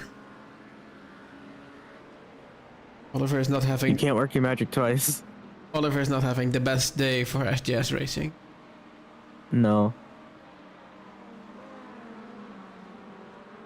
Verstappen increased his lead, doubled his lead, now 13.4 seconds. In GT4 the lead is over 2 minutes, just. And the leader of the race, Koen Klopman, who has been driving solo up until now, as well as for Ricardo Michalewski, has a lead of 22 seconds over the Veraco Esports team white driver.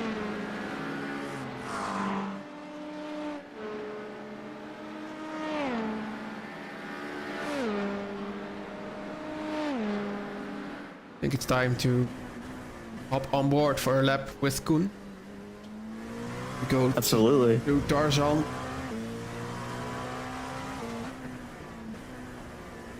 On to the world famous Hugenholzbocht.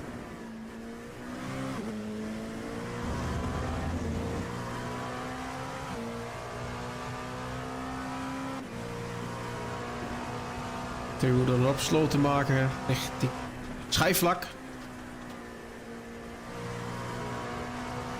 To the Masters bocht. And then this is called turn 9. Just no name. Up next, turn 10. Don't expect it.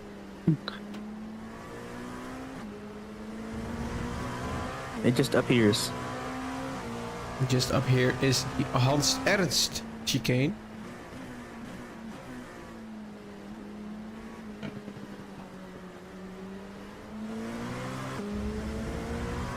On to second to last corner, the Kumo corner. And only the R.O.I Lengte corner left, which isn't really a corner anymore in this banking. Here we go, a lap around Zandvoort. It used to be a corner. Used to be a corner, yeah.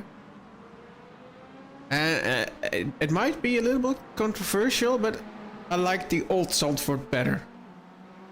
Little bit of a squabble from the 59 car, which turns this into a righteous fight.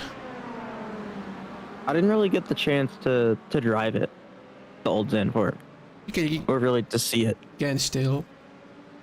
The old Zandvoort and the Toyota 86 here at iRacing is my all-time favorite combination. I'll keep that in mind as something to try.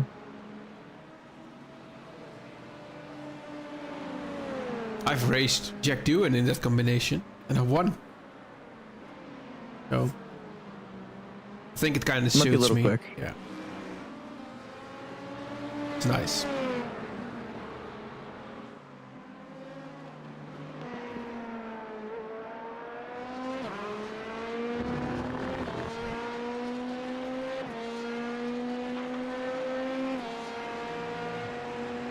Flashing his lights. Pour out of the way. A little bit of grass onto the track. Dobson is not hanging about. I do think he starts to struggle with his rear tires a little bit. You might. Yeah.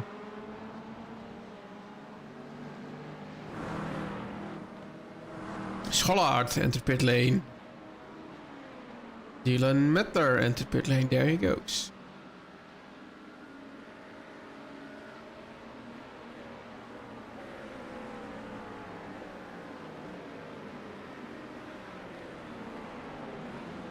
Franken lane. Vortex Gold.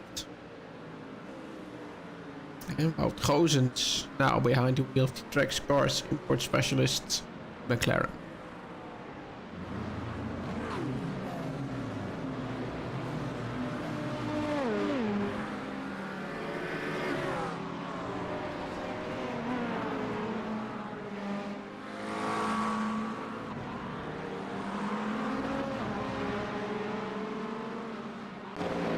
A bit of a moment from the 61 Marco Bean.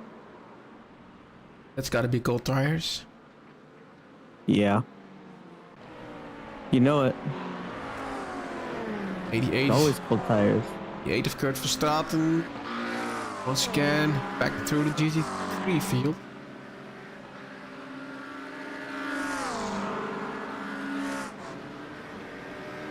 When is it not cold tires is the real question.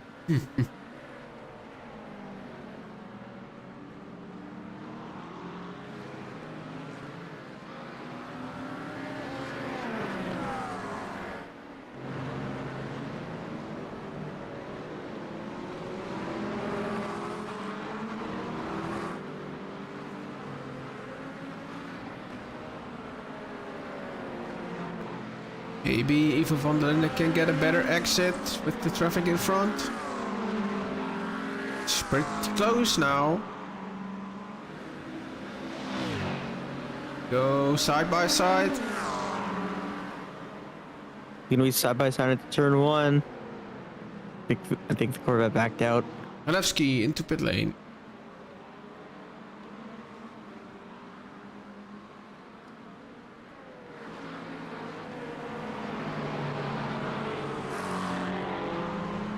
Better line for Van der Linde.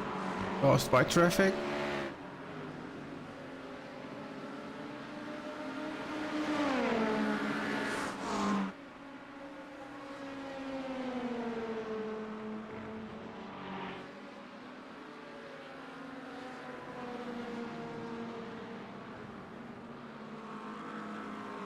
Let's take a look at live weather.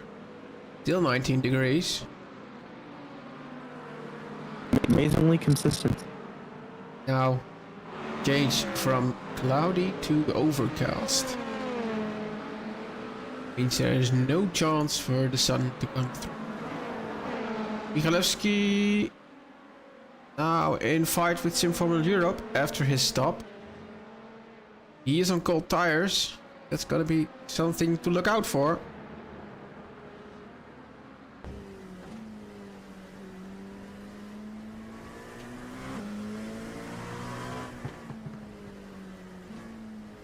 Needs to get temperature into his tires and then try and catch up with the 24 car. We are now in the last hour of the race, Danny. Almost there. Yeah, if the stream just works and I can focus on other things, it just flies by. It does. First time this season, nothing bad has happened. Knock on wood. I'm gonna keep doing that. I'm gonna keep doing that. If you didn't do it, I might have kicked you out of the Discord, mate. Oh no. Once again, traffic between the two LMP2s. My monthly charity work. Your monthly charity work.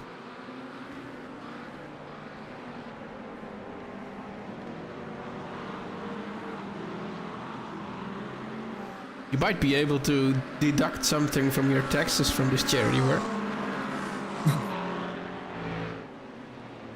I already paid my taxes for last year.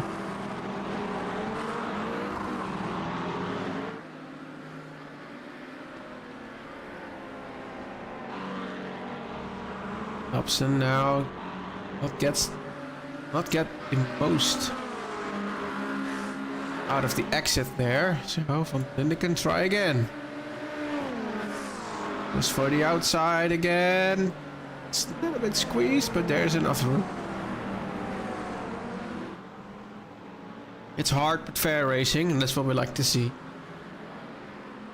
Absolutely.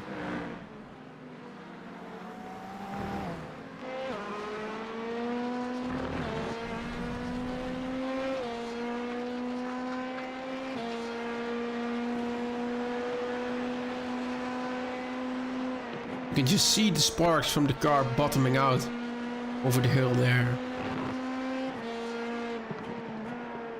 Not the best thing for the wood underneath it. You can really start to see fog thickening in the rear lights of that Acura. You can, yeah.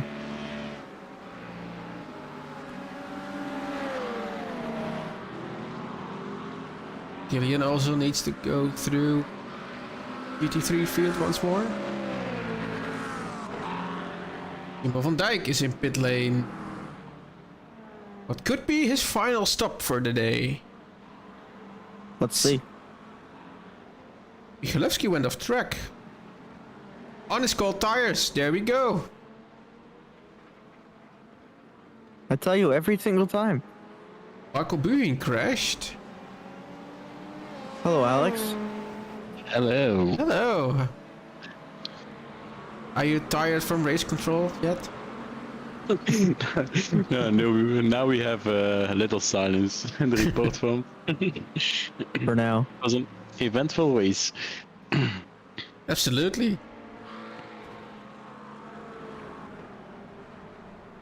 Here Melvin off track. Yeah, we've seen a lot of off tracks and stuff like that on cold tires, especially on LMP2s. In the same corner. In the same corner, yeah, absolutely. Angelo Lauwersen now under pressure by Vince Peters. I think the Vortex Red.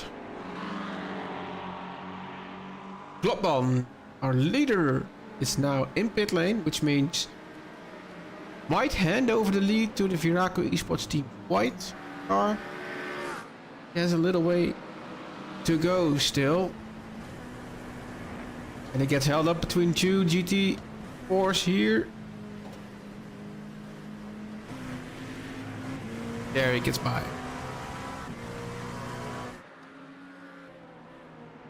I think CKS Racing guys will come out ahead of the Viraco Esports crew.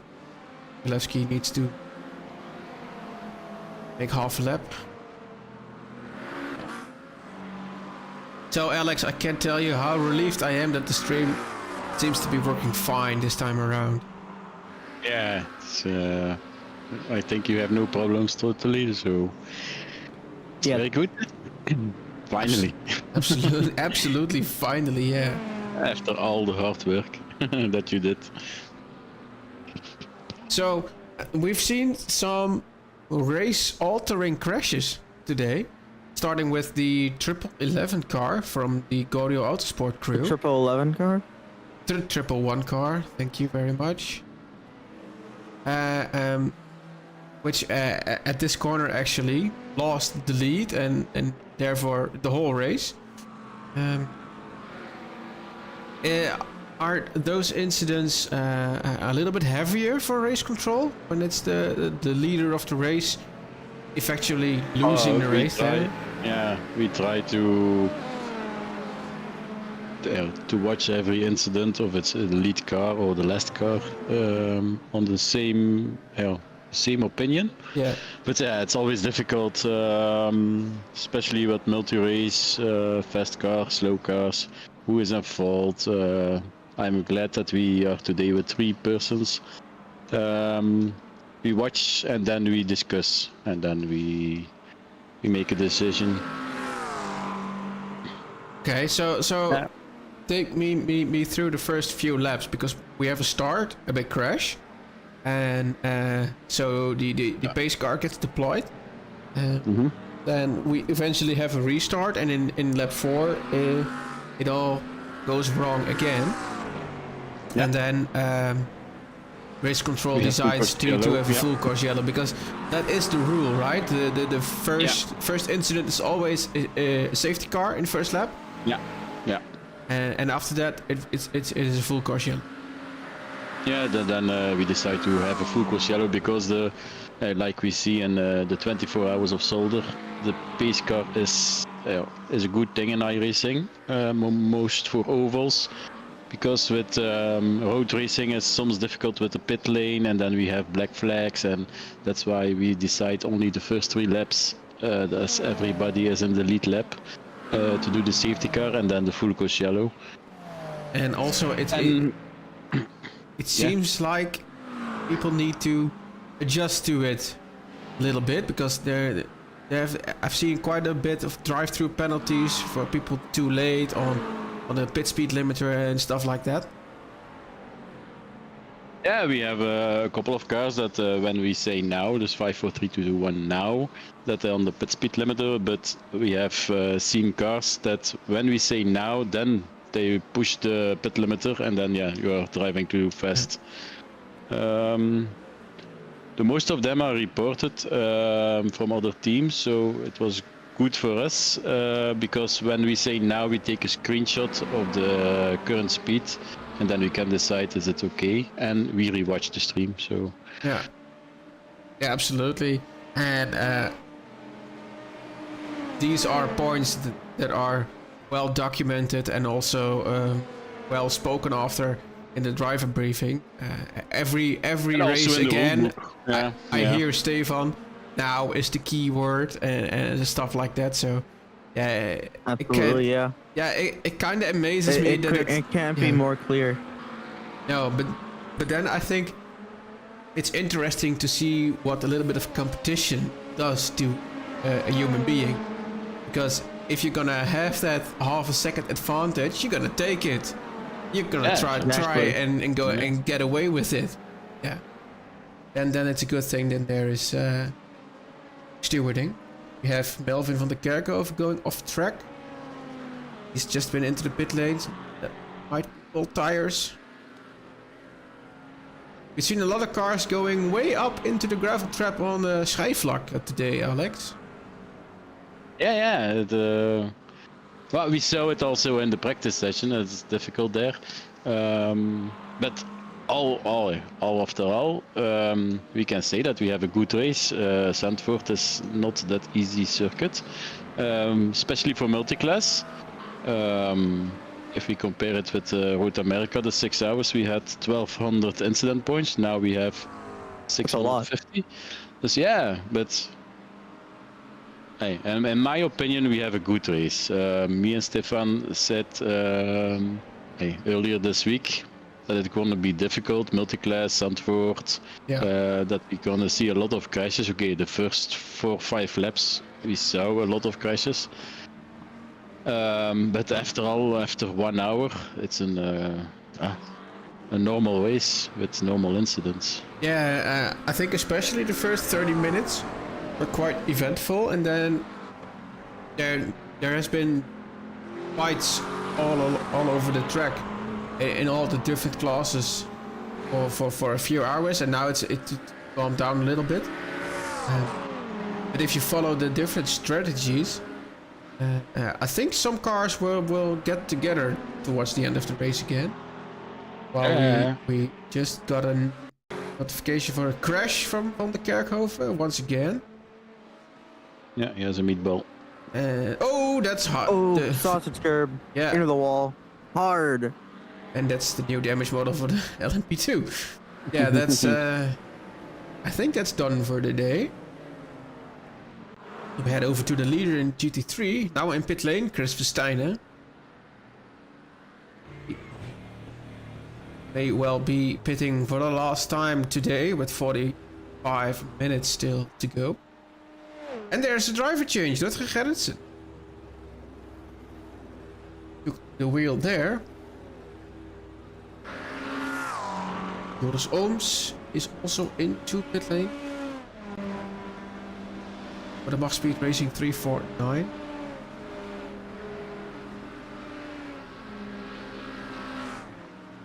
So, Alex, if we look forward a bit, of course, I think it's next week that the Daytona race is scheduled. It's going to be something really interesting, something unique, something I haven't seen before. So I'm very much looking forward to that. But then again, the 8 hours are coming. The main event. The main of the Wishful. event. Yeah, I'm looking forward to that, especially now that I know that I think I fixed the broadcasting issues. I can really look forward to that. 8 hours of racing. Nürburgring Grand Prix track is an amazing track for such a race. Yeah. Also tight in some places. But Well, it's a mix of tight and then a mix of fast straight. So, multi-car race is always nice on Nürburgring. Yeah, absolutely.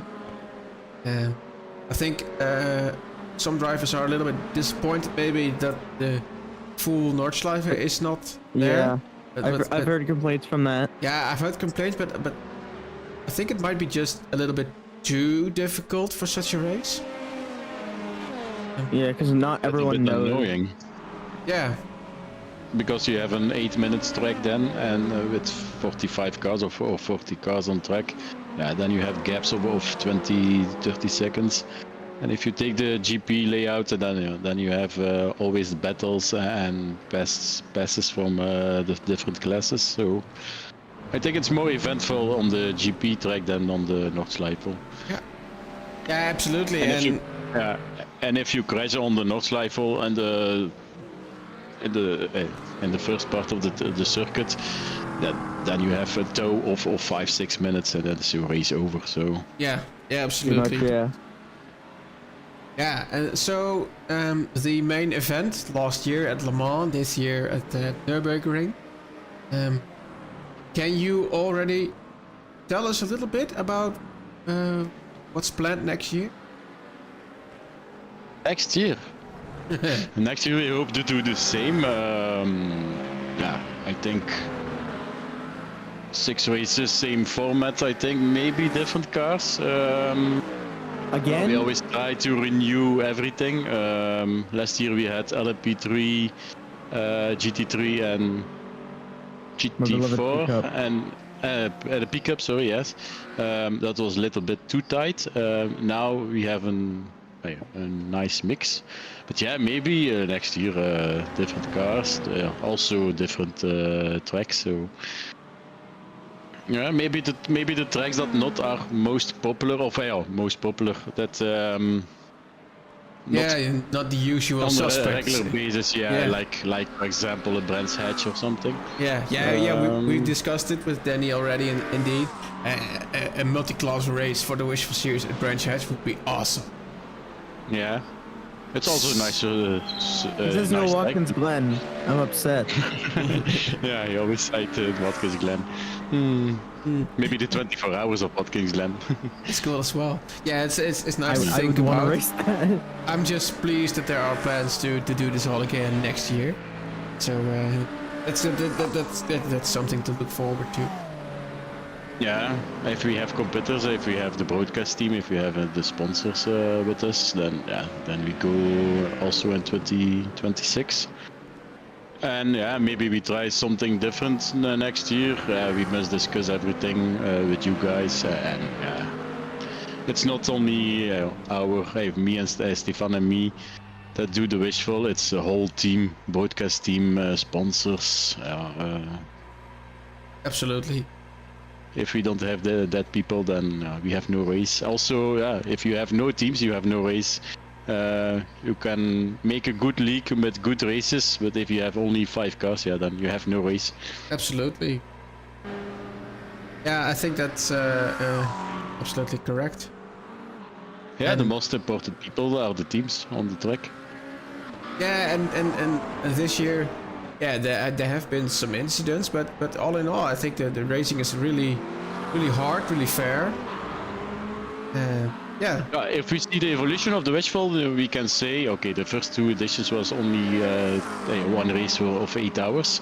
Then in, last year we did the league with the series, and yeah, if we compare last year with this year, you see it's hard battles, mostly clean battles, but the strength of the field is improved.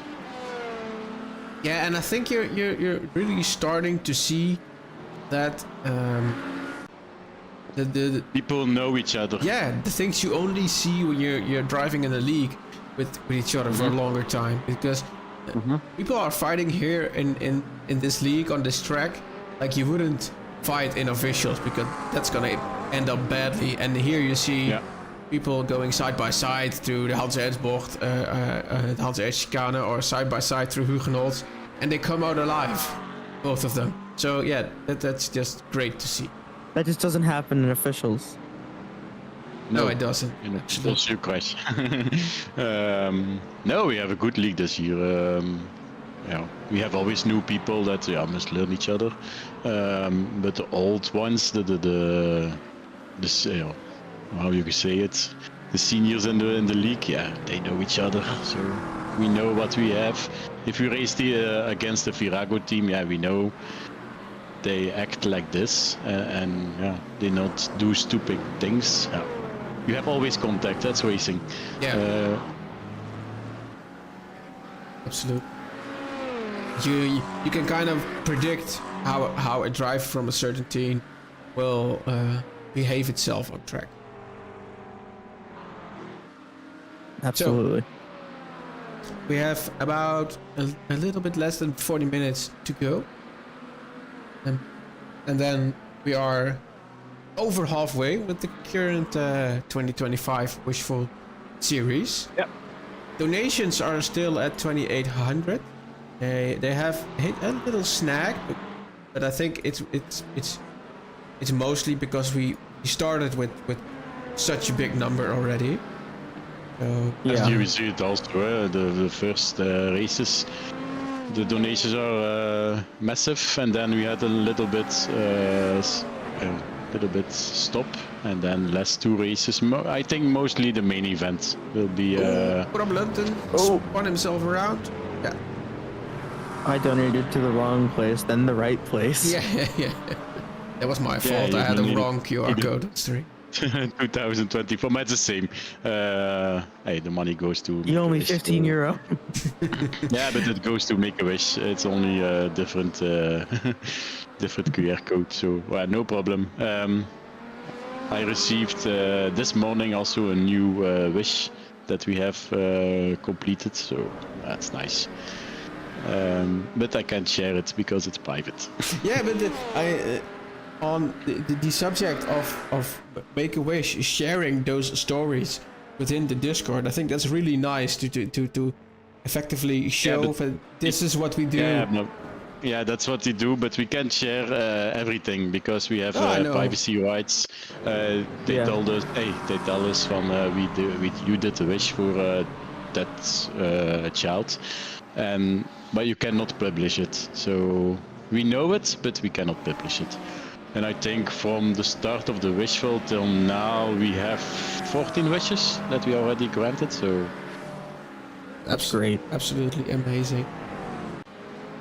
No, that's really cool.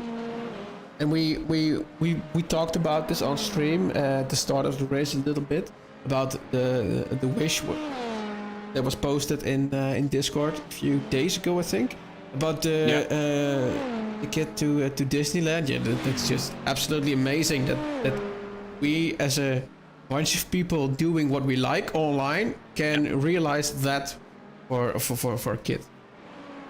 Yeah, sure. Absolutely.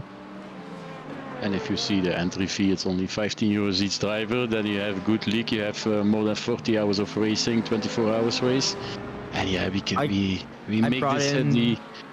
make this children happy. Yeah, absolutely. And the entry fee, I know leagues relatively cheap. That are more than that, and that's not for the fundraiser as well. So I think there's a really good balance between what we ask for our drivers and what we give, and the added bonus of doing it for a good cause. Yeah, every euro that people donate goes to Make-A-Wish. We have grateful that we have that we have sponsors like R.O.I management, that we can put this league, and that every entry fee goes to Make-A-Wish. So yeah, I think that's important sponsors. to say. If you donate, you donate it directly on the website of Make-A-Wish itself. So we are not in between that. Every donation gets 100% by them.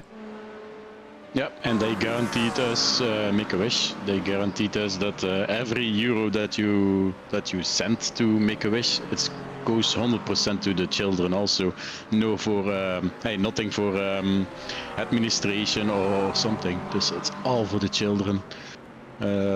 Make-A-Wish works with volunteers, so yeah, there's no one driving a fancy car for the things we're doing here. no. This, yeah. I mean, maybe if you donate please. 10 euro, it goes 10 euro to the children. Yeah, absolutely. And I think that's Maybe the the way it CEO, should but be. that's a different story. Yeah, I don't think as well. It really is a non-profit organization. Yeah. If you compare it with other organizations, yeah, they take sometimes 20-30%, but yeah, Make-A-Wish nothing. So you can only say good work to them. Yeah. Absolutely. Yeah, we do our hobby. We have the fun. We have the races. But yeah, the volunteers of Make-A-Wish do also a great job. So it's a whole team. Start from organization to broadcast to sponsors to Make-A-Wish. Everything. We can only say thank you to everyone. So a little bit of a different subject. Then you are in race control tonight. I saw. Yeah. How's your team doing? My team was doing very well. Yeah, they had a little bit issues in the start, but they come back to place 8, I think. But yeah, then was the car on the wrong place, wrong time. They crashed with the GT4, I think, and yeah, they had 8 minutes of repair time. So yeah, we are now on P13. So yeah. Yeah, you are the 77 team, right? Yeah. Yeah, so currently in 12th position. That's 12th position, yeah, I see it now. Yeah, still finishing the race because... every lap is 1 point. Exactly my point, yeah. Absolutely, and I think we spoke with Par a few moments earlier. Was driving with his team to finish the race as well. They are in the top 10 at this point, so good on them. And just get that points in, because I think races like this, when there's a lot of incidents, a lot of crashes, or people crashing out by themselves, or making off track, ending up in a gravel trap, yeah, just finish the race and you never know where you might end up. Yes, just You might gain a position on points. I think Tim Trump here is a good example for that, racing solo tonight and getting onto an incident in the starting stages of the race, and now he is in 11th position, still on the brink of point scoring position. So I think just finish the race. 4 hours is still a long race, not as long as 6 or 8 or 24 for that matter, but still a lot can happen. It's the shortest race of the season. Almost shortest. Yeah, it's not the only 4-hour race of the season. But No. Quite short laps. Yeah, we have 2 4 hours, I think. Yeah, the Zandvoort and Daytona in the night. So Absolutely. I'm looking forward to Daytona in the night. Daytona in the night. That stream-wise, that yeah, I've told you this. I wanted Daytona in the night. It had to be in the night. It's absolutely that's such an amazing, even virtual. It's such an amazing atmosphere and yeah, just great. Also to drive, well lit track and yeah. You gotta give us the Ferris wheel cam, Jordy. Yeah. Ferris wheel cam. I might make it, and but also race-wise, I think it is and it will always be my ultimate multi-class track.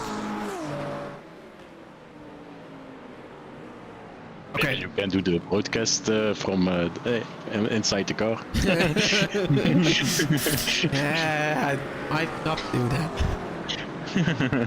Okay. So let's focus a bit on the race because we have a fight on our hands for second place in GT3 between the Vortex Red McLaren and the and McLaren. Viraco Esports Team Orange. Indeed, yeah. Let's hop on board with the Viraco McLaren in cockpit view. Dus Van Gucht in 4th place is little ways down the road, 1.5 minutes. The gaps between the other classes also, between CKS Racing and LMP2 versus Viraco Esports Team White is also about a minute, a little bit more. In GT4, ORNL Team Road is doing very well with a lap advantage over Eagle Speed Academy Esports D.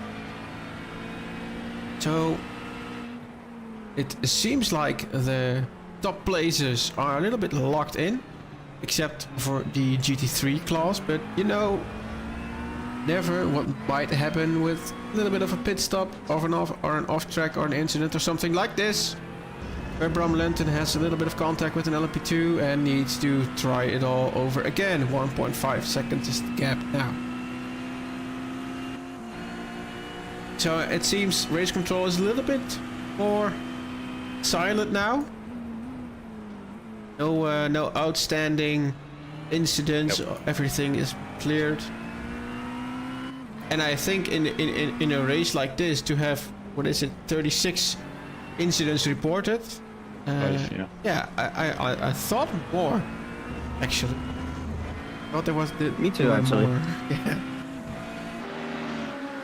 And the most incidents is for the full course yellow. So if you skip the full course yellows and the jump starts, then you have only 22 incidents. So it's quite nice. And yeah, that seems quite normal for a 4-hour race. Yeah. And if you look at the off tracks, it's also a good race for the most of the teams.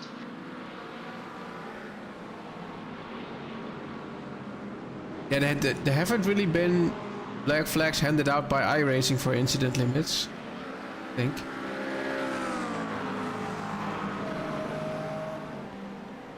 Not as much as we saw in Sebring, for instance, where it started raining all of a sudden.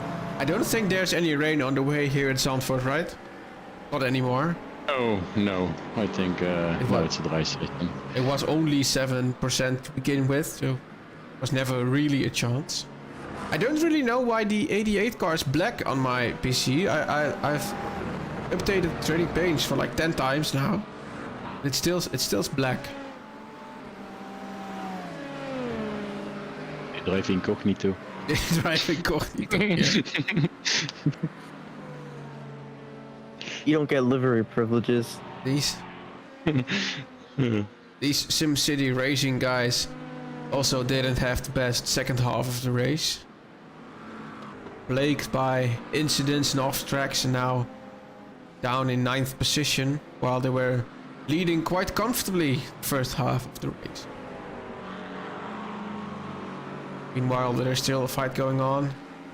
Viraco Esports crew with Lengte behind the wheel, still within half a second from the Vortex Red car.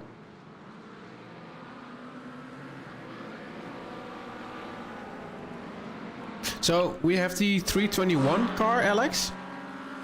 The DigiTrax team. They are driving at DigiTrax headquarters, I think. Yeah, to the Sim Racing Center. Yeah, but I kind of forgot because we now have Kevin Deckers. What was his teammate?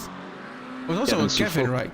Yeah, that was it. Because I thought it was Kevin Daniels, but then I saw him in another car, and that wasn't him. But that doesn't work. Yeah.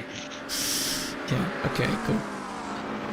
Yeah, that's a fun experience as well to do the driver swaps in real life. Just share a simulator.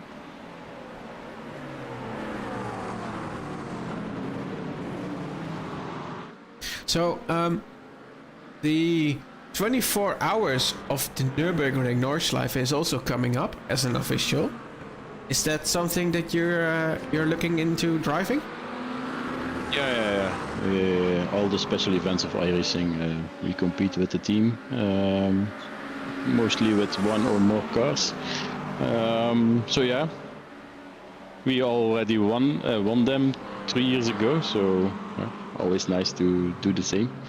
And if I were to ask you what car you would like to drive there, what would it be? I think this year we go for the GT4. The GT4 Something car? different. Yeah, the GT4. Yeah, I've done it twice. Once in the GT3 and once in the Porsche Cup. And I thought myself, never again in a Porsche Cup.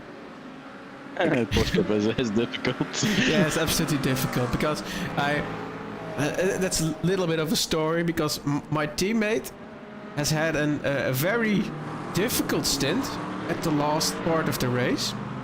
And he needed to keep extending because I was running late. And he needed to go to the bathroom really bad. so he needed to extend and extend and extend. And then finally I came home and took the wheel. And the first lap cold tires, I turned on to the Nordschleife, the first turn on at speed. And I just wrecked the car. 2 hours remaining. So it's not a good memory. Why? I know. How could you? I pulled the last Danny. year in the 24 hours we did the split with the race start when all cars are 1 minute 30 they keep stuck from 2 spinning guys. So we drove on the Nordschleife and then 2 cars and we stand still with 45 cars. 1 minute and a half. Yeah, I might contact you in a few days to try and team up to get a team for the Nürburgring 24. So I do know some people from ORNL that want to drive, but we don't quite have enough to get a reliable team on the grid, so maybe we can work together there. Why not? Meanwhile, in pit lane, Erik Johansson, 61 ANR Endurance eSport car, also had a quite eventful race. I do see multiple cars that are involved in more than one incident in the report sheet. Meanwhile, Bram Lengte and Vince Page are still going at it. There is a difference of 0.2 per lap in pace, in the advantage of Bram Lengte in this case, last time around. 34.0 for Vince and 33.8 for Bram Lengte. We only have 20 minutes to go. Not much time remaining. Pit lane, Gavin Daniels in pit lane. And Oliver in pit lane. All 3 of them for longer time in pit lane. Page is now in traffic, GT4 leader there. Bram Lengte also gets by, and the number 5, LMP2, safely makes the pass. Chris van Gucht is not very far behind. On track, that is. He is 1 lap down extra.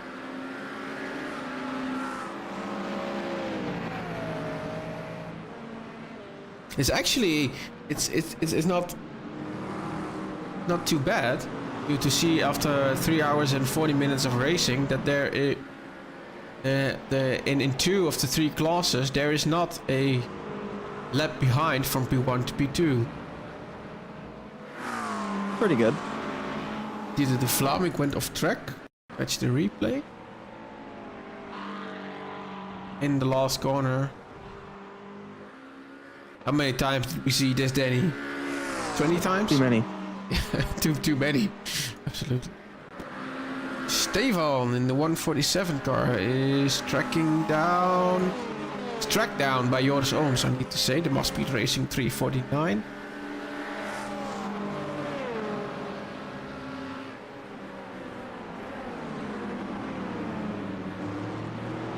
Yes, looking at the 6th position for Stefan.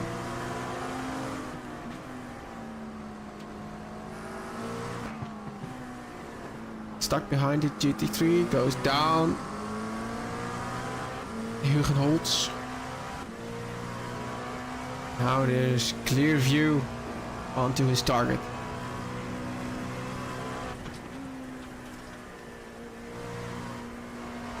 The 77 car of Killian Klaas now in pit lane. Actually now out of pit lane. Already made his stop. That is the last stop of the race for these guys. Joris Ooms now within half a second.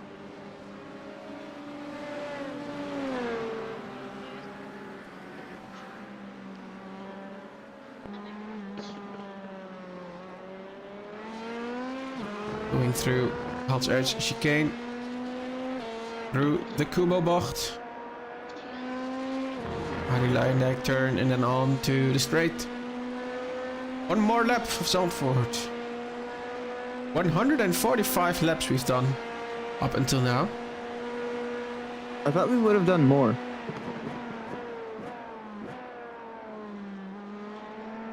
Yeah, but it's 4.2 kilometers this track, I think. Yeah, 4.2. 4.26. But that's over 600 kilometers that they have driven today. Zandvoort 1000 maybe in the future. I'd like to do a 24-hour here. They still haven't got headlights on that damn it NASCAR car. Here's Simon.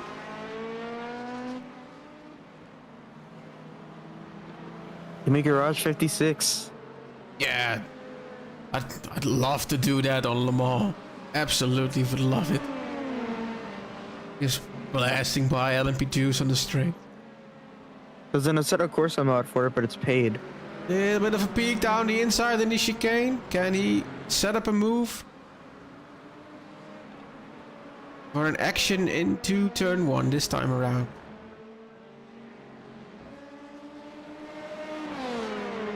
Need a good exit to pull that off.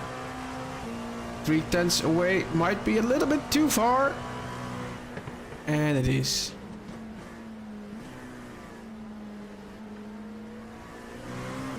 Now comes part of the track where you can't really overtake. You try a different line here and surprise your competitor. But the exit is always gonna be less good. Yeah, it is. Unless they take a worse line. And I think this is the most treacherous corner of the whole circuit. If you go wide here, you end up way high in the gravel traps and it costs you over half a minute to get back. A little bit of a tighter line here. And he's gonna cut in earlier. This is really an advantage of these longer races and the gaps that are getting a little bit bigger, that we can zoom in on fights like this and just enjoy it actually. Again, a little bit tighter. Opens up the corner. Now he's closer than he was last time around.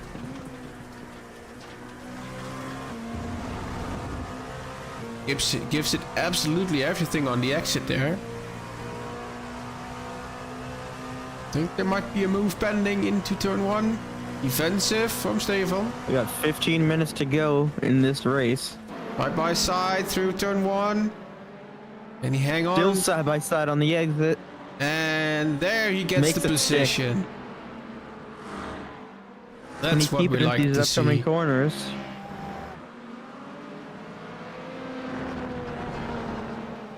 Koen van Woestijnen went off the track. Let's see what happened here.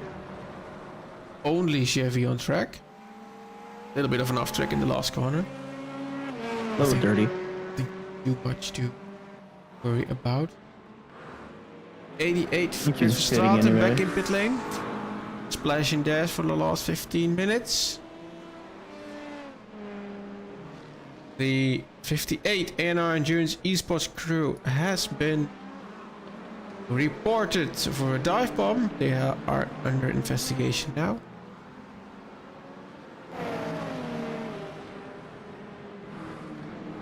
Let's see how Joris copes with this traffic in front of him.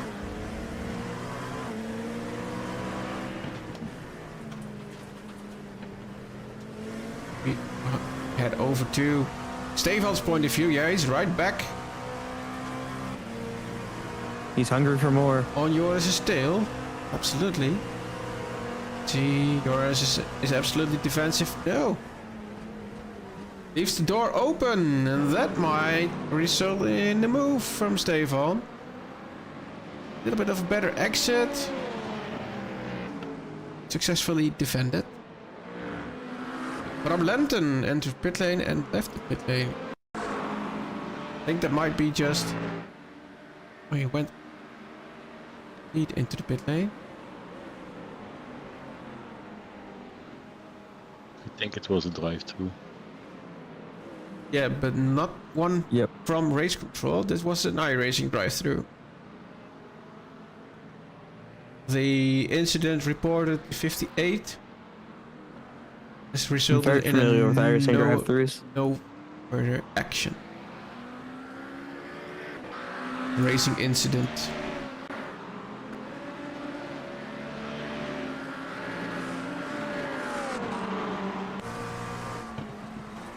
If I'm now clear, P3 with more traffic up ahead.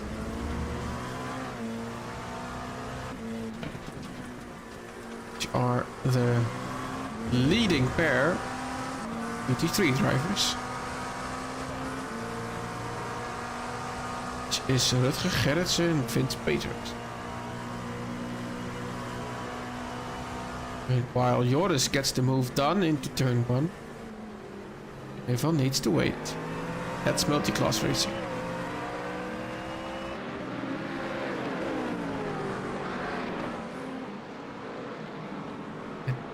Battle for P1 is starting to heat up here.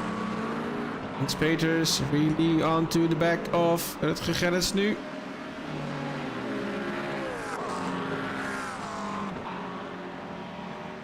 GT4 on the outside of Schijfvlak.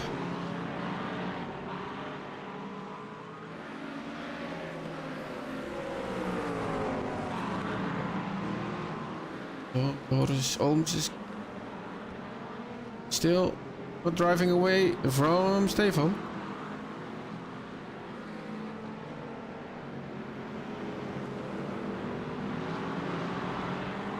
And if these two really start fighting these last 10 minutes, then Bram Lenten is only 16 seconds away. This could be interesting.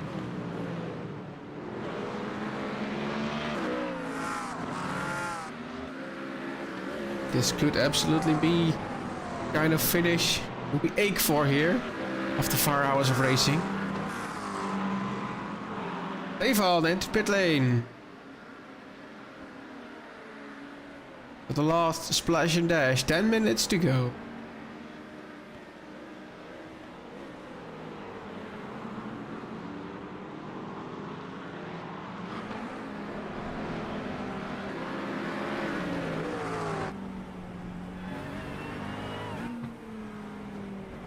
When is Vince Peters gonna make a move? Can he make a move?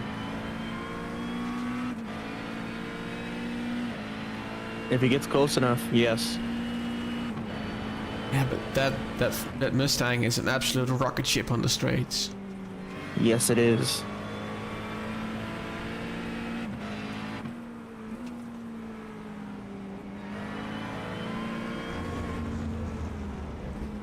A bit of traffic coming up. Just love the glow of those tail lights. New lighting system. Absolutely. I think it's the most beautiful GT3 car on track. Absolutely. But it's a ship to drive. Yeah, but it's quick though. That's what's fun about it.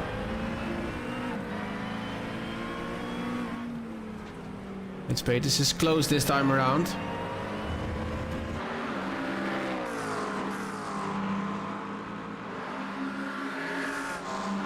Is there gonna be a move for the lead in GT3? Potentially.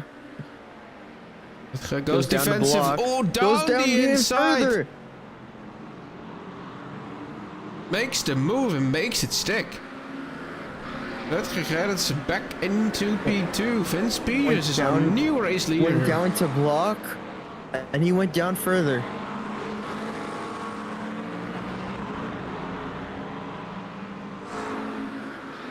But it's clean racing. Yeah, he left the gap. Vince took it. I think he's just shocked. Let's take a look at that. Yeah, absolutely. I don't think he expected it there. And the fact that he just made the corner there sells it as a good move. Absolutely. Those McLaren's brakes are just amazing. If you do this in officials, then you end voting. You're gonna end You're gonna end up in the wall. Yeah. They close the door. Now you see. Chris Versteiner F in the chat. Drove such a good race, Chris. Absolutely. You either end up in the wall or you get cussed out. That's how that move goes in officials. Now it's up to Rutger to stay close, wait for an opportunity.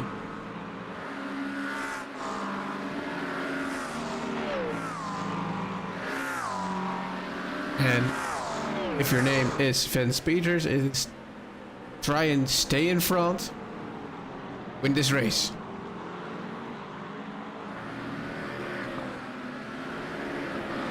Don't jinx it. Flashy lights there.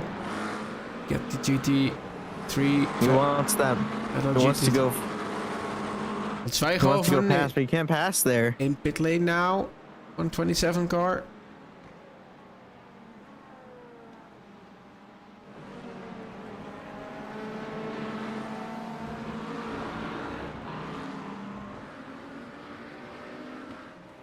Straten once again through the GT3 field.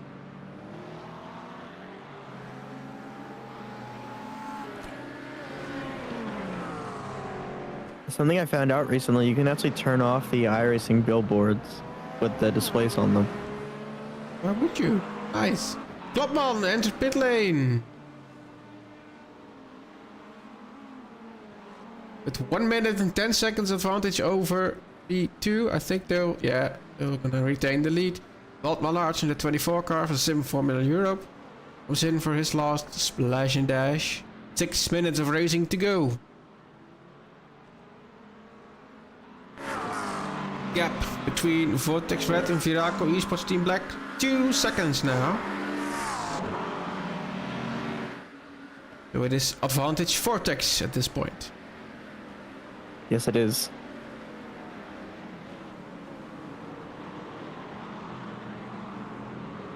I'm eating a nice dinner after this.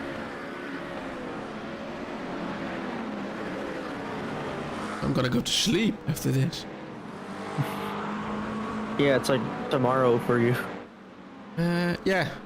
Just 3 minutes. 6 minutes to go. Now it's 5 minutes to go.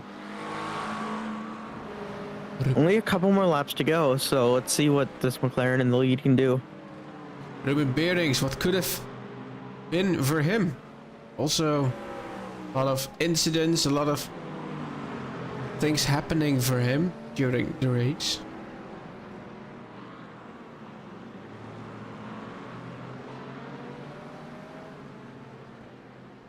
In Franken, Eagle Speed Academy Esports Team D in second position, GT4. Trying to get Look a in the lead nice... for GT4. Yeah.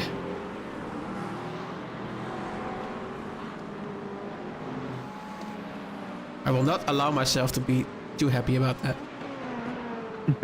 Need to be professional. I'll let you guess how many incidents there are right now. 703. You are so close. It's 7:12. Every time, you're so close. Yeah, the back marker didn't really help with Gerritsen there. I think that's the closest you've been to guessing the incidents. Yeah, I think. Yeah, because the first one you were 50 off. Ooh, something wrong This with one- Daniels. Off track in the last corner. Oh, and almost the inside wall. Oh my god. That is impressive. And goes defensive. Yeah, but this is for position. Dante Olivia versus Kevin Daniels. Well, is it Kevin Daniels or is it Kevin Sofro? Ooh, down the inside he goes. And now That's Kevin Daniels. side by side, LMP2 goes by. Still side by side. Door Contact. banging. 3 minutes to go. These guys are not messing about.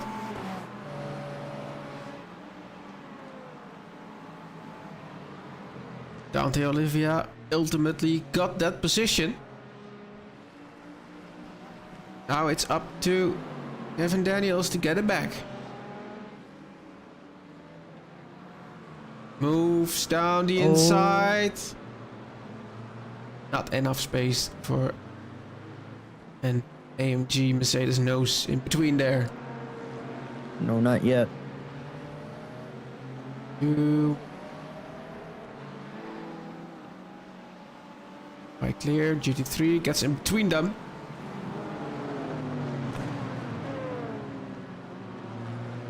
He is on a mission. Using all of the track there. The curb is wider than his car. A little bit of an off track for the Honda's racing team.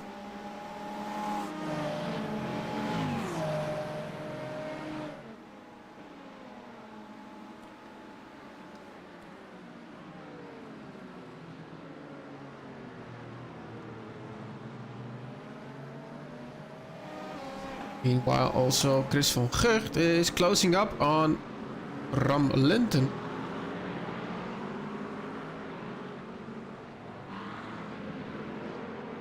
$80 seconds to go.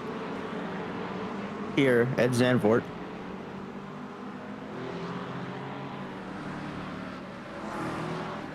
And 2 incidents will be checked after the race. Yeah, saw it.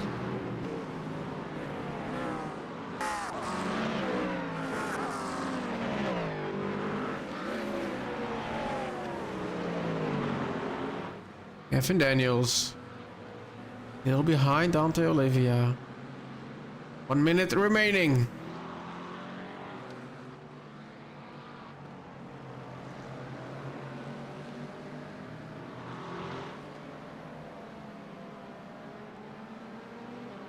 So I believe there's one more lap after this. I believe as well, yeah. 40 seconds is the gap between CKS Racing and Viraco Esports Team White. In GT3 class. I believe I know who's going to win the LMP2 class. Kevin Daniels. He's really close. Keep an eye out for the white flag.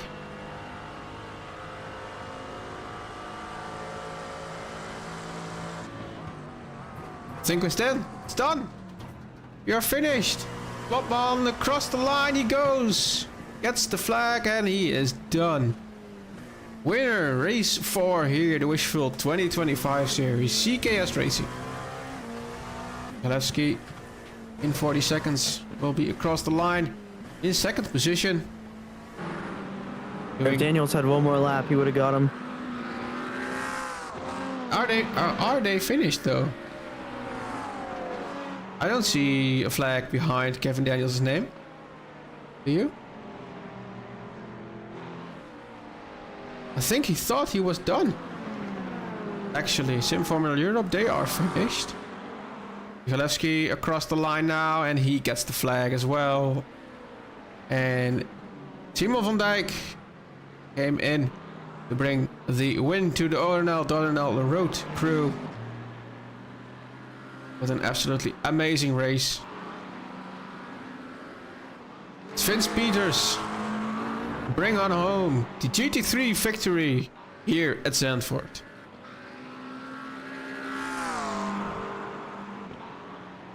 I think I might need to change the streamer mode on Discord to see full names. We would like to talk to some of the winners. Yes, we will.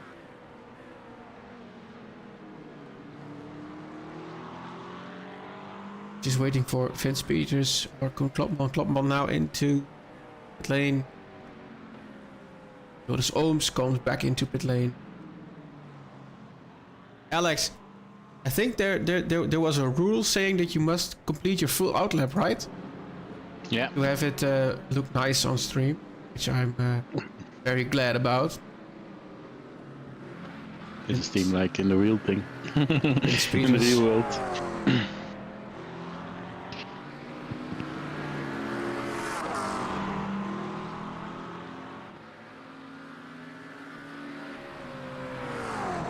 Into pit lane he comes. Bring on his Vortex red car onto the podium. Levski finishing the lap off with his teammate behind.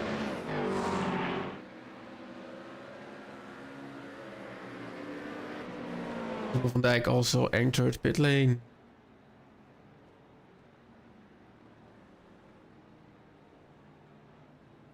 And we have our result page ready as well. The race result. CKS Racing Team on the top step of the LMP2 podium. Followed by the Viraco Esports Team White Team and Sim Formula Europe. Then it's the A&R Endurance Esports Crew 59. Followed by the Stage 1 Racing Team 83. Mach Speed Racing Team 349 is in 6th place. Then Squadra Veloce Alpha by Eagle Race Simulators, the 147 car in 7th position. DDK Racing Team P in 127 numbered car on the 8th spot. Then R.O.I Esports 3, car number 19 on 9th position. P10 is for A&R Endurance Esports 61. And I need to scroll a bit down. There we go. I do that. Yeah. In 11th place, it's the A&R Endurance Sports 58. And Vortex Red wins the GT3 class, followed by Viraco Esports Team Black and Orange. Then there is an LMP2 still in the grid. Few laps down. The Academy Eagle Speed Academy Esports Duo, followed by the Track Cars Import Specialist Mach Speed Racing Squadra Veloce Bravo. Eagle Speed Academy's Team S for LMP2. Next page, please. Flanders Racing Team, SimCity Racing, what could have been tonight. DT Tracks B, Mach Speed Racing 347, VDK Racing, Simatox Sensations, Eagle Speed Academy Esports Team B, followed by Vortex Blue. Then the winners of the GT4 class, R.O.I Road. Eagle Speed Academy Esports D brings home a nice 2nd position. Then it's the DDK Racing Team in GT3 in the order. Then SJS Racing for 3rd place. 68 car. Then Vortex Gold. R.O.I Esports GT3. Flanders Racing Team Bravo. DDK Racing Team B. SJS Racing 23. Stage 1 Racing LMP2. Did not quite make it through the race. DT Track C. Goyo Autosport. We've seen him crash with 130 laps behind. We have the Viraco Esports Team Grey 152 laps behind. That's the last one, 31st. Let's see if... What could have been for the SJS 23 team? Yeah, absolutely. We have not... Yeah, we have Kim Punter in the YouTube, in the Discord chat. Let's see if I can hop him over to... Justin Kim! Ja, Yes. zeker. Good evening. Ja. Quick question. Yes. Do you want it in English or do you want it in Dutch? Dutch? possible? Goed. Kim, Oh, god damn it. ja, Danny, you need to be quiet for a few minutes. Kim, gefeliciteerd. Ja, dank je. Wat een geweldige race, zeg. Dat ging lekker, hè? Ja, absoluut. Uiteindelijk met een ronde voorsprong. Ja. Ja, vooral in die beginfase toch echt wel veel ontweken, volgens mij. Ja, het was wel inderdaad, als je dacht van dit is mijn bocht en er kwam iemand aan. Halverwege de bocht was het in één keer de bocht van een ander. Dus het was een beetje behelpen inderdaad. Maar een beetje voorzichtig doen en nou, dat heeft geholpen denk ik. Ja, absoluut. Vooral goed uitkijken en voorzichtig doen heeft veel geholpen. Ja, nou, en uiteindelijk, het was jouw eerste race voor de Wishful series hier, dit jaar. Ja. Dus klopt, ja. goede binnenkomer, hè? Dat dacht ik. Ja, toch? Absoluut. Welkom, 4 welkom. uurtjes hier op Zandvoort samen met Simon. Simon niet in Discord, zag ik. Nee, Simon wil op bed. Simon is er een beetje klaar mee. Oh, oké. Die had vanmiddag ook een endurance race gereden. Ja, dat hoorde ik. Die was er een beetje klaar mee. Absoluut. Maar hij heeft wel genoten hoor. Hij vond het leuk. Dus positief geëindigd. Ja, hartstikke fijn. Leuk. Goed gedaan. En ja, gefeliciteerd samen. Ja, dankjewel. Graag de volgende, hè? Volgende 8 uur Nürburgring. Ja, dat wordt 8 uur hè. Dat wordt 8 uur. Net al met Simon over gehad. Dan moeten we er eigenlijk nog even 1 iemand bij hebben. Ja, nou, je mag met z'n drieën, dus Ja, daarom. Dan moeten we even met z'n drieën. Ja. moet helemaal goed komen, Maar, toch? hebben we wel zin in. Dat komt goed. Dan ga ik je feliciteren. Congratulations, Kim, and on to the next one. Alright, thank you. Bye bye. So, I Danny. can understand again. You don't need to. Quick summary, congratulations, you did well. Yeah, we're gonna be there next race too. Okay. Kenny's That's- in the waiting room. Have a look. Who's in the waiting room? Kenneth Hermans. Kenny! Good evening. Hi guys. So, how's it been? Yeah. Tell Did us. you like the? Yeah, absolutely amazing. The first half of the race, actually the first hour, so much happened. It's absolutely insane. Yes. Agree to that completely. It's unbelievable what kind of things were happening on track. To start with, only in turn 3, the race didn't even started yet. So we already had quite some damage right from the start of the race. So we know it was becoming really difficult for us. And after half race, I guess, we had a small mistake, and so our steering wheel was not centered anymore. Oh. So it was an extra challenge for us. So our best pace was only 34 low or 33.9 high. 33.9s, yes. So that was best possible. So we were really needing to just keep on pushing.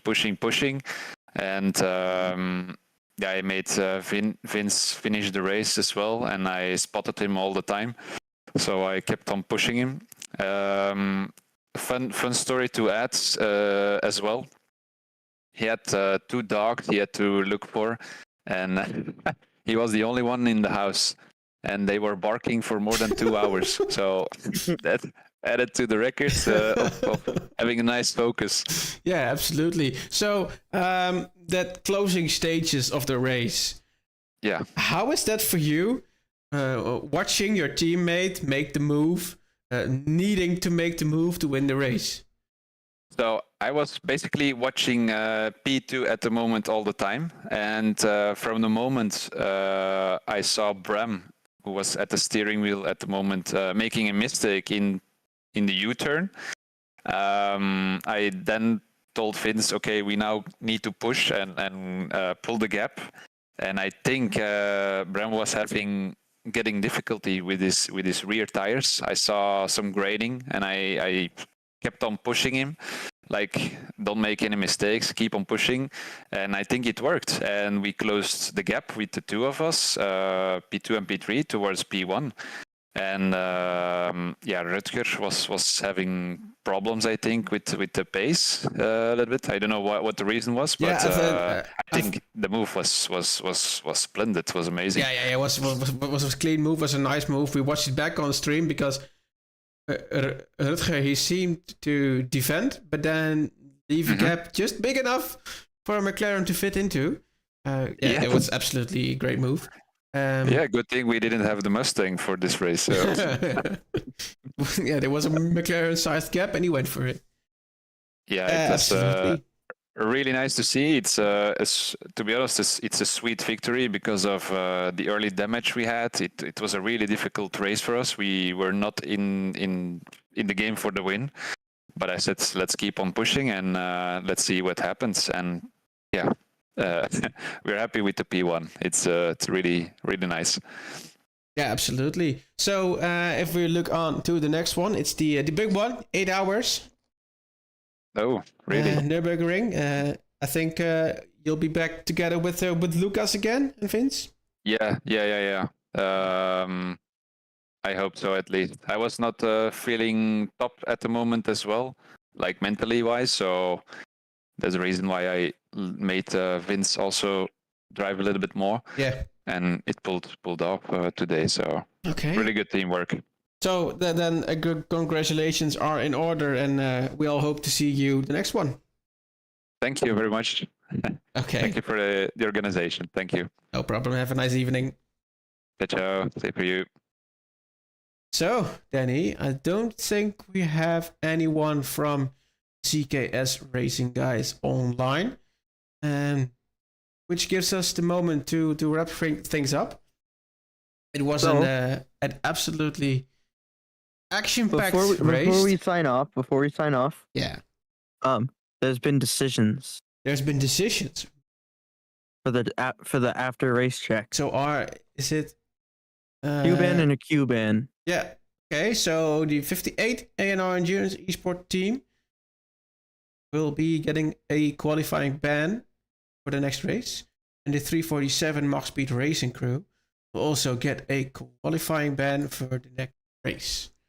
And that is the next race they attend, not the next race per se. Yeah. Okay. So that'd be too easy to cheat. Yeah. But then again, you really don't want to miss the 8 hours. No. That's the main thing. So many laps, so many points. Yeah. And it's a double points race. It's a double points race. Anything can change there. Absolutely. So, donation-wise, still at 2,800.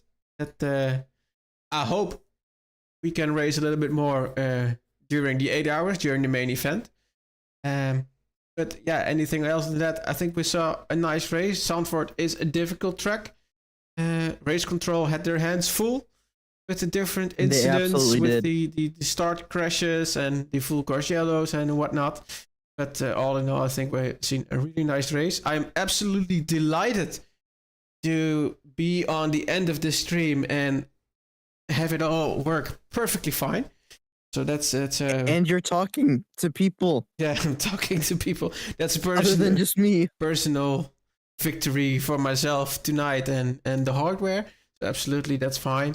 Yeah, I can if we have enough people for the Daytona 500 team race next week. Daytona 1250. Yeah, we will put on live stream, which is automated. Maybe you and I can hop in for a stint of commentating as well. I'm going solo. So well actually